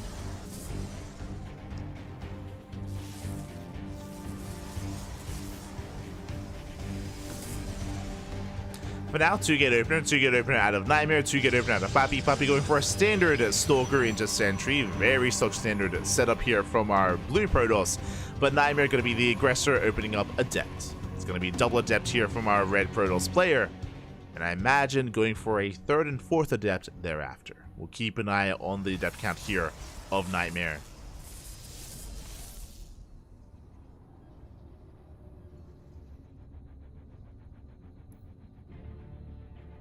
We shall see. As we go, our first set of Adepts are moving out, and actually we're going for a double Sentry follow-up. Okay, so initially an aggressive start, but Nightmare is not doubling down. He's not overcommitting, just moving out with our initial Adepts to threaten the bases of Papi. And we'll see if we can keep up. We'll see if we can maintain ourselves.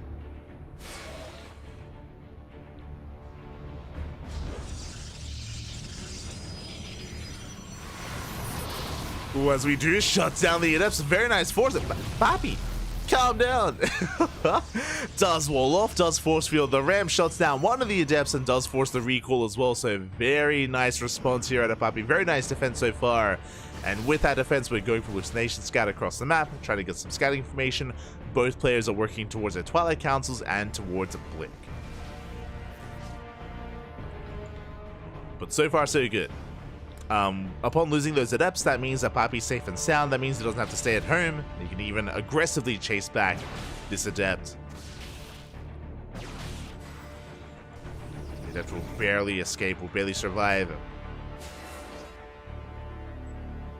We'll threaten another shade. One adept does not one-shot workers. We do commit, and that's gonna spell the end of the adept getting one probe kill. So far, not a worthwhile opener out of Nightmare. But that was just merely our initial units. Behind this, Blink is on the way. There's a window where Nightmare will have Blink and Papi will not. But it's only a couple of seconds, not the biggest of windows.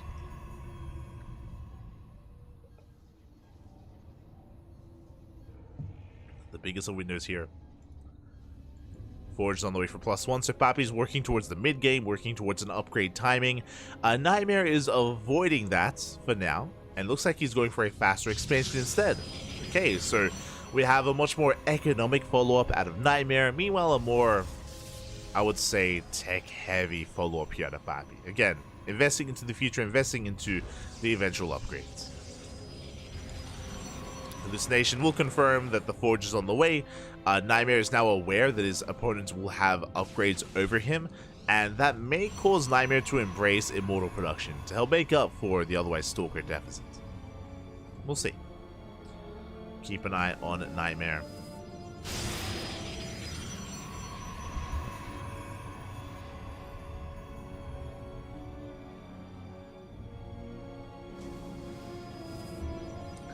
As there we go, we have our Forge on the way, but again, it's going to be quite delayed compared to Papi. Compared to our Papi. Nightmare moves out, threatens the shield battery. Just applying some pressure, force fields, a solid blink is done for both players. And Papi does avoid the army, does avoid the force fields. Nightmare, he does push in, but he is forced to back off. Again, Papi's holding his own. Behind this, we have Charge on the way. Working towards Charge, still +1, a Gateway Explosion, Robot Production as well. And I would still actually give the edge to Papi here, so far, for the time being. This +1 is about to kick in. Papi getting to his own Immortals. I assumed that it was going to be Nightmare embracing them first, but no, it's going to be Papi instead. He is embracing those Immortals. Nation diving in, does confirm the Gateway Explosion. +2 immediately on the way for Papi. So he can work towards that +2 timing. Yeah, we're taking this slow. Taking it slow here, we're taking up into a Templar Archives, Immortals. Papi's just going to be building up Immortals and Archons back at home and working towards that +2 timing.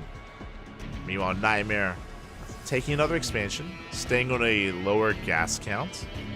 Just 3 gases here for Nightmare, which means he can't really afford Immortals or Archons, not yet. Just mass Gateway army so far for the Red Protoss.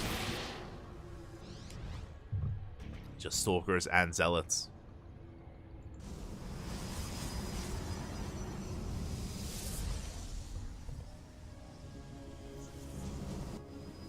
The game is going to calm down. We'll see if Nightmare can overwhelm Papi. Basically, Nightmare will have, at least should have the larger army, as we can reinforce with additional Zealots. Stalkers are moving out. Just moving out with our Stalkers for the time being. Rotating around, does confirm the Archons and the Immortals. Nightmare is aware. With this, Nightmare could just skip Archons and Immortals entirely, and he could go into Disruptors. Nightmare has that option. Could try to rush into Disruptors instead. As Papi does rotate around. Does push forward. Pushing up this ramp is going to be difficult. Doesn't attempt to, not yet. Big Immortal volley is going to be going up. Papi maintaining this position. And does even catch out some Stalkers as well. knocking down these rocks, pushing towards the fourth base. We have cannon shield batteries on the way. Nightmare getting ready for the push. But does he have enough? Nightmare, he's up on Stalkers. But down on everything else. He's just pure Stalker here out of Nightmare. At the same time, going for a big Zealot run by. Going for a Zealot counterattack. Does hit the third. Do we have a warp in? Somewhat. Couple of Zealots reinforcing back at home. Meanwhile, we're collapsing on those Stalkers. Shield battery popping off. We have the overcharge, but even with the overcharge, it looks like Papi may just barely have enough. It's going to be close. Yeah, some of the Archons stuck in the back line. Immortals do what they can. The force fields are on point. They zone away those Immortals, and it looks like Nightmare is holding. Yeah, we shut down the army. We shut down the Prism, the Immortals. Everything gets cleaned up. Again, it was an awkward fight for Papi. For a lot of that, the Archons and Immortals were not really adding any DPS, and we forced reinforcements back at home, not across the map. And Nightmare, he's pushing forward with purely a gateway composition, with purely Blink Stalkers. And Papi, he lost his advantage. He lost everything. Lost the Archons, lost the Immortals, lost the Prism. There's barely anything left at home. And Nightmare, he's coming in for the kill. Zealots will buy time. They will buy some time. But we can kite well against them. Immortal has arrived. Will help. Oof. But the shields are triggered.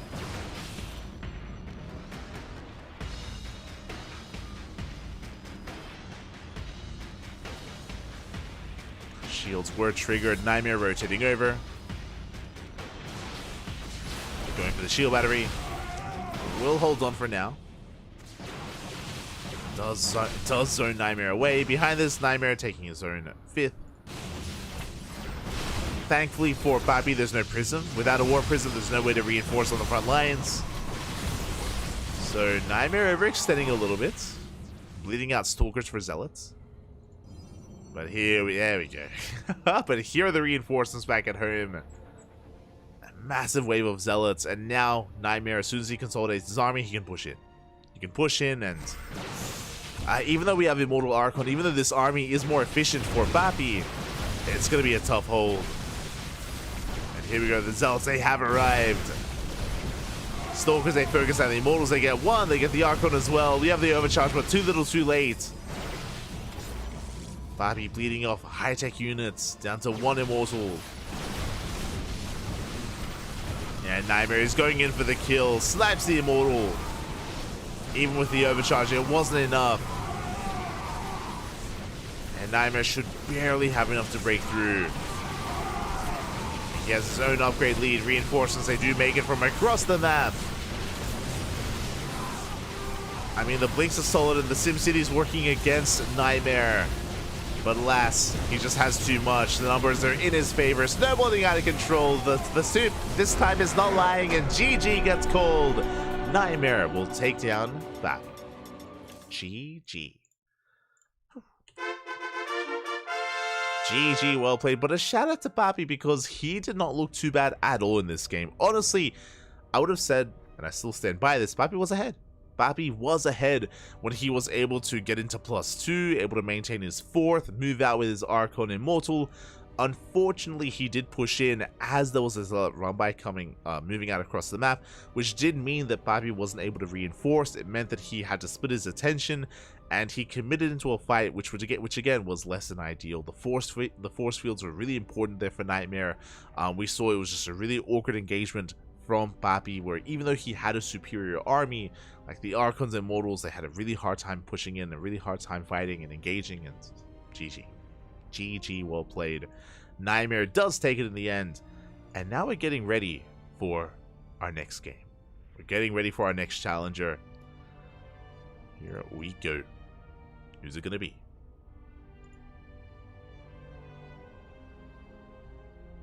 Who is it gonna be?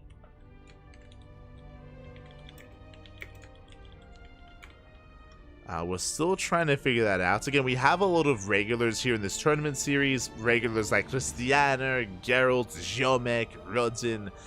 Plenty of Protoss opponents are typically available. And here we go. We have our next opponent. it's gonna be. I mean, I just kind of said the race. It is gonna be another Protoss. Of course it is. Of course it is. Gonna be another Protoss opponent. A very different Protoss opponent though. Not a Polish Protoss player. Do need a moment to set up. But up next, it is going to be Mindle VK. Let's go. Representing Psystorm, of course. Mindle has been very active here throughout the year and has had some really strong moments as well, where he's been able to pop off. And I do wish him the best of luck. Do wish him the best here as Nightmare. He's on quite a bit of a win streak already. Is on quite a win streak here. 3 wins already. I mean, I say that, we still got a lot of games. We still have a lot of games up ahead of us. A lot of matches. And you can hear the beeps. We have our lobby, we have our map. Predictions are open. Predictions are open.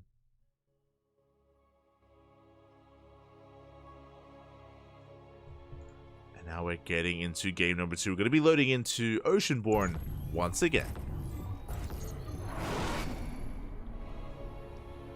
And spawning in the top left-hand corner, we have our red Protoss player representing Psystorm Gaming.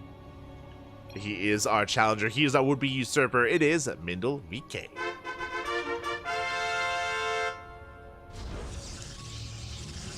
And spawning in the bottom right-hand corner, we have his opponent. We have the blue Protoss player representing himself, currently teamless, but deserving to be on the team, our current king of the hill, with 3 wins under his belt. It is Nightmare.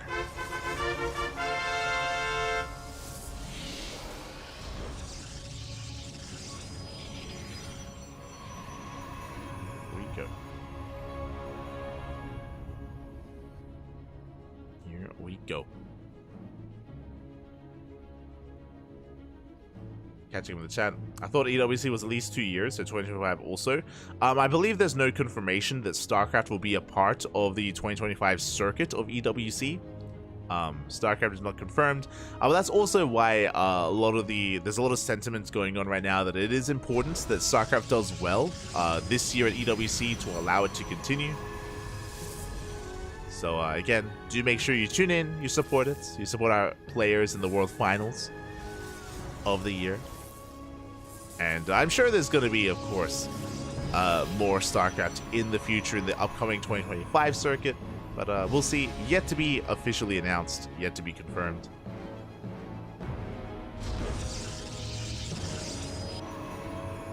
But regardless, I'm sure at least OSC King of the Hills, they'll be around for a while. I'm sure. As for now, 2-gate opener. 2-gate opener out of Nightmare, 2-gate opener out of Mindle VK. So far, everything is looking as it should. Nothing out of the norm. We should be seeing some pretty similar builds that we saw previously. There we go. Stalker Sentry out of Mindle VK, just like Bappy. Meanwhile, Double Adept from Nightmare, once again, to be the aggressor.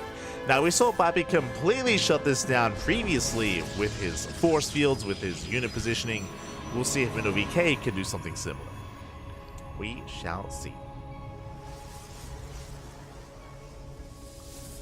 When will the OSC Masters playoffs continue? I'm not privy to that information. I'm pretty sure, was it Dave? I think Dave Tessa's casting that, right? I think Dave Tessa is covering, yeah. I think Dave Tessa's covering the playoffs. Old mate Dave. And I'm sure Eddie has a better idea of the scheduling for that.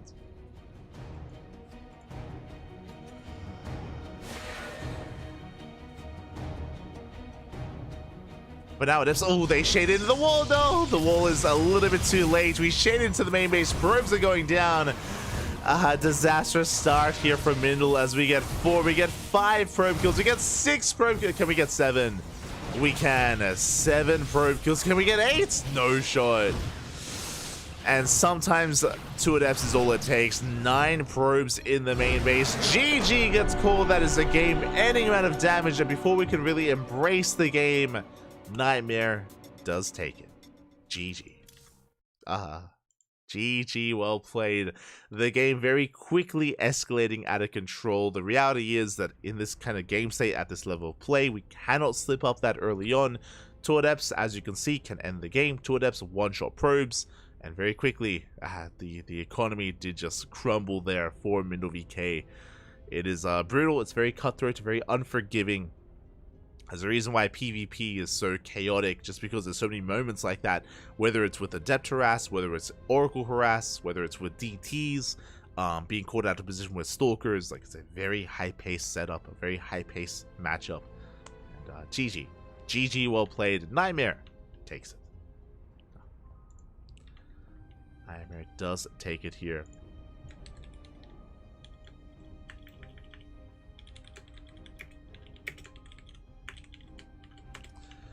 And with that, that means we have another opponent. Bit of a much faster game this time, much faster game. But we will see kind of where we end up. And who our next opponent is. Okay, we have plenty of players lined up here. And it looks like we are a third of the way through the broadcast. What do I mean? What do I mean by that? We have 15 best of ones, 15 best of ones back to back to back. And that was our 5th one. That was our 5th series wrapping up. We have 10 more ahead of us. 10 more to come. Let's go. Will we see a Zerg player? It's been a lot of Protoss and Terran. It's been purely Protoss and Terran here tonight. Can we get a Zerg? Can we get a Zerg player? Who do we usually see? Sometimes Wayne. Sometimes Wayne. Eba, if he's awake. I know it's quite early in Europe. It's what time is it? What time is it in the UK? 6 p.m. So it might be a little bit too early for Eba. I think he's gonna wake up in a couple of hours. Kappa. Este Eba, papi. Este Eba. So we'll see. We'll see as we have our opponents. Oh my god. Okay, it's gonna be a Terran opponent. Not a Protoss. I believe he's teamless. Yeah, he is teamless. It is going to be the Italian Terran player. Nightmare is up against Baby Marine. Let's go. Let us go. Again, I always do appreciate casting Baby Marine whenever we can. Not the most active of players, but that's why we do love to embrace him in these matches whenever we can. And if you're in the chat, predictions. Predictions are open. Place your bets on who you think will take it here. Will we finally have a new King of the Hill? Or will our reign continue? We're here to find out. As spawning in the top right-hand corner of Dynasty, we have our red Protoss player. Currently teamless, looking for a team deserving to be on a team. The current King of the Hill. It is Nightmare.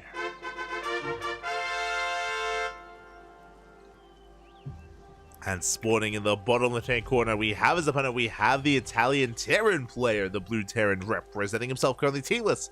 It is Baby Marine. Let us go.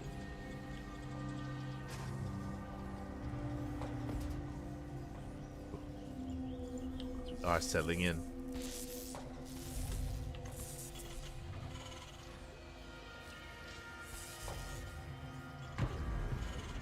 So now we are going to be opening up. Again, we're loading into Dynasty. Interesting map choice here by Baby Marine. Usually this map is vetoed and usually we avoid Dynasty. So I'm curious if Baby Marine has a specific build. I mentioned it previously when we were going over, I think it was the Spirits matchup, how Bjorn has a build on this map. Bjorn, he has a specific build to get into early tanks, to get into our goal base a little bit faster. I'm curious if Baby Marine is willing to embrace that as well. For now, ooh, the probe was stuck for a moment. Tasing away at that SCV is going to be forced back. And we're opening up double gas. Okay, double gas opener here out of Baby Marine, going for a faster factory. A bit of a more aggressive opener from our blue Terran. Meanwhile, Nightmare is expanding. Nightmare does expand, going for his gateway into Nexus, into Cybercore.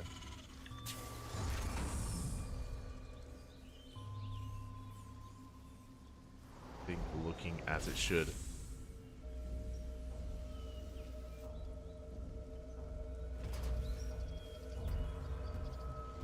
We see Nightmare's checking for the expansion, checking for the CC. And hello, Monsieur SCV. Are we going for a proxy starport? Okay. This could even be the beginning of a one base all-in. I'm curious. We have seen one base all-ins on this map before. Nightmare takes the standard expansion. Going for the natural. SCV on patrol. Factory is now done. And there is the starport. Okay, we are setting up for what looks to be a Hellion drop into the gold or into the main. A very aggressive build here from Baby Marine. And we'll see if Nightmare can catch up, or if he can keep up. Oh, and I shoot those Hellions. We're going for Cyclones. Interesting. A reactor Cyclone production. We could even go for a proxy Liberator instead of a Medevac. We'll see what we embrace. Do we go for the Lib or do we go for the Medevac instead? For now, still no expansion. There it is. Liberator is on the way, so very aggressive here out of Baby Marine, very committed. Liberator towards the main, and Cyclones towards the natural. And Nightmare did check for the goal base. He is aware that there's still no expansion. How many gateways? We have, just 2. 2-gate blink initially here from Nightmare. Doesn't have too much production to work with. Baby Marine checks the gold. Rotating around. Liberator about to pop in. And we're just rallying across the map. Everything we can. We have Cyclones. We have Hellions. And more Cyclones on the way. It's all or nothing here for Baby Marine. One way or another, the game is at to end. Either we kill the Protoss or we die trying. Bunker thrown down. Additional shield batteries on the way. These are late shield batteries. Yeah, they are late. They are delayed. Overcharges popped. We barely deny the bunker. At the same time, Liberator denied in the main. Gets zoned away. That overcharge putting in a lot of work. Oh my god. The overcharge pops off. We shut down the push, and Baby Marine has to tap out. GG gets called. The one base all in fails, and Nightmare takes down another challenger. GG. GG, well played. I mean, honestly, there was a lot of potential in that push. There was a lot of potential. I'm a little bit shocked that Nightmare was able to defend so well despite not scouting. And remember, Nightmare wasn't ready for this. Nightmare, it wasn't until he saw the bunker where he threw down 2 more shield batteries. 2 more shield batteries got thrown down afterwards as the all-in was happening. And despite that, Nightmare, the overcharge popped off. Like, he didn't lose anything at the natural. He denied the Liberator in the main, didn't lose any damage, didn't lose any workers, didn't take any damage. GG, solid hold there out of Nightmare. And with that, still our king of the hill. Still our king. Here we go. Who's coming up next? And who is going to be coming up next? Will we see a single Zerg player? I spoke about Eba earlier. I don't know if Fiant is part of OSC Elite. I don't know if Fiant is one of our possible players. Mixu is a regular. That I will say. Mixu, he is a little bit more regular in these tournaments, so we might see some Mixu action. Otherwise, could just be pure Terran and Protoss. It's possible. Miyamaika, that's the other one. Miyamaika does pop in from time to time if he's awake, if he's available.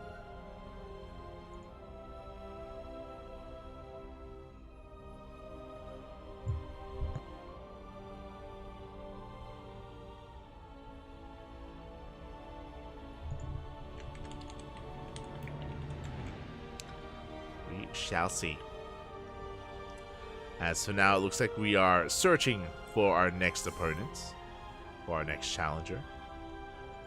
We still haven't really touched the Polish Protoss players. Like, we've got Papi in, sure. We had one, but so plenty more available as well. Likewise, who else comes to mind? Cuckoo. Cuckoo, he's a regular in these tournaments.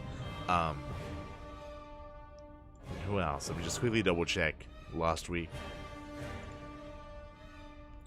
We had players like Cuckoo, we had Milky Cow. Young Yakov. Oh, that's going to be a Zerg option. Mana, Skillus. For Jimmy. Jimmy. Maybe. We're sifting through our players. And we have our next challenger. It's going to be another PBT. I actually just mentioned his name. We'll need a moment to set him up.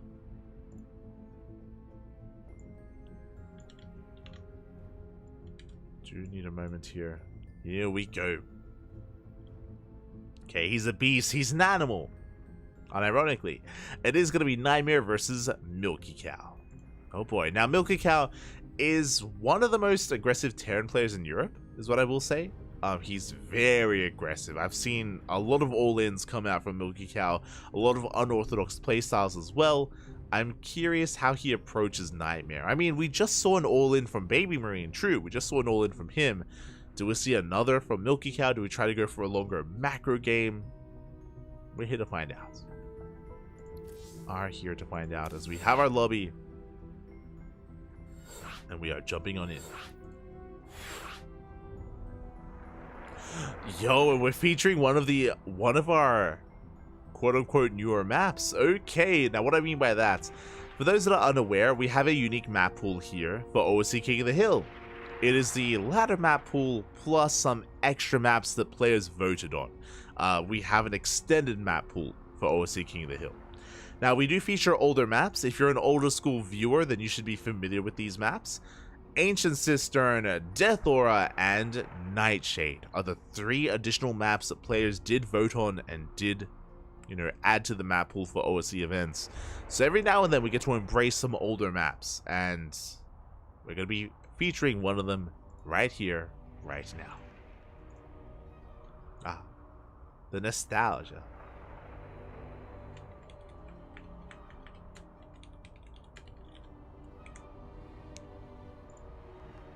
We go.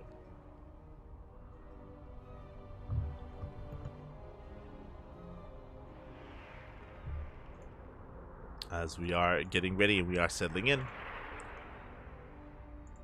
Nightshade coming up next. In previous map pools, we had maps like Eternal Empire, we had Romanticide, we had, oh god, what's the underwater map? 2000 Atmospheres. We had that one for a while as well. Jagannatha. Basically, every season for OSC, they redo the votings for the players, and they do decide on the extended map pool. So it's a lovely feature that Eddie has for OSC events, and it's really cool just because it allows us to have just a more diverse map pool. It does allow players to play on maps that they would prefer to play on as well, as opposed to some of the newer maps if they're a little bit too quirky and too odd. So I do appreciate it. Here we go, we are loading in. Loading in.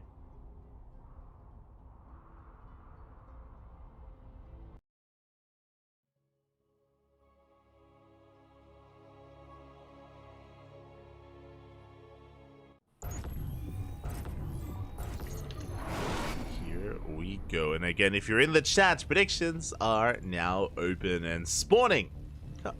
In the top left-hand corner of Nightshade, we have our blue Terran player. Blue Terran, our new challenger, our new would-be usurper, it is Milky Cow. And spawning in the bottom right-hand corner, we have his opponent, we have the South Korean Protoss player, the red Protoss representing himself, currently teamless, but he's our current King of the Hill with 5 wins. 5 names already under his belt. Can he keep his reign going strong? It is a Nightmare. Hello there. Okay, we have not just one Rax, there is another SCV moving out across the map as well. A very aggressive start already here by Milky Cow. I mentioned before that Milky Cow is one of the most aggressive Terran players in Europe, and that continues to be the case. Now we have our initial Rax, meanwhile the other SCV is moving out for a scout actually, so we're going to try and hide our build. Going to try and keep this hidden. Now Nightmare is scouting. Ooh, Nightmare, he might be familiar with Milky Cow. He checks the triangular third. He's checking the linear third base as well. And up! Ooh, Nightmare does not go up the ramp. He's looking, he's checking. He feels like something is wrong, something is amiss, but he will not confirm the proxy. And Milky Cow even going for an E-ray block as well. Oh my god. And we're going for the tech lab. That is Proxy Marauder. Okay, not Proxy Reaper, but Proxy Marauder instead. A little bit more committed here at a Milky Cow, but it looks like because it takes so long to really get going, Nightmare will eventually scout. Again, he almost checked everything, by the way. He was checking every single location, the third, the other third, the fourth, almost even towards the fourth as well. And Nightmare is now fully aware of what's going on. Did go Zealot first. We'll shut down the eBay. And there we go. We have a second gateway. The Stalker's being chronoed as we speak. Shield battery on the way. So far, good responses by Nightmare. Knowing is half the battle. And now it's all about the execution of the defense. Stalker has arrived. Second shield battery on the way. Because of Shell and done in 10 seconds, we force a cancel on the eBay. We can expand. And Nightmare, he's holding. Shield batteries are done. We're holding on. Back at home, Milky got forced to expand. And so far, this proxy has not paid for itself. Did delay the expansion, did force a reaction. But I'm sure we were hoping for a little bit more damage. We were hoping for more damage. And yeah, Milky Cow is going to have to turn back around, racing back home. We'll see if we can settle it into a longer game.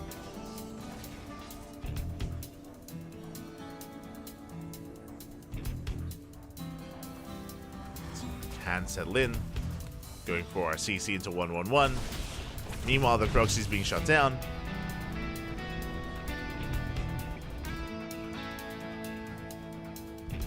We do shut down the initial proxy. And Nightmare is going for a Robo Opener. Interesting. So with a Robo Opener, we can go into fast Colossus production.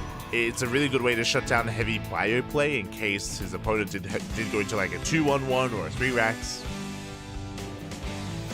With the Robo, we can go into fast Immortals, into a Bay, into Colossus. Additional gateways are finishing up. Ooh, going for a War Prism first. Okay, a much more aggressive follow-up here out of Nightmare. I imagine Nightmare is going to be moving out. He's going to be moving out. He's going to be reinforcing. He might not have Blink, but he has kind of budget Blink with that Prism. And Milky Cow, he's going to be in a bit of trouble. Oh boy. We'll see if he can survive this, if he can hold on. Stalker's already engaging. They shut down the Hellions, going for the Marauders. Yeah, we get one Marauder so far. We get a second Marauder as well. Oh, the Medevac's taking a lot of damage. No! Yeah, there's no escaping from the Medevac. The Medevac gets shut down. We're going to clean everything up. The Marauders, the Medevac, the Hellions as well. And because of the War Prism, we're going to keep pushing. We're not going to stop. We're not going to slow down. Now, these Hellions... never mind. I was going to say they can force a defensive warp in, but we have units at home to defend. And we are ready for this. We got one probe kill. But just the one probe. Oh, we force field the ramp. We lock down the Hellion. Now we can focus across the map instead. And what is there at home to defend? There's one tank on the high ground. Oh god. And we're going to target it down. Yeah, there's no saving that tank. The tank does fall. Marines thereafter. Remember, we can just reinforce. We can keep on pushing. Warping in right into the face of Milky Cow. And Nightmare is snowballing out of control. We're down to 4 Marines.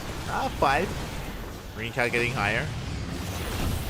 The tank does pop out. We can hold the line. Oof, big tank volley going up. A bit of miscontrol there out of Nightmare. Does bleed out some Stalkers. But we get the depot. We have control of the low ground. Oh my god.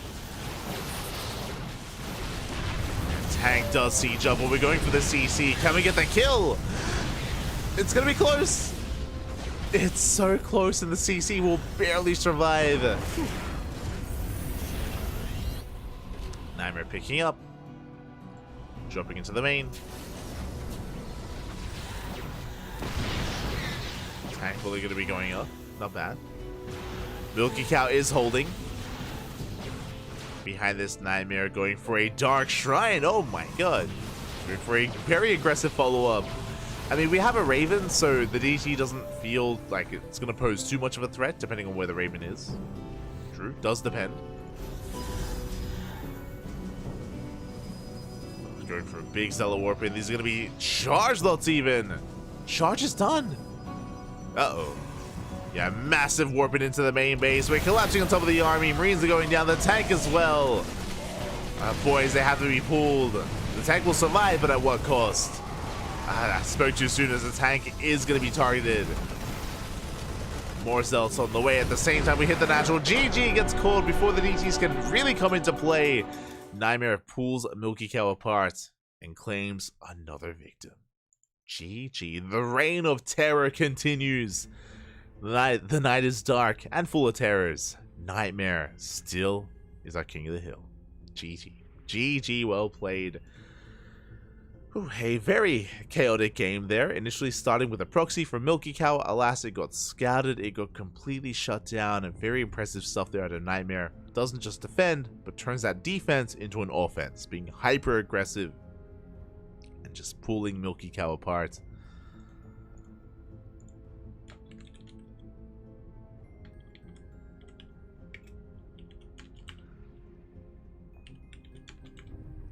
And with that, we're getting ready for our next matchup. We're getting ready for our next game, our next challenger. Who's it going to be? You know, I'm still holding out hope that there's a Zerg player out there. There's a Zerg player out to cast some kind of Zerg matchup, but oh, we'll see. Wake up, Mia Micah, wake up. We need you. I mean, I don't think Mia Micah would enjoy playing against a Protoss player, but we'll see. We'll see who it's going to be as we're getting our next opponent ready. I do see some players lying in wait. I see Night Phoenix is kind of lurking in the background. Who else do we see?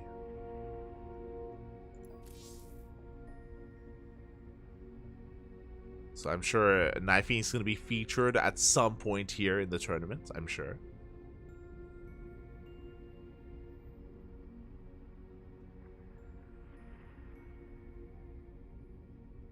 It's a nightmare. Keep mining, man. True, true.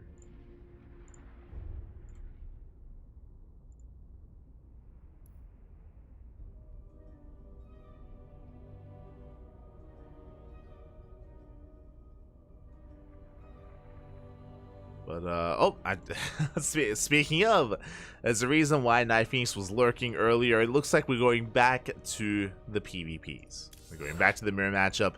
It's gonna be Nightmare versus it's gonna be a lot of fun. Cassie, like, I have had a hard time before. Oh boy.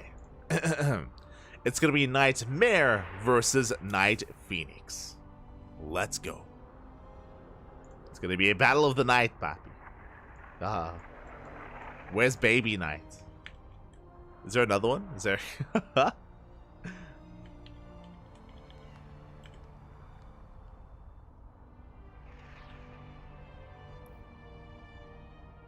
One moment.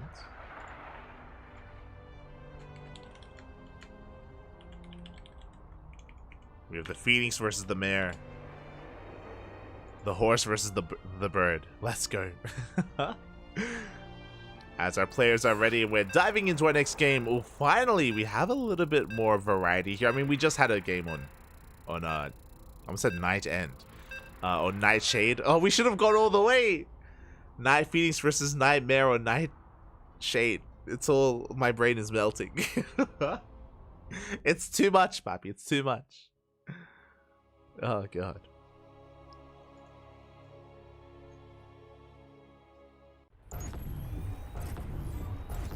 But yeah, there's Baby Night, there's Night End, true.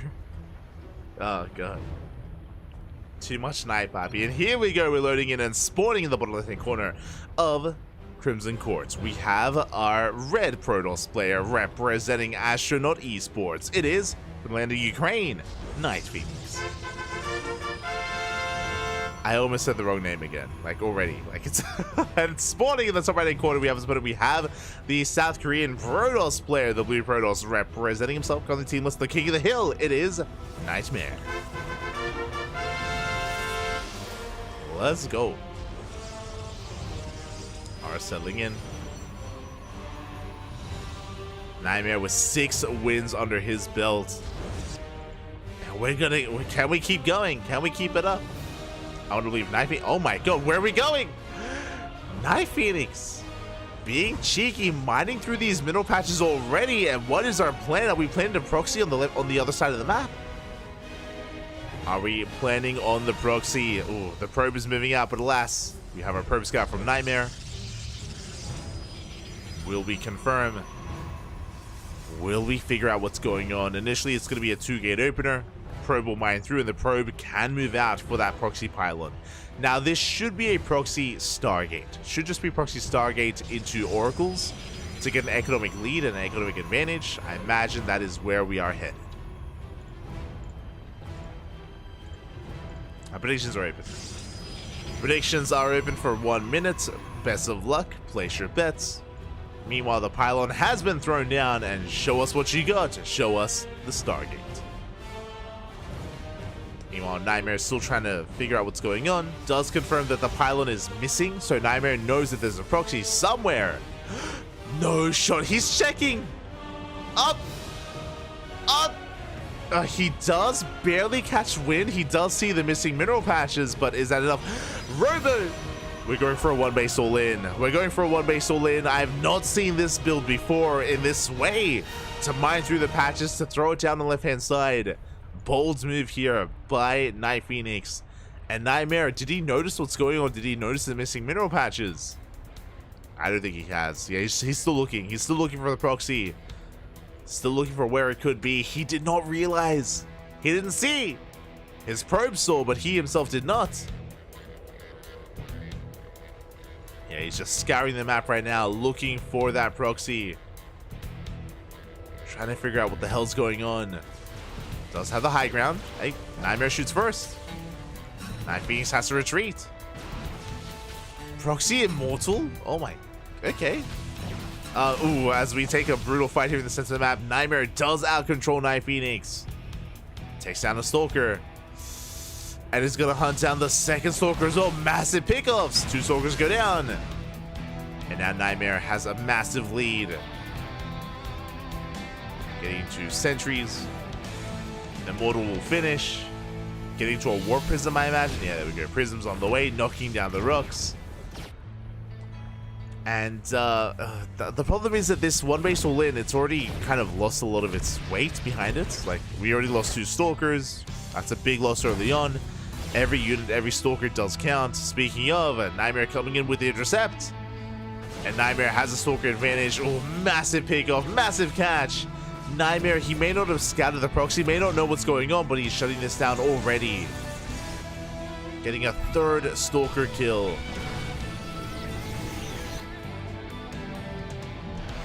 Night Phoenix dropping into the main. Going for the warp in. Army's out of position. Warp in does complete. Decent force field. Locking down one of the Stalkers.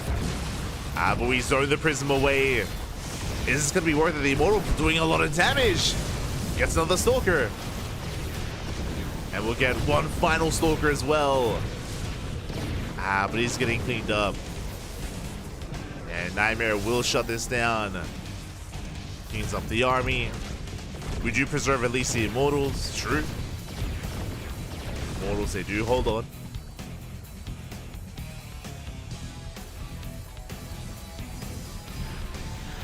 Would you preserve the Immortals? Night Phoenix embracing additional Adepts. Nightmare trying to keep up.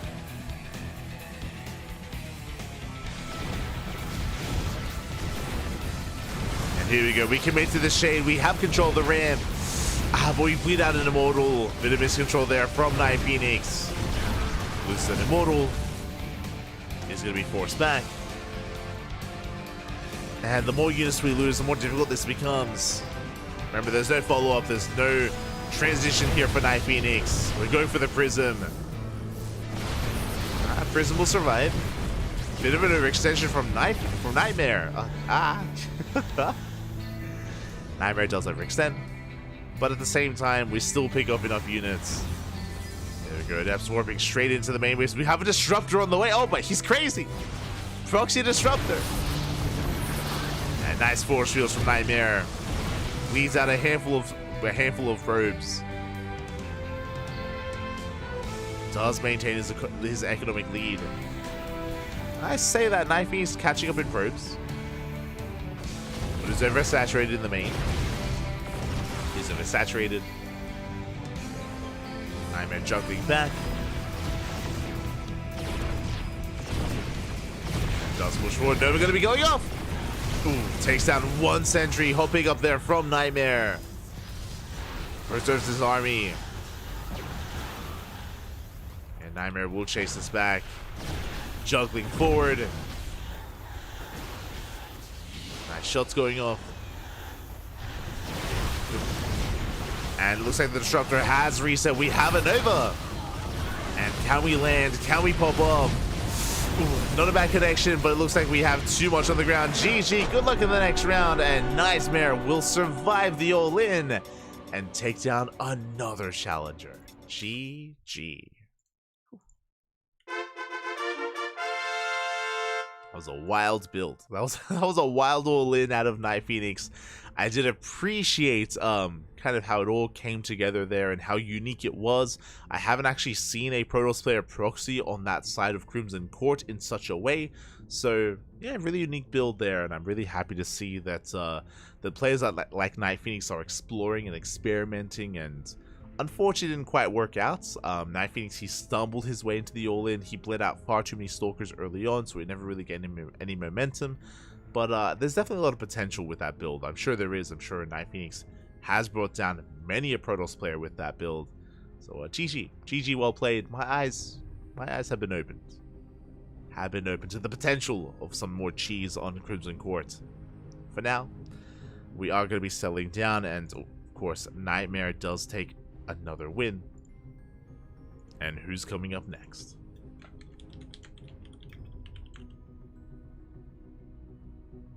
Who is next? Do we see another opponent?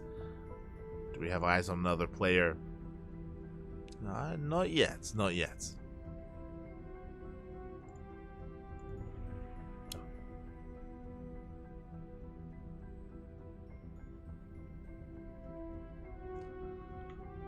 Are going to be lying in wait. And I think we've reached the halfway mark, I think. If the math is correct. Yeah, that was our 8th series. There we go. 8 best of 1s in the books. We are halfway through. And we have still another 7 ahead of us. We're almost there. Working our way through the bracket. Working our way through OSC King of the Hill. Oh boy. And so far, Nightmare, it is a bit of an endurance test. He's brought down a lot of players already. And can he keep it up? Looks like we might just go on a very short break, though, while we find our next opponent. Oh, we have him! Let's go! It looks like we might have our next player, and,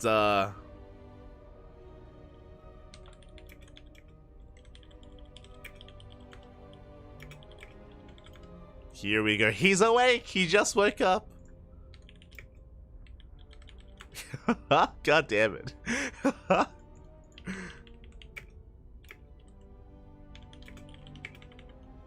We have our answer here. He is not a Zerg player. He's embracing his Polish Protoss side instead. Should be able to hazard a guess as to who I'm referring to. It is going to be the Protoss player himself. It is going to be Eba as our next challenger. Let's go. It is going to be a PvP between Nightmare and Eba. Again, Eba, he was a Zerg player and still plays it from time to time, but he has been off-racing quite a lot and has not made the official switch to Protoss yet, but he's been playing quite a lot of it and competing as Protoss quite a lot as well.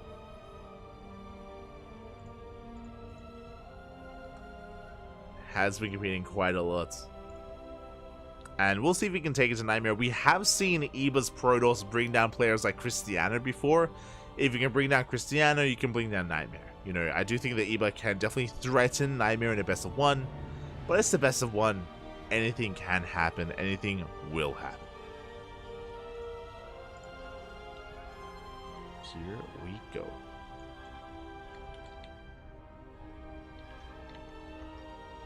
Alright, getting ready.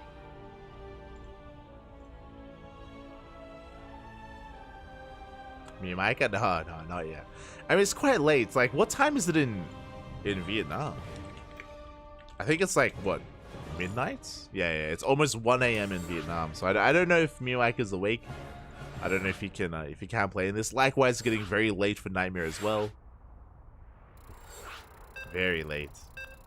It's almost 4 a.m. in the morning here. We're holding on, Papi. We're holding on.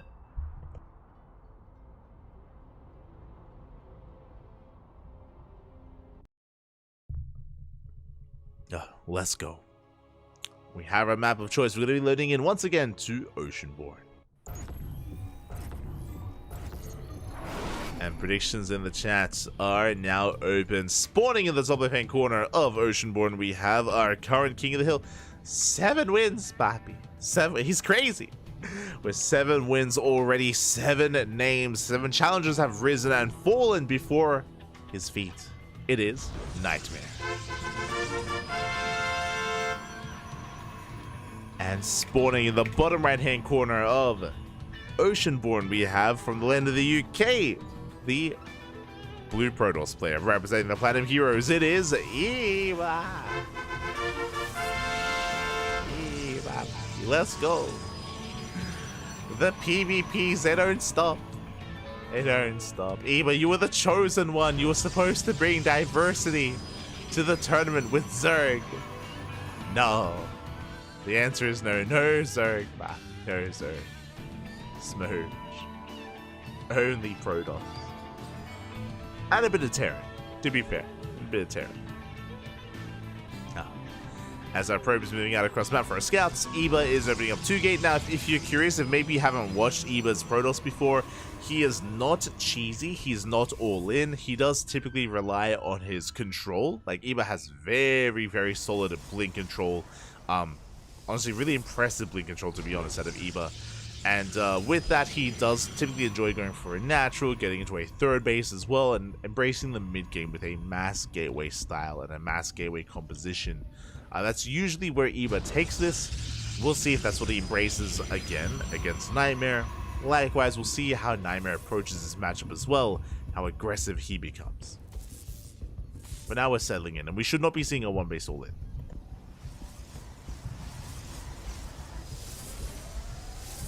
We just wrapped up with some very fast matches and some really, really fast games, but I imagine we're going to be embracing a longer game here between these two players. I imagine. I see the chat. Can somebody beat him? Someone stop this man. He's taking all of our money, Pop. True. GG, Knifey, GG. You played well. Very unique builds. I appreciated it on Crimson Court. I appreciated the cheese. It was good. Makes me want some cheese myself.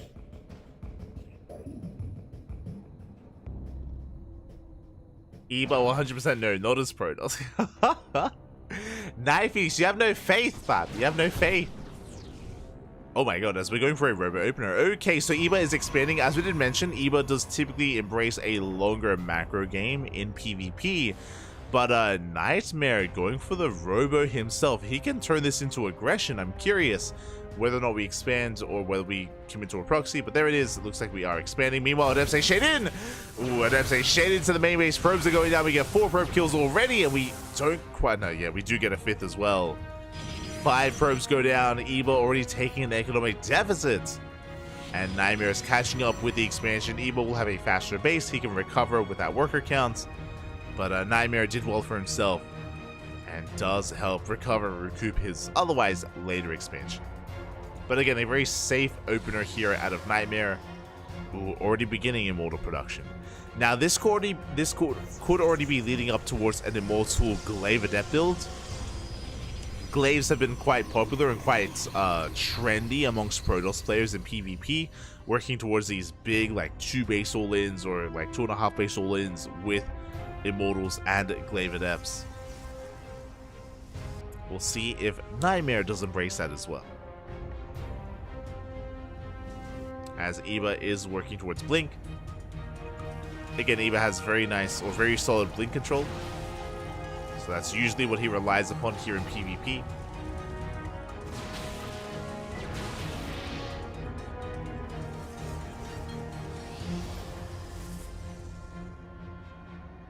Go.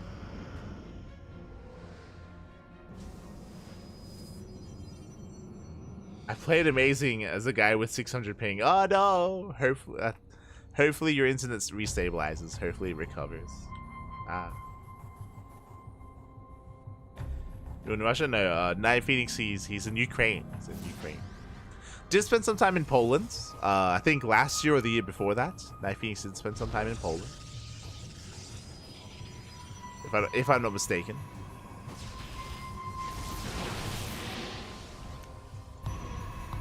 But back in Ukraine.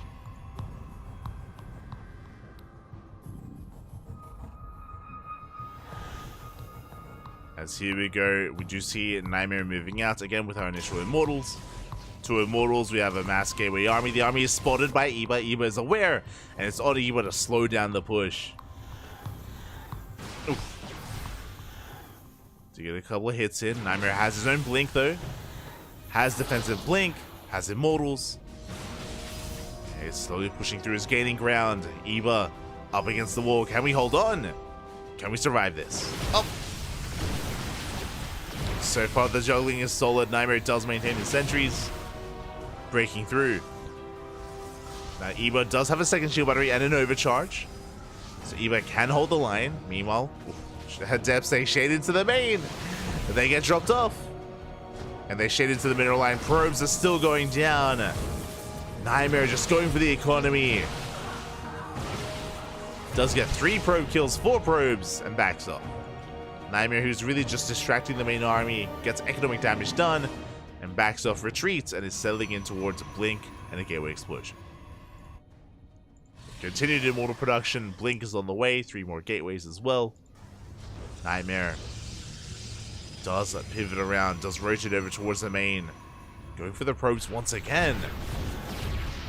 And with Immortals, we can go for the Archers Pylon. The Pylon is going to go down. And massive pickup. Pylon does fall, so does the second Pylon as well. Eva getting pulled apart. Blink is done, but Nightmare does escape. Does back away.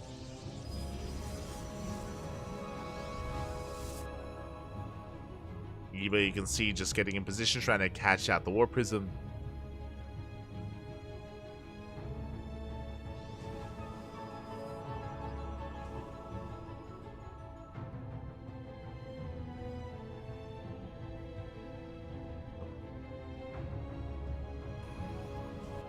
So here we go, Nightmare moving out once again. Does free up his Prism. Will be able to unload. Rotating over. Eva does maintain the high ground. Solid force fields. Does catch a sentry. Sentry goes down. Eva getting into his own Immortal production. I believe has not spotted the Prism yet. Is still in position. Still in position to defend.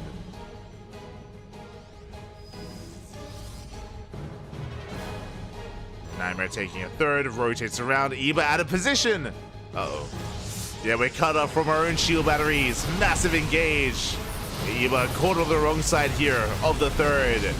Their Stalkers are getting annihilated. No overcharge can come into play. And Nightmare just cutting Eva apart, or just pulling him apart. And now we're going for the kill. Overcharge just not going to be able to come into play here as we do depower the shield battery. GG, and Nightmare will snowball out of control and takes down another opponent. GG. Whew. GG well played again. A very aggressive style out of Nightmare. Able to pop off with the Adept Harass, able to depower gateways, able to just catch Eva with his pants down. Was completely out of position, not expecting the army to have come in from that angle from behind. And yeah, with that, Nightmare takes the win. GG well played.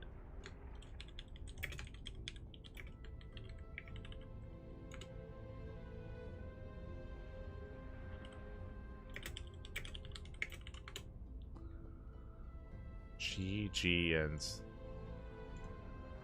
yeah, it was a rough start for Eba. He's also letting us know that, of course, it was just a rough beginning ever since the Adept Harass. If you remember, Adepts, they got into the main, they got 5 probe kills.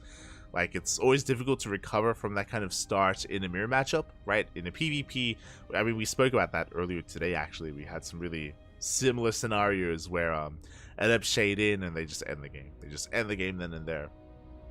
It can be really difficult to recoup from those kind of earlier losses in a mirror matchup, especially. And question becomes, who's up next? Who is our next challenger? Who's our next opponent? Who's it gonna be?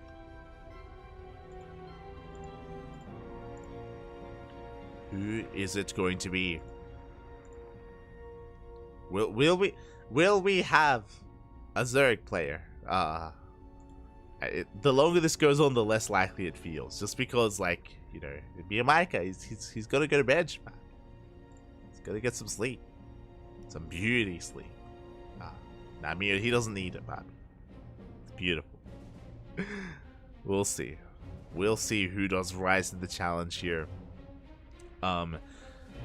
Again, we still have a lot of Polish Protoss players that we haven't really delved too much into, so I'm sure they're going to be available at some point. Who else? Who else is on the horizon here? I mean, we could still find Young Yakov, right? Zerg players like Young Yakov and Wayne might become available. Meanwhile, oh, we have our next opponent. Let's go. It's another PvP. Up next, it is a German Protoss player. You know him, we know him, we love him. Not quite Demauer, not the wall, but is Vorjumi. Let's go. The Jumi is here. I'm ready for some nonsense battle. Let's go.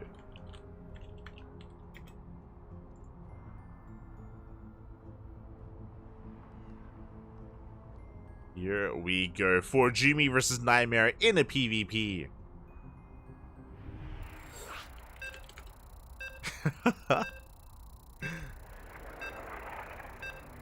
And the beeps are upon us. If you're in the chat, predictions are now open. Best of luck. Vorjumi is typically a very aggressive player, very aggressive. And I would not be surprised if we embrace some kind of all-in. Oh my god, we have our map! We're loading into Ghost River. For the first time tonight, Ghost River has been chosen. Typically a vetoed map in the map pool, but not this time. We're seeing it for the first time here in OSC King of the Hill, and spawning in the top right-hand corner of Ghost River, we have our... Bam, we have our German Protoss player, the Red Protoss, representing the Platinum Heroes. It is Vorjumi. And of course, the Parting Clan in-game. And spawning in the top left-hand corner, we have the Red Protoss player representing Offenlander, South Korea, the current King of the Hill, with 8 wins under his belt. Someone stop this man. It is Nightmare. Someone stop this man. Someone stop this Nightmare. It continues in his proxy. Again, no surprises here. We spoke about it earlier, but Vorjumi is a very aggressive player. Cheese is what we expect, and cheese is what we are getting. That's 2 gateways being proxied, and show us the Forge. Okay, I was expecting another gateway, but no, never mind. The Forge has been thrown down. We're going into a bit of a cannon rush. Let's go. Let us go. Pylon has been thrown down. Boys are being pulled immediately.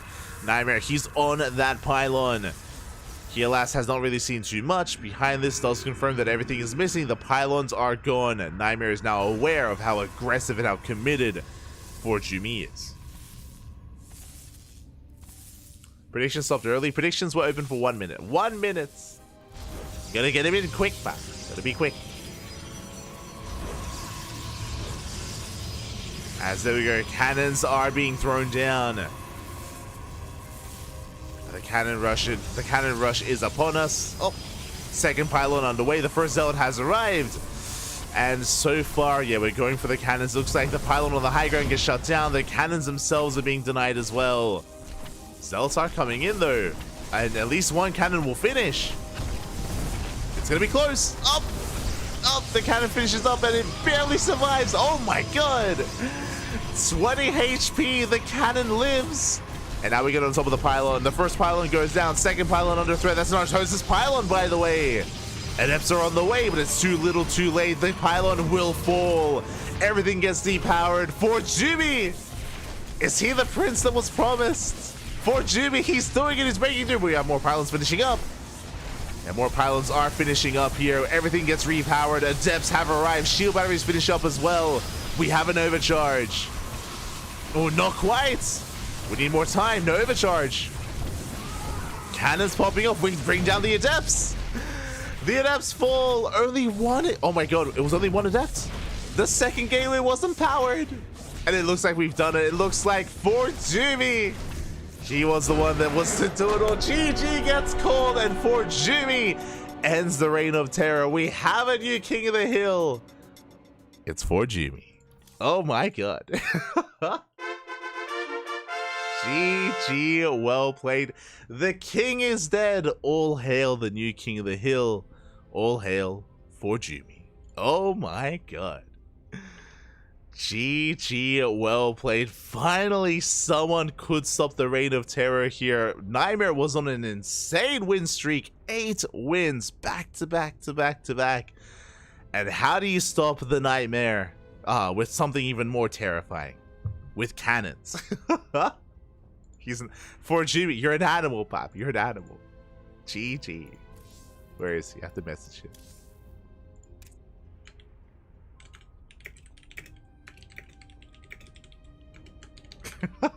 GG, well played.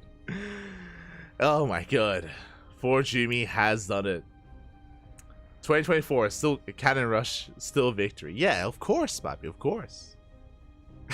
Oh no. What is he saying? In German, we say...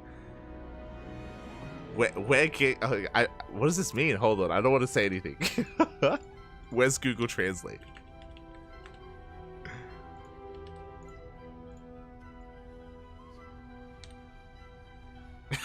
Oh my god. Weggekockt. There we go. Weggekockt. Este for Jimmy. Calm down, Papi. Calm down. But yeah, he popped off. He did pop off, and now we're heading over to the European region. Oh my god. This tournament does not get easier here. It gets harder even. I'll be honest, For Jimmy did well for himself, but we have another heavy hitter lying in wait. This might be a short reign here for Jimmy. He is our King of the Hill. But up next, we have one of the best Protoss players in all of Europe. He's been on fire as of late, even popped off earlier today in WTL. He is Skillous. Oh boy, Skillous is coming up next here, rising to the challenge. If For Jimmy wasn't going to be the one to bring Nightmare down, I mean, Skillous would have been rising up instead, and yeah, that's a wild one. For Jimmy, he's like, you know, he's celebrating, he's excited, he's like, yo, I just brought down Nightmare, and then we look over, and Skillous is knocking on that door, Papi. He wants his own win, he wants his own crown. Let's go. We're setting up. We are getting ready. If you're in the chat, predictions will soon be open. They will soon be open. Best of luck. The PvPs continue. They do continue.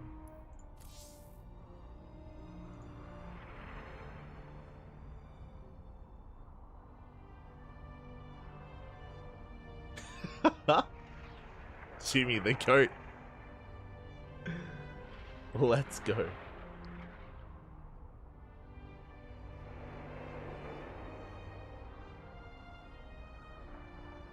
Oh, yo, I see Cristiano in the chat as well.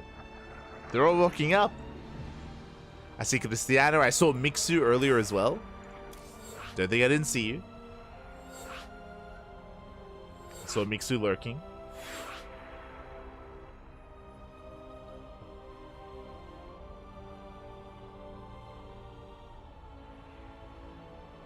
Oh, go wait. Hold on.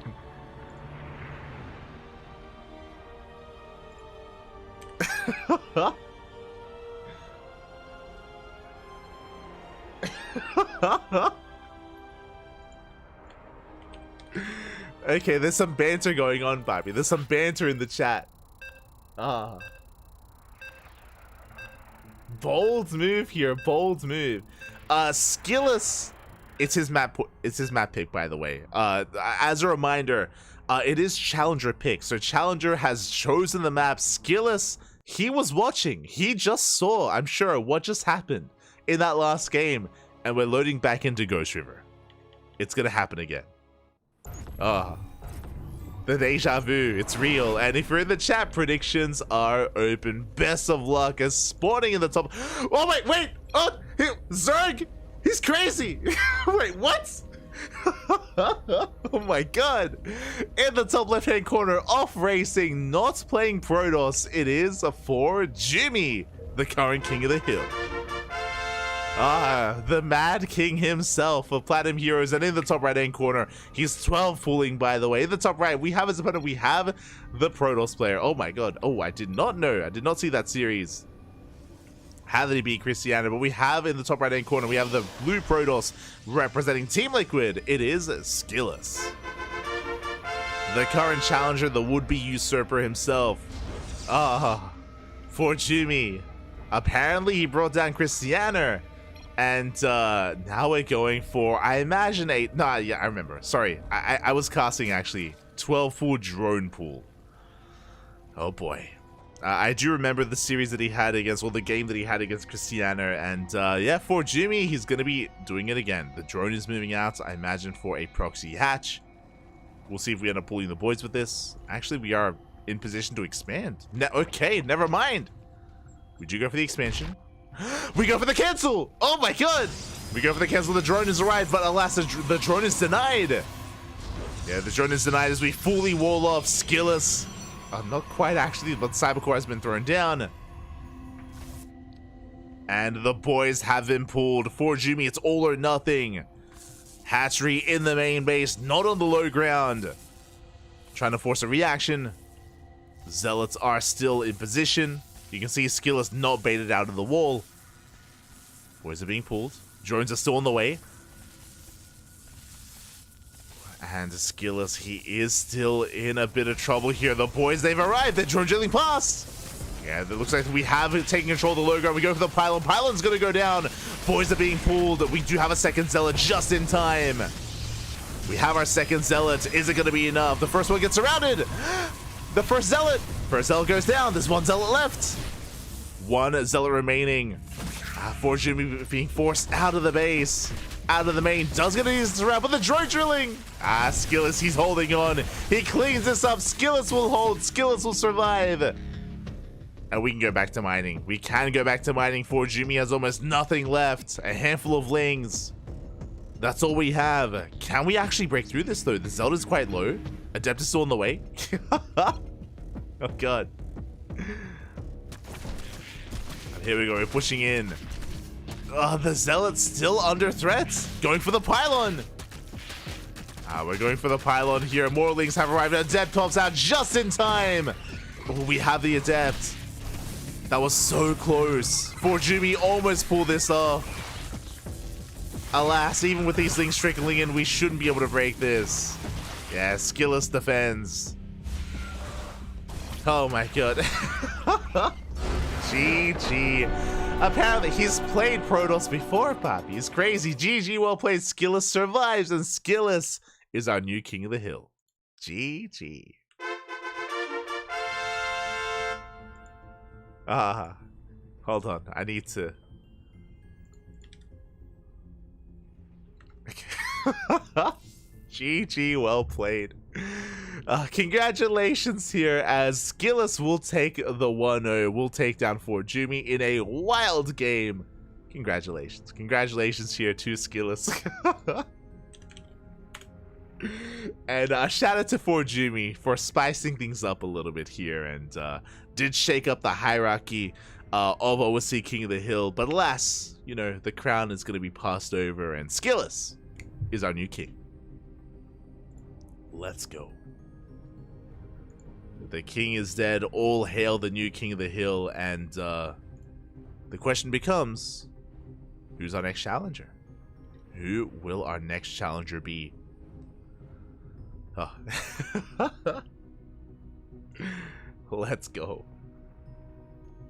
Forjumi always fun to watch? Always, always. It's crazy. Mama, la micra.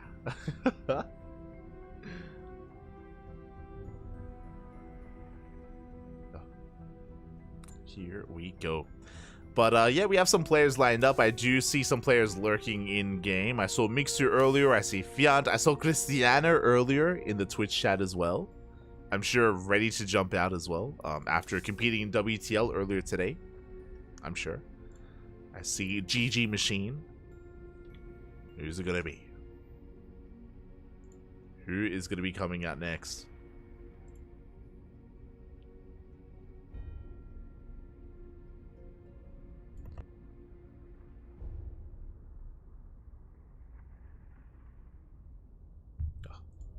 So still trying to figure that out. Oh, predictions, of course. The pair of the predictions. Let's go.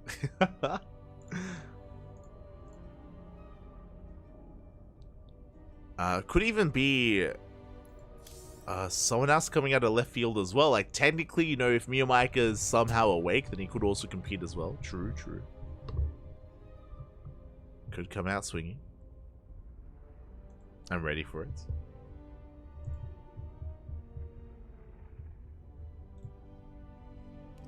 As we are kind of nearing the end of the broadcast as well, quickly double checking, I believe, okay, we are 2/3 of the way through. Or just over 2/3 of the way through here at this point. 11 best of ones in the books. We have 4 matches left. 4 players remaining here in OSC King of the Hill. 4 challengers remaining. Who's it gonna be? Oh! Let's go. I mean, technically, we already had a Zerg player. Technically, we broke the curse. We had 1 Zerg player competing earlier in Forjumi. As he, of course, was playing Zerg. But now we get an actual Zerg competitor. Let's go. We are getting ready, and up next is going to be Skillus versus Mixu in a PvZ.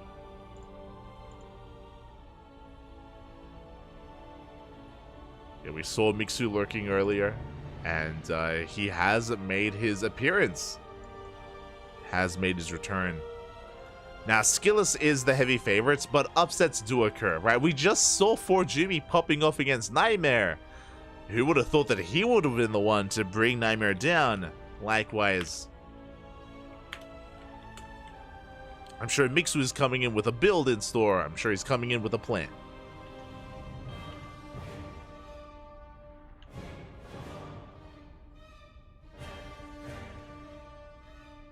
I'm sure. What do you mean, actual Zerg player, huh? You heard me, Pop. You heard me. Este Forjumi.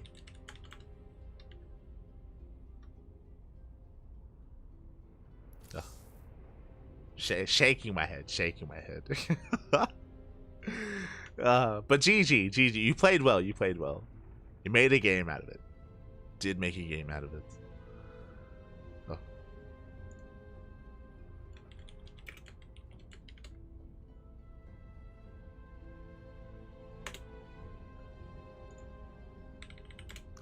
Oh, never mind. We might find a different opponent instead. Mixu is meant to be our next player, but I believe he might be in a ladder game. He might have been, okay, we're good. I was gonna say, Might have been in a ladder game during our last series just to warm up, but he has come out of game. He's back. We're good.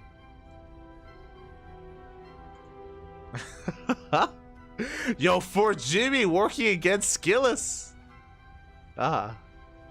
For Jimmy, he's letting Mixu know. He's like, Papi, I tried 12 full drone pool. Didn't work. He's played Protoss before. I think Skillus has played a little bit of Protoss before. True. I think so. Now that Skillus knows that the 12 pool drone pool did not work, the question becomes, is that going to deter Mixu? Or is Mixu going to embrace it and do it again? Because really, Skillus, what are the odds that he thinks that that's going to happen 2 games in a row, right? What are the odds, Papi? What are the odds? Just do it again. Do it again, Papi.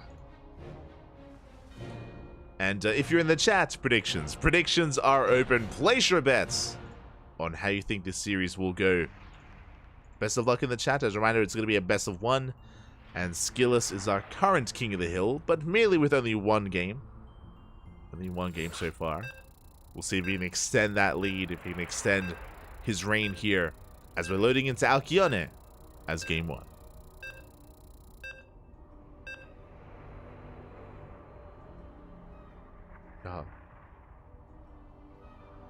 Skills lied to Jimmy. Surely this is grounds for disqualification. True. Get him out of here.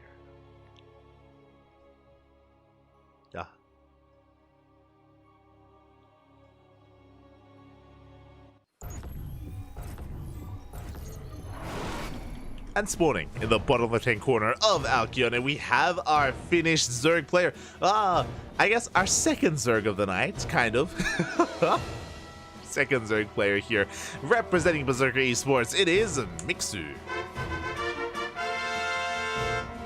And spawning in the top right-hand corner, we have his opponent. We have the red Protoss player representing Team Liquid, our current King of the Hill with 1 win under his belt. It is Skillus,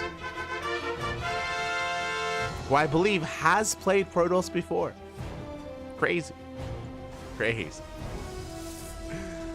Now we can see Mixu is droning up, so we're not going for a 12 full, unfortunately. I mean, to be fair, we are loading into a much larger map, so this would not be the place for a 12 pool, I don't think. So for now, it's going to be a hatch first. It's going to be a hatch gas pool. Looks to be a more standard opener here by Mixu. We'll keep an eye on his gas timing, as Skillus does immediately make a beeline for the gold. Skillus checks the gold base just to make sure that there's no shenanigans going on. Gas is being taken, so hatch gas pool here by Mixu. Nothing too crazy, nothing too wild. Likewise, Skillus also making sure he doesn't get bamboozled by the gold base. Checking the main. Pseudo Zerg player. Aye. He's okay, for Jimmy is as much, actually, I was gonna say he's as much of a Zerg player as Eva is. Yeah, I'll stand by that. Yeah. Oh my god. As Mixu does almost get this around, Pro backs up.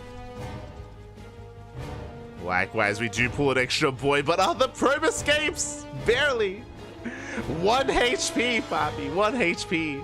Skillus does get away.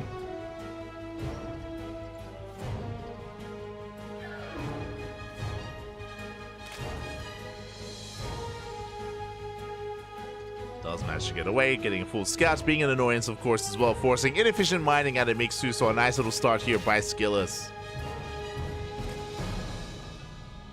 So do pull back. Meanwhile, behind this, we have our tech of choice going for a Stargate opener. I should also update the Twitch title. I got you. Last going to be a Stargate opener. Working towards Oracles, I imagine Skill is going to be embracing a much more standard game. Meanwhile, from the side of Mixu, we're just taking our third base, droning up, and embracing a longer game as well. Despite how chaotic our games have been over the last couple of series, we're going to be calming things down and embracing what looks to be the mid game here between Mixu and Skillus. Ling's going to be slipping in, getting a free scout. Headed towards the main, and that's going to be not an Oracle, a Void Ray first instead. Okay. A Void Ray opener out of Skillus. Lings do dip in. Trying to get a scout off. Alas, I believe we do not get eyes on the Void Ray. Yeah, Stargate is not confirmed. Void Ray is not spotted. Adept threatening a shade, and the Void Ray is going to be hunting down these Overlords, keeping the Zerg player in the dark. And where does Mixu go from here? Now, Mixu's already warmed up. If you were here earlier, we did cast Mixu versus Su in WTL, in World Team League. Sorry, Mixu versus Su, what?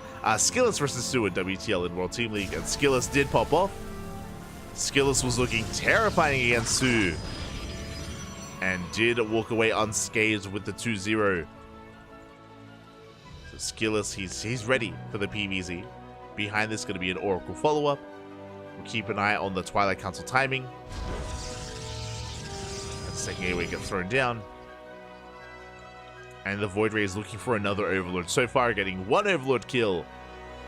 And looking for another. Meanwhile, Skillus going for a very early lair. Uh-oh. Skillus, you have my attention. That was what, like a 4-minute lair timing? Like 4:10-ish at most? But a very early lair timing there from Mixu. Void Ray coming in, going for the Overlord, and we'll get it. Overlord goes down. Oracle into the middle line. Void Ray will manage to escape, does barely escape the clutches of those queens. So does the Oracle, but Skillus has not checked the main, has not seen the fast lair. Now, we have only 2 gases. Do we go for a Nidus? I say that there's no Overlords out on the map. No Roach Warren either, by the way, so I'm feeling a Ling Queen Nidus all in, but again, no vision out on the map to work with. Ooh, 1 queen goes down. There's the Nidus Worm. And we can at least reinforce, but a 2nd queen falls. Oh, we're going for a Ling Queen Nidus without the queens. We only have 5 queens. Is a decent amount. We're flooding more Lings. 12 more Lings in production. Mixu amassing his army. And he has to rely on his Lings to give some vision, to give some kind of staging ground here for the Nidus Worm. 2 more drones go down. Void Ray still on patrol. Skillus still did not check the main, so he still is in the dark as to what's going on. And there's that Nidus Worm right outside of the natural. Skillus is trying to set up. We do have a shield battery at the 3rd, but no shield battery at the natural base. Can this still work out? Can this still work out?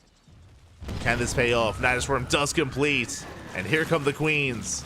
We're waddling in. It's going to be 6 queens in total. 60 Lings on the way. Oh my, that's a lot of Lings. A lot of Lings on the way. Skillus not fully prepared, but does pull back. Does pull back to the shield battery. Oracle's coming in. As the wave of Zerg has arrived, the swarm is here. And trying to bust down into the natural. Cybercore is going to fall. Pick up the Cybercore. Force field has been thrown down. So far, Skillus is holding the line. We are holding on. Queens are being targeted down as well, but Lings, they flood in. And the wall has been broken. We're flooding into the natural. But some nice SimCity here out of Skillus. Very nice SimCity. Oracles are going ham. Lings, they get shut down. And the Lings, they do nothing. GG gets caught. Skillus comes in from behind, gets us around, and Skillus survives, taking down Mixu. GG. GG, well played.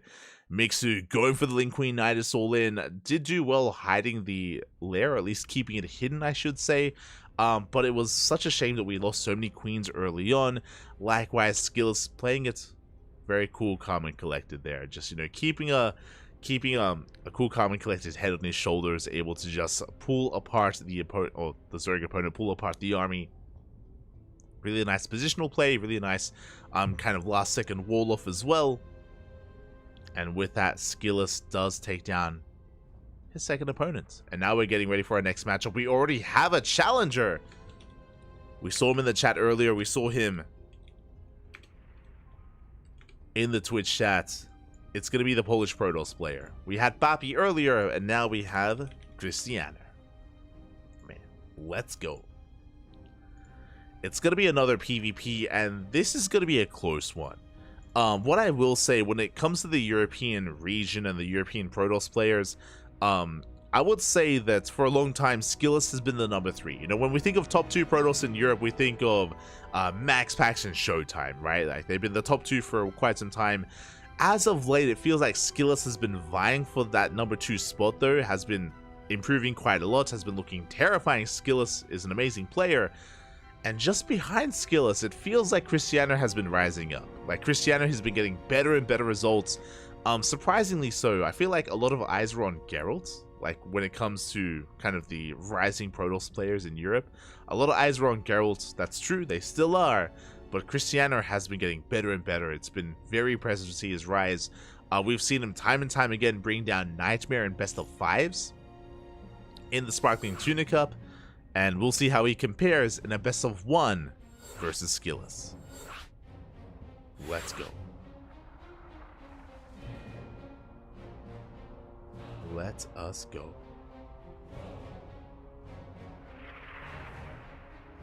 As we are getting those predictions ready.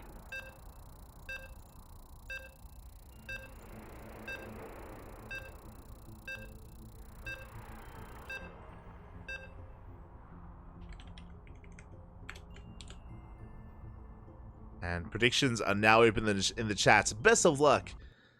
Place your bets on who you think will take this best of 1 as we're loading in once again to Alkyone. Let's go.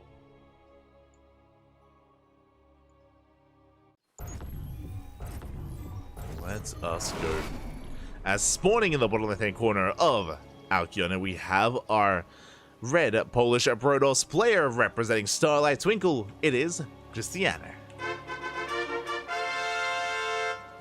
And spawning in the top right-hand corner, we have the blue Protoss player representing Team Liquid, the current king of the hill with 2 wins under his belt. It is Skillus.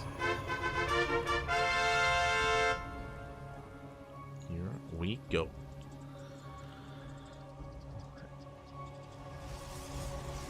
And again, both Skillus and Cristiano did compete earlier today in WTL. They both did compete in World Team League. Did well for themselves. Cristiano went up against DNS. Skillus went up against Sue. Both players having success in their own way. And now they face off here in OSC King of the Hill. Oh boy. For the time being, we should be seeing some standard openers. We should be seeing 2 gate versus 2 gates. Where it goes from there, we're here to find out. Shall see.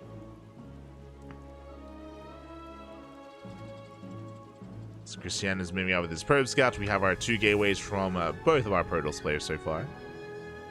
Everything looking as it should.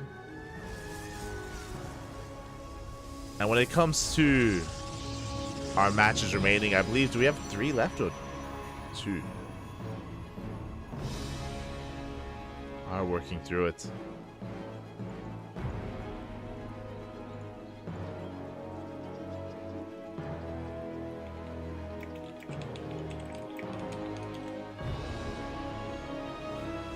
As the probe does get eyes in the main base, getting eyes on the second pylon. There we go, we have the second pylon from Cristiano, and Skillus does hide his second pylon further back in the main. Cheeky move here from our blue Protoss, and Cristiano has yet to confirm. Checks the main base, he's looking for the pylon. Alas, he's being faked out. The mind games are real, and we'll see how hard Cristiano responds.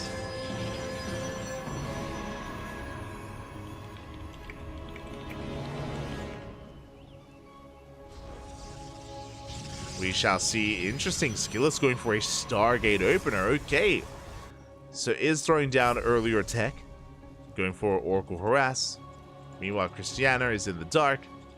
Does pull back. And is tentatively going to be expanding.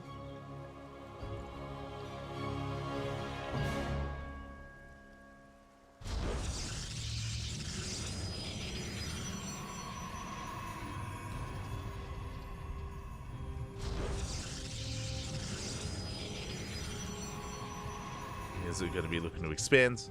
There we go. Nexus on the way. Skill is not too far behind with his own Nexus timing as well. As a reminder, going for the initial Oracles. And Cristiano with the Hallucination Scout should get a read on what's going on. does confirm that there is no all-in. Nothing too crazy. Doesn't get eyes on the Stargates, and speaking of, in the main base, we are thankfully in position. Especially in case it was a proxy.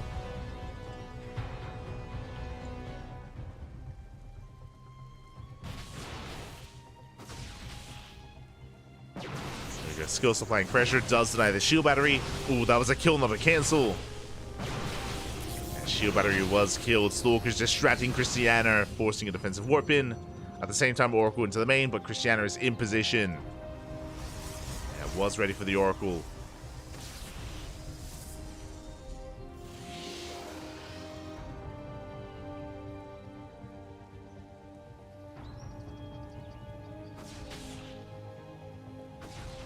Ready for it, zoning the Oracle away. Likewise, back at home, Skillus going to be following this up with Blink, but because, of course, Skillus invested into the Oracle, it does mean that we have a slightly faster Blink timing for Christiana. Second Oracle comes in, bit of miscontrol. Would you focus on the building? Oof. Yeah, the Oracles, they don't get much done. They get 2 probe kills so far. They get a 3rd probe just barely. Christiana's holding. Again, Blink is on the way. We're building up a larger and larger Stalker army. It's going to be 9 Stalkers, sorry, 10 Stalkers of the 5 of Skillus. And this move out can hit like a truck. We'll see if Skillus does move, sorry, if Christiana does move out, if we just expand, take a 3rd. I mean, Skillus is still threatening the bases.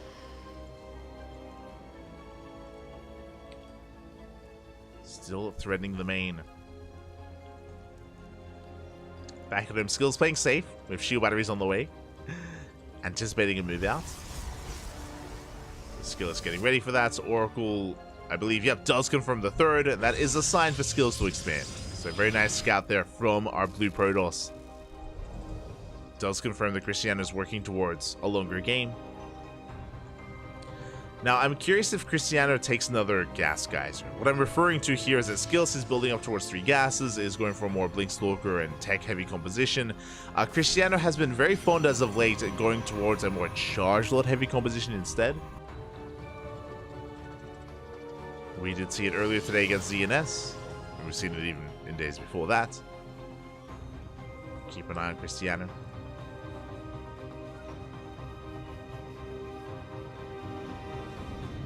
So now we are calming things down.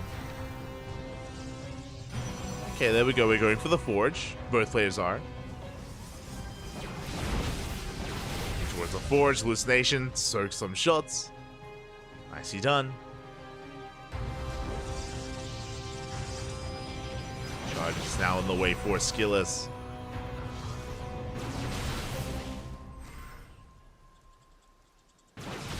Christiana trying to keep up. Shields are triggered on the Immortals. But Christiana will take the better end here. He will take the better trade. It does punish the Stalkers. Does force them back. Not a bad fight here for Christiana. And there we go. We're going for our own +1 in charge. It is slightly late. Slightly delayed here compared to Skillus. But we're getting there nonetheless. Oracle poised to dive back in. It looks like we're embracing a bit of a longer game. Big gateway explosion here for Christiana.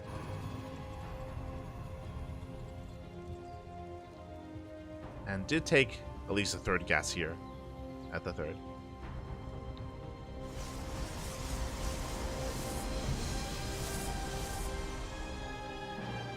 Speaking of gases, Skills taking all 6 of his. 6 gases. Christiana working towards the gold. And I imagine we're going to try and take advantage of these minerals. We're going to go into Mass Zealot.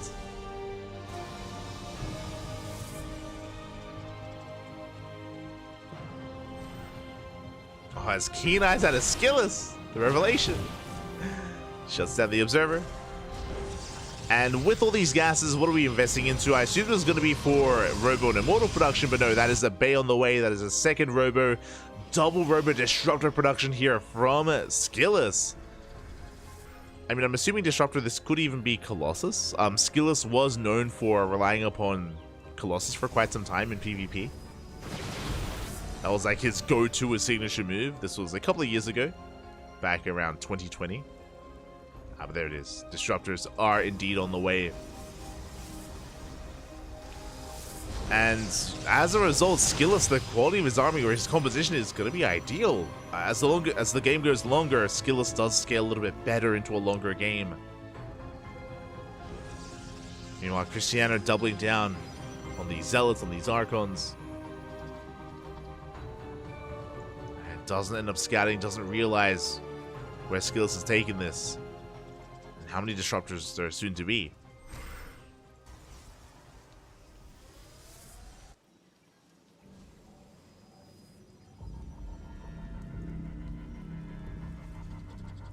Goes Cristiano is moving out. Now, before we can really embrace these Disruptors, Cristiano, he does have a 30 supply lead. It's all or nothing. Can he break through here and now? Station Rep goes off. Massive stasis here on the Zealots. Massive delay. Another Disruptor has arrived. No's going to be going off. We do connect on the Immortal. Yeah, but the Immortal does stand strong. We're pushing in towards the static defense. We have a line of cannons, a line of shield batteries, and another stasis. Oh, massive stasis does connect with the Stalkers. And Cristiano, does he still have enough? Yeah, more Novas going off, Zelt's going down, but we're getting on top of those Stalkers. It looks like Cristiano, he has broken through. Before we hit critical mass of Disruptors, it looks like Cristiano is going to claim his crown and become our new King of the Hill. Skillus had a good run, but GG gets called, and Cristiano, he does it. He's able to break Skillus just in time. And Cristiano is our new King of the Hill. GG. GG, well played. Again, we were making so many Disruptors behind this. If the game went any longer, then Skillus would outscale Cristiano. But alas, he was able to come in just in time. GG. Once again, new King of the Hill here tonight. And fun fact, we've only had Protoss champions. I just realized. I believe. Oh, I mean, no, yeah. I was gonna say Forjumi, but Forjumi did lose with his Zerg, not win. So it doesn't count. Pseudo Zerg player, pseudo Zerg. But GG, well played. Cristiano does take the win here, and now we have 2 best of 1s left. 2 best of 1s remaining here in today's tournament. Oh, my apologies. I forgot about Spirit. Yeah, true. Spirit did win at the start of the day. He took 1 win before going down. True. I forgot about Spirit, Pappy. I forgot about it. Smooch. My brain has been all about the Protoss. And who do we have left? Who do we have remaining here? Again, we have 2 best of 1s remaining in this tournament in OSC King of the Hill. Only enough room for 2 more players. Who do we see in the chat? I see Fiant. I don't know if Fiant is going to be playing tonight. I do see him in game. Who else?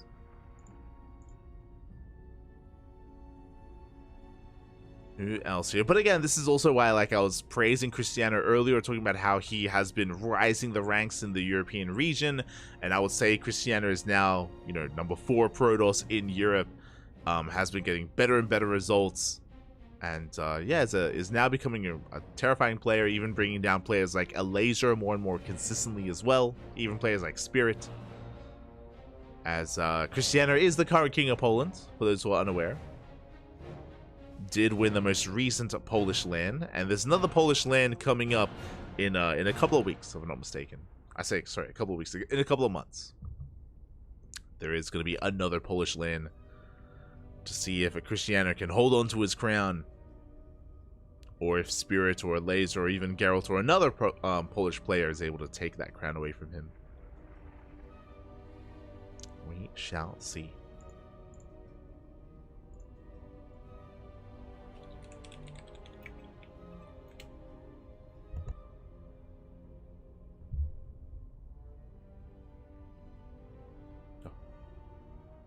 The king is dead. Long live the king. Long live, man. Long live. we go.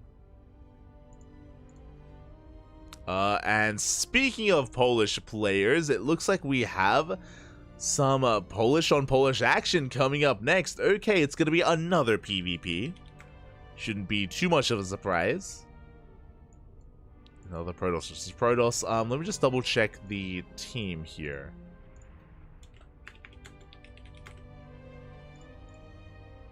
Let me just double check.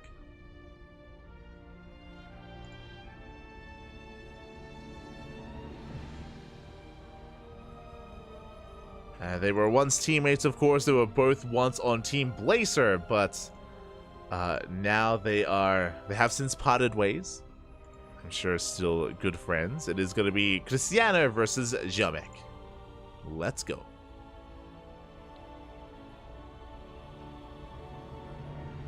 For one of our final PvPs of the night.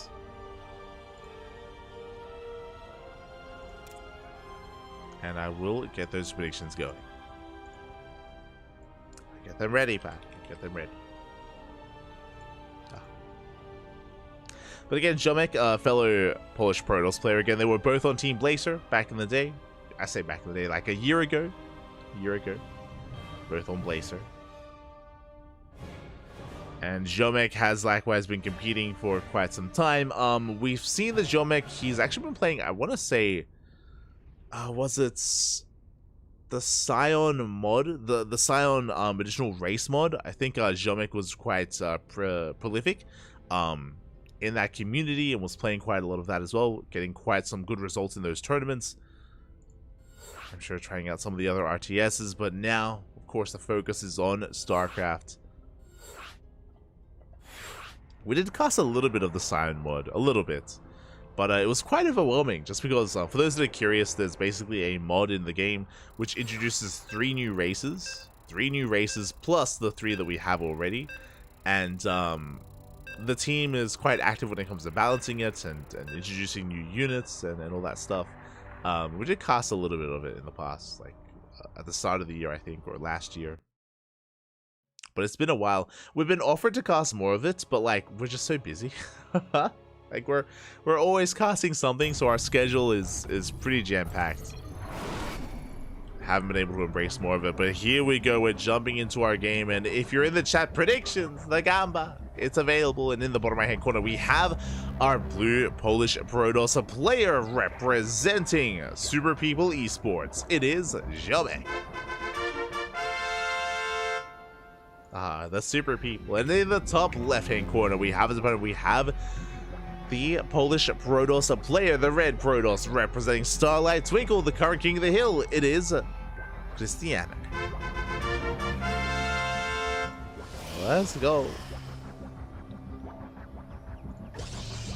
Are settling in. And as we're loading into Site Delta, what does that mean? That means gate expands. That means we have some more economic openers here between our players. This could spark either one trying to go for one base all in, or this could even spark the beginnings of a Phoenix War as well. We'll keep an eye on both Cristiano and Jamek and see how we can expand and how we open up. For now, probes are being sent out. The goal here is to delay the expansion, is to throw down pylons and force out a zealot and force out tech from our opponents. For now, there we go. Second gas guys are for Jamek. With a second gas, we can go into a faster Stargate before Nexus. Meanwhile, Cristiano's being greedier. Only one gas. He wants to expand. Cristiano, he wants to take the base. He has the money for it. Ooh, 500 minerals. Forced to throw in the cyber core. His resources are banked up. And oh, doesn't quite get it. Again, Cristiano trying to be greedy. He's punished so far. Do we go for the pylon? It's going to be close. And now we, alas, do not get it. The pylon is not thrown down and Cristiano expands.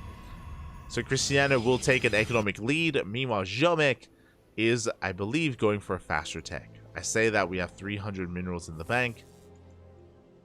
And yeah, Jamek is going for the expansion as well. There we go. We have our gate expands. Economic openers here for our players. Cristiano has a slightly faster expansion, but only by a couple of seconds. It's okay.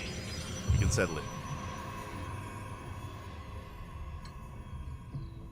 Meanwhile, we have a Stargate follow-up here by Jomek. Likewise, Stargate opener out of Cristiano as well after the expansions.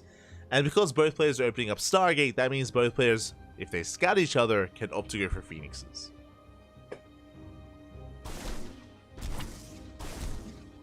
And this is how Phoenix Wars are born. This is how Phoenix Wars are made. As probes and zealots do confirm, we're a Diva enjoyer. Let's go. Stargate further back in the main, actually. Which means Jomek doesn't know. Uh-oh. Jomek is in the dark. Jomek is going for the Oracle. Meanwhile, Cristiano goes for the Phoenix. Not quite Phoenix Wars. Unfortunately, again, Jomek, he did not scout the Stargate. It was thrown down behind the mineral line, and Jomek doesn't know what he's walking into.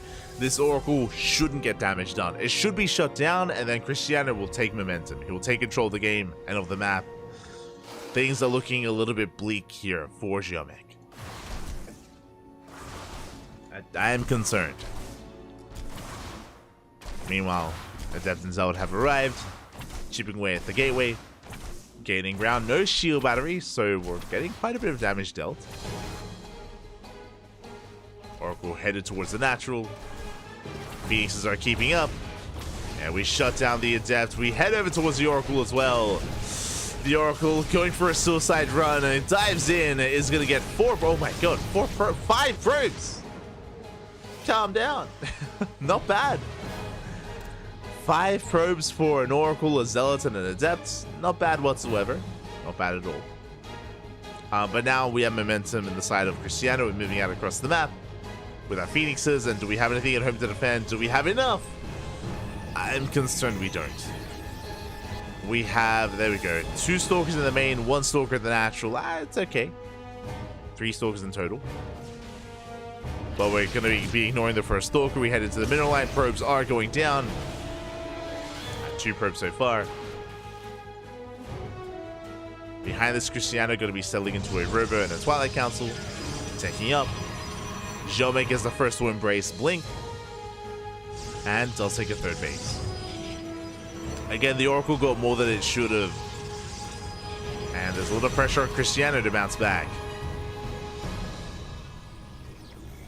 Gets a probe. Gets 2 workers in the main. 2 workers in the main. Cristiano rotating over. And you can see how difficult it is for these Stalkers to keep up. Especially without Blink. Blink is still on the way. Bappy, Cristiano going for DTs.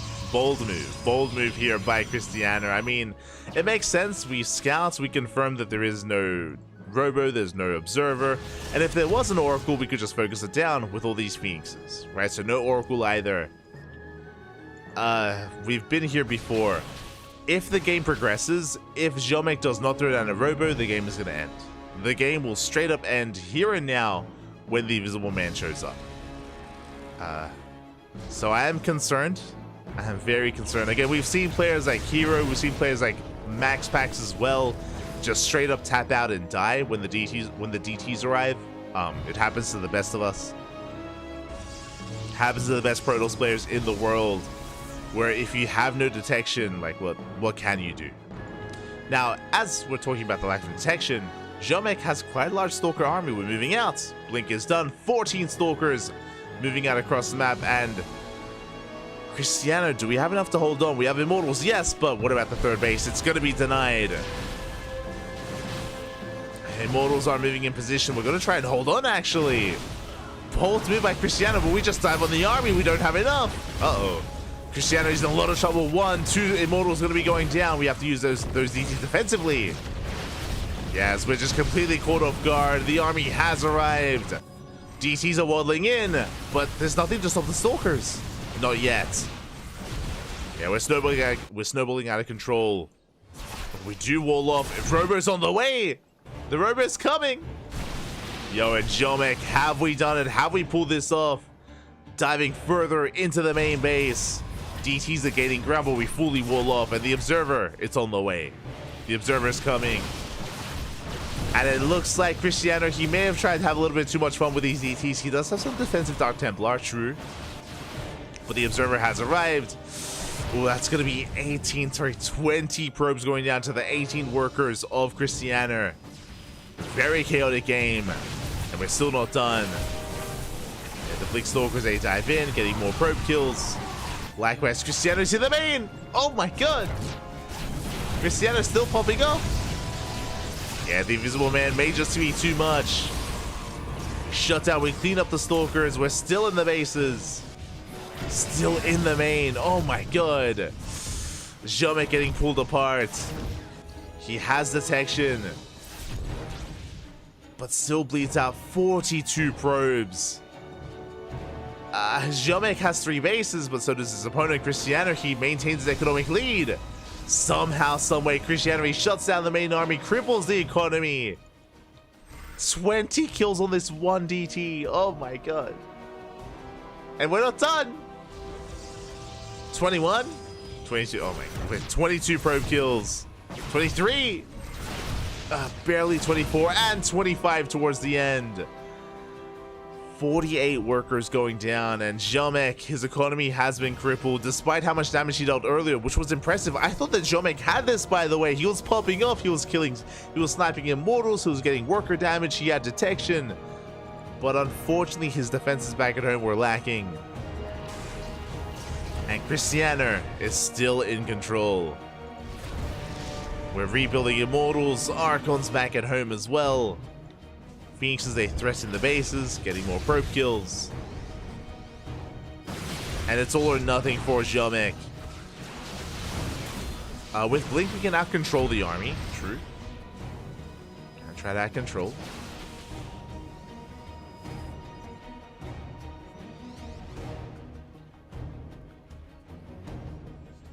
Yeah, we have to pull back. And Cristiano is just building up more and more. Once charge finishes, we can move out. Like, Cristiano is still stuck at home until we can get into these upgrades. And once we do, it's going to be a tough hold for Jomek.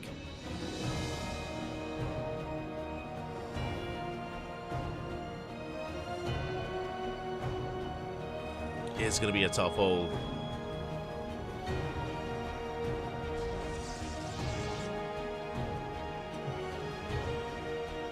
Pieces, they check saturation. Again, Jomek is catching up with the probe counts, but Cristiano has been mining more for longer. Has had the better economy. Even taking a 4th base. Now, this game could progress into just a longer game here. Like, Cristiano, because of the earlier deficit, he may just chill back at home and build up.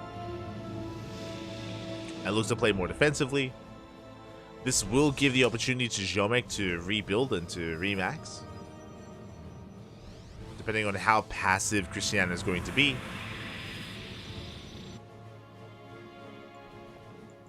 As he's moving up.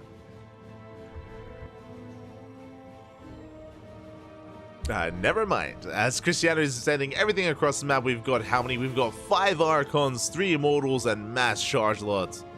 We have the War Prism to juggle back and, of course, to reinforce as well. We saw a very similar army snowball out of control and break Skillus. And now we're pushing in once again. And massive Archon shots. The overcharge is putting in some work, but there's only so much it can do. As Cristiano is snowballing out of control, he breaks through the main force, the main army. We do still have some Stalkers in the back line, but the Zealots are wreaking havoc in the mineral lines.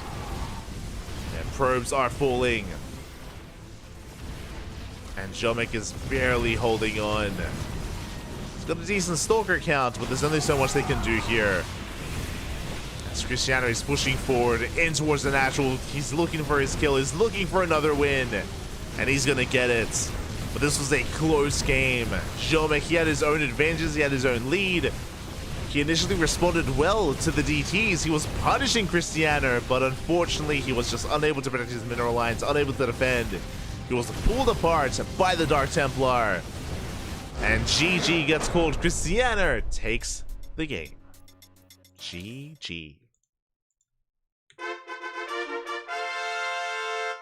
GG, well played. But that was closer than I thought it would be. Like, I was favoring Cristiano coming into this. Jomek made a game out of it, though. He made a game out of it. It was so close. It was so clutch. Again, Jomek was able to... Jomek made a game out of it. He was so close. It was so clutch. Jomek, he was able to, respond quite well. He was on hold position at the natural. He committed with the main army. He was getting probe kills. He was sniping immortals. Detection was arriving. But alas, just was not enough. GG, well played. Cristiano is one step closer to becoming this week's OSC King of the Hill. What do I mean by that? One best of one left. It's been an intense broadcast so far. Been live for how many hours? 7 hours. Oh my god. For 7 hours. And it all ends here.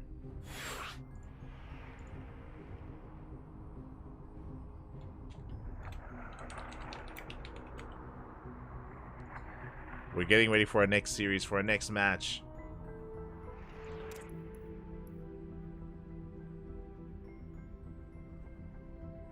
We're getting ready.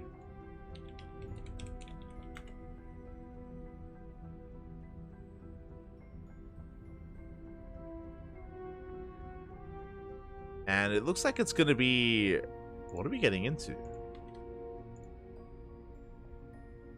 And who is this? Hold on.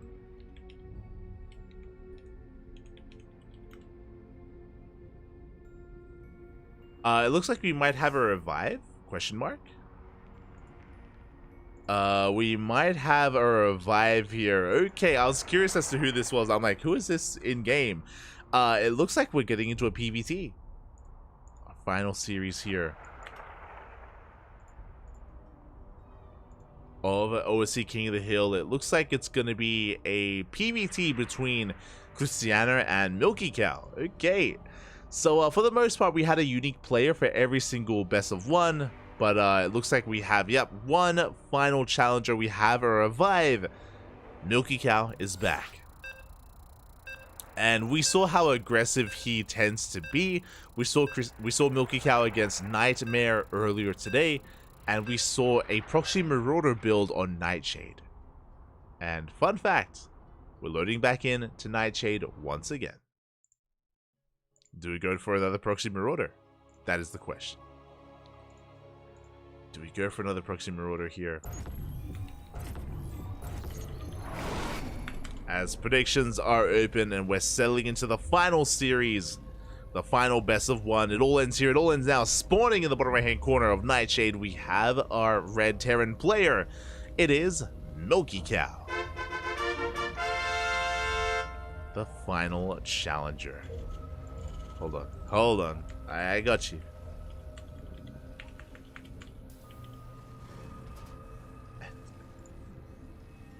It's red, not blue. Bam. Beautiful. And spawning in the top left-hand corner, we have the Polish Protoss player, our current King of the Hill. The blue Protoss representing Starlight Twinkle. It is Cristiano.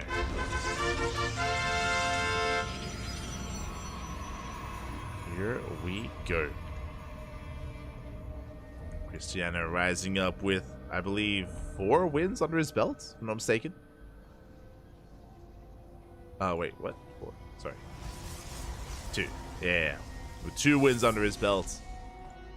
Sorry, it's getting late here, Pappy. It's getting late. It's 5 a.m. in the morning. 5 a.m. Been a 7-hour cast so far. I'm gonna sleep so well. And we're gonna do it all again tomorrow. As a reminder, tomorrow is gonna be Sea Duckling Open, followed by Cheeseadelphia. So 2 events back to back tomorrow. Do look forward to it. I say tomorrow, technically later on tonight, as it's gonna be at 7 p.m. for my here in Australia. 7 p.m. is gonna be Sea Duckling Open. Currently 5 a.m. Let's go. Let's go. As Milky Cow, he expands back at home. He's crazy. An economic build as well. Racks expand. No proxy, no cheese, no Proxy Marauder. I'm impressed. Okay, okay. I got you. I got you.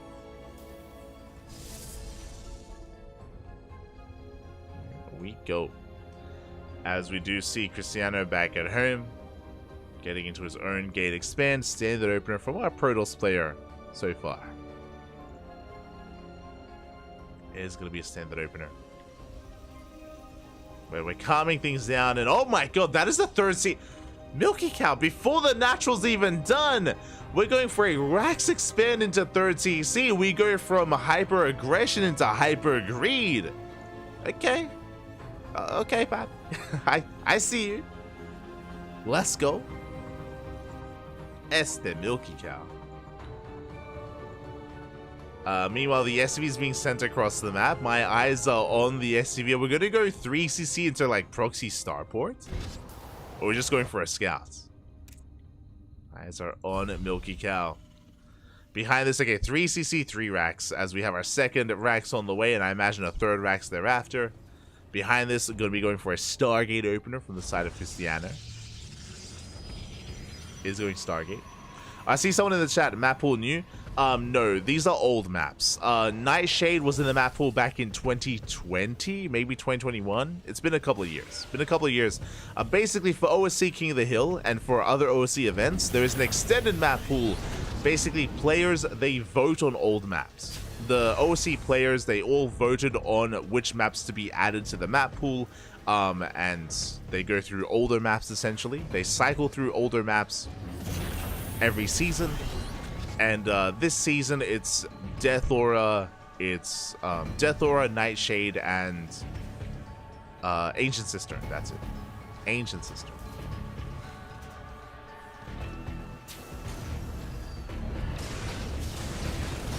Unfortunately, we didn't really get to see any Death Aura or Ancient Sister in today. But we saw a bit of Nightshade. I appreciate it.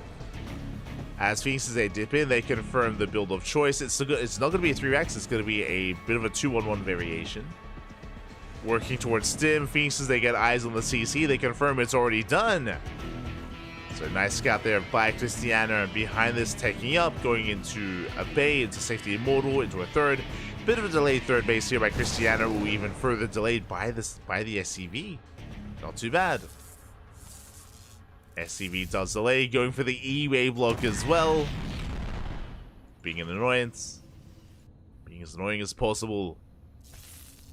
And with that, Milky Cow will have an economic lead once he lands his third. Ooh. Meanwhile, Cristiano getting 4 more SCVs. Forced to expand at the forward location. A very exposed base. We'll see if we can hold on to it.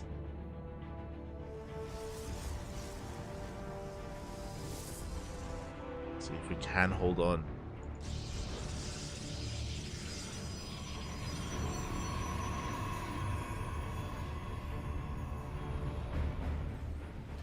Meanwhile, we just see Milky Cow getting into his Rax explosion. Getting into additional Raxes. SCVs once again going down. It's slowly adding up here. It's been, oh my god, 8 SCV kills. And the efficiency of Cristiano, so far not losing a single unit.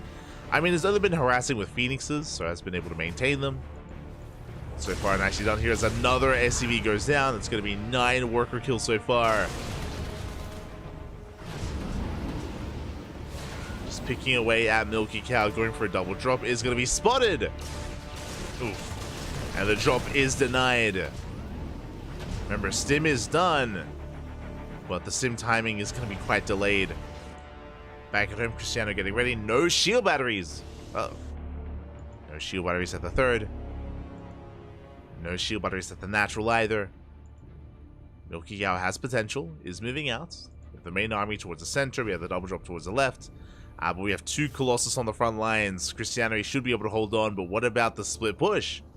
What about the drop? And Marines, they stim in, and they go straight for the mineral line. The base is under fire. It's completely exposed. We just put off the army of 1 Colossus towards the natural, 1 Colossus towards the third. And Cristiano, he does hold on. Does defend, but it's going to cost him. It's going to cost him 7 probes. Even more. 10 probe kills. We shut down the sentry. We get the adept. Solid pickups here from Milky Cow. Phoenixes will punish this. They do get 1 of the Metamax. Ooh, the second Metamax as well. Meanwhile, another drop towards the natural. Cristiano is able to keep up, but that's going to be 11 probe kills. So decent damage here, but it's is it worth it though? Because we're losing every single medevac. Full medevac goes down. Ay. That's how many medevacs? 3 medevacs, 16 marines, 2 marauders. It was a costly trade for Milky Cow. Especially losing those medevacs. We do see Cristiano moving out. Milky Cow trying to keep up. Does spot the main army. Milky Cow trying to collapse in.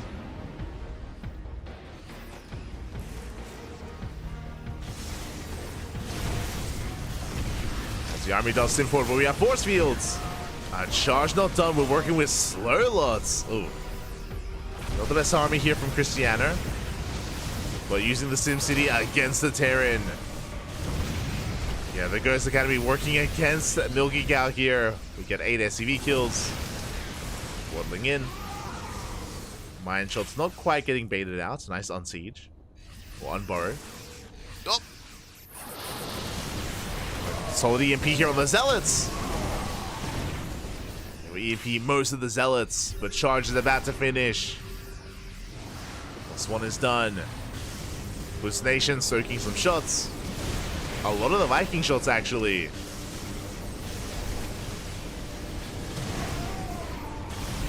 As we rotate over towards the third base once again. Yeah, we get into the mineral line. More SCVs going down, and we collapse in. It's all or nothing, but this time we have Charge. Ace is pulling back. Zealots are being cleaned up, but reinforcements are filing in. And it looks like Cristiano here overwhelms the Terran army. Big mine shots go off. We get 24 SCVs, 24 SCVs, 25 SCVs, 26. Okay, Cristiano, he got the damage he was looking for. Still reinforcing. No war prism, so it takes a while for the reinforcements to get across the map. But they do get here nonetheless. Oof. Being both Widow mines. Once again, just ensuring that Milky Cow cannot mine. Cannot saturate the base. The Vikings are taking down the Phoenixes, and we have limited anti-air, so we have to respect that. You have to respect it. Vikings, they take down the Phoenix. There's only one left. And the final Phoenix will fall. And now our anti-air is 2 sentries. I mean, despite that, we're still getting damage done. Still get all the workers, all the SCVs. Lost shuffling back. The sentries, they get 1 Viking. Only 1 left. And now we have to calm down. We have to calm things down. We have more Colossus on the way. Still limited anti-air. We have 4 Colossus now. Getting a 5th Colossus. Ay. And as Cristiano rallies across the map, we are moving out for a Doom Drop. Doom Drop towards the main. We do have a recall available. And that may just be our only option. And Drop does get in. Cristiano racing back home. Does go for the recall. Recalls to the natural, which means the main base is exposed. Blink is denied, and probes are going down. And despite the trades that Cristiano was getting, bleeds out 13 workers in an instant.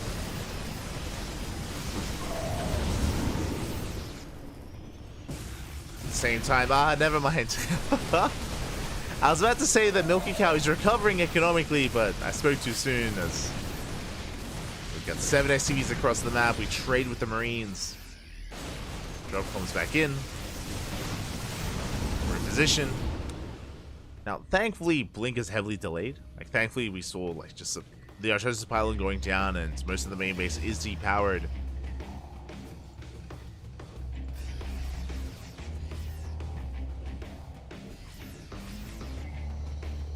Alas, Cristiano, he still maintains that supply lead. And he's on how many Colossus? 4. Okay, 4 Colossus.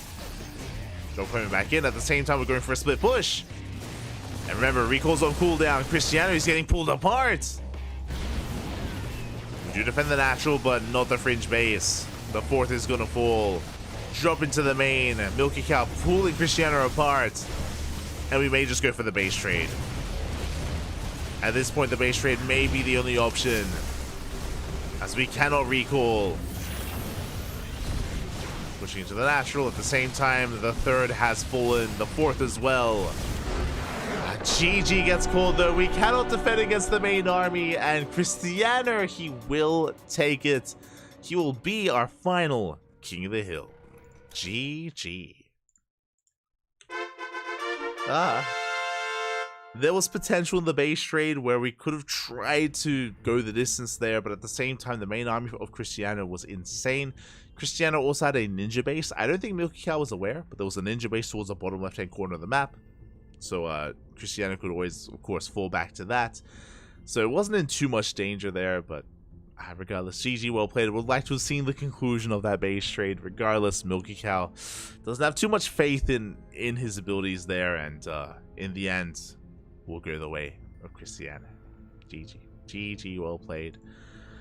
And with that, we have our final King of the Hill. Cristiano will now have the option to come back. He'll have the option to come back as the first player next week, as he is our King of the Hill. So we'll have that option available to him. And let's quickly have a look at the bracket. Let's have a look at all of our matches here tonight. Catch up on what's been going on. From the top. Bam, here we go. The night started with Spirit. The night did begin with Spirit as our King of the Hill. He was able to bring down Shameless, but very quickly his reign did end. Nightmare was on a tear. Nightmare, he took down so many players. Spirit, Hon Mono, Bappy, Middle VK, Baby Marine, Milky Cow, Night Phoenix, Eva. It looked like Nightmare was unstoppable. It looks like no one could bring him down. But then we had the prince that was promised, the animal himself. For Jimmy popped off. He was he came out of left field. Was not really the player we expected, but the player we needed. The Protoss we needed, even, as For Jimmy cannon rushed the hell out of Nightmare. I recommend the VODs. If you missed out, I recommend checking out the VODs here, as For Jimmy popped off in a wild game, cannon rushed the hell out of Nightmare. And even though he popped off, even though For Jimmy was the player to stop Nightmare in his tracks, it was short-lived, as Skilless brought For Jimmy down. For Jimmy did off-race. You can see here For Jimmy did play Zerg and went for a 12-pool drone pool. Skilless survived it. Skilless shut it down. Skilless had a short run here, taking down For Jimmy and Mixu, but then it was Cristiano. Then Cristiano was our final King of the Hill, bringing down Skilless, Jomek, and Milky Cow.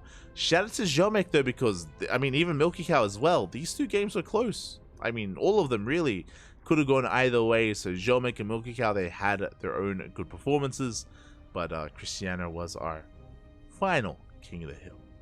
So mainly Protoss, but Spirit had one win here. So we had some Terran representation as well. We had a nice Terran win to start off the broadcast before the reign of Protoss did dominate this week's OSC. GG, well played. With that, this event is going to be coming back next week, of course. Now, typically, we only cast this event if Wardy is unavailable. If Wardy is available, then he will be covering OSC King of the Hill 177. Otherwise, we might be broadcasting it ourselves on the channel here on the CranKy Ducklings. GG, well played. So we'll have we might be covering this next week. Otherwise, regardless, it'll be taking place next week at some point, whether it's here or on Wardy or on another channel. Do check it out. Otherwise, we're done here for the night. A 7-hour cast. I am giga tired. It's 5 a.m. in the morning. I'm gonna go get some food. I'm gonna go get some dinner. And then I'm gonna pass the hell out, Papi. GG, well played. It was a long broadcast here. We're gonna do it all again tomorrow. If you enjoyed the casting, if you enjoyed the broadcast, we're back tomorrow with Sea Duckling Open in how many hours time? 10 hours? No.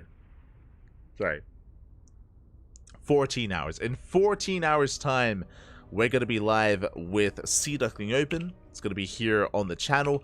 I won't be casting it. I will be, I'll be adminning. I will be adminning the tournament, so do tune in. I believe Kuro will be casting that here on the CranKy Ducklings, and Yaku might join Kuro as well. Meanwhile, after Sea Duckling Open, usually we would have World Team League, WTL, but tomorrow is a very special day. Because of Cheeseadelphia. Cheeseadelphia is a big event happening in the Americas region, in North America, or in America itself. We're going to be covering that. That's going to be taking place in, Jesus, how long? 20 hours? And around 20 hours time is going to be Cheeseadelphia. Because it's in 20 hours, and because Sea Duckling Open is in 14 hours, we're going to have a break in between. It's going to be Sea Duckling Open, then a small break, then Cheeseadelphia. In that break, technically we could cast World Team League, we could cast WTL Day 2 for round 8, but then it'd be like back to back to back. 3 events in a row, and I don't know if I have it in me to do that. I mean, technically I won't be casting Sea Duckling Open, but I want to make sure I'm well rested, and I want to make sure that that we're able to, you know, put on a good show for Cheeseadelphia. It is our priority tomorrow, so I don't want to spend too much energy on WTL and be spent and out of it for Cheeseadelphia. So that's the goal. I do want to be well rested and ready for it. So yeah, that's going to be tomorrow. Day after that is going to be Tuna Cup and World Team League. So day after day, 2 events every single day for the next weekend. So yeah, if you enjoy the casting, hit that follow button. Follow us on Twitch, on YouTube, Facebook, Instagram, all things CranKy Ducklings, ! Socials in the chat, and you'll get a link to all of our social media. Check it out if you're interested. Otherwise, we'll see you guys tomorrow for all of the StarCraft. It's all coming, man. It's all coming. Let's go. Until then, thanks for watching. I'm gonna go pass the hell out. Enjoy yourselves. I'm sure there's more StarCraft on the horizon here. What else do we have going on? We have a Battle Aces tournament that's ongoing. We have Soup Global in 8 hours time, and plenty of StarCraft. Check it out. Otherwise, stick around. I'm going to be giving another StarCraft streamer a raid. I'm not too sure who. I'll quickly check here who's live at the moment. Who can we raid? Who can we send our love to? I do see Rushy. Rushy is live. We've been raiding him quite a lot recently. We'll see if there's someone else that we can raid. Let's see. Who else is live? I see Blatok. I see Neuro. Belair, of course, was just streaming. Was just casting. Colossal Gob. Okay, Colossi's live. Could raid him. We'll see. We'll see. I see SE2 Fool. The Jamie Sausage himself. But we're gonna head off for the night. So thank you so much for watching. Thanks so much for the support. We'll give another StarCraft streamer a raid. So give them a chance. Give them, you know, your attention at least for a moment to see if they can grasp it and support other StarCraft streamers where you can. Otherwise, we'll see you guys next time. Until then, hasta luego. Ciao. Bye. Ciao. See you next time.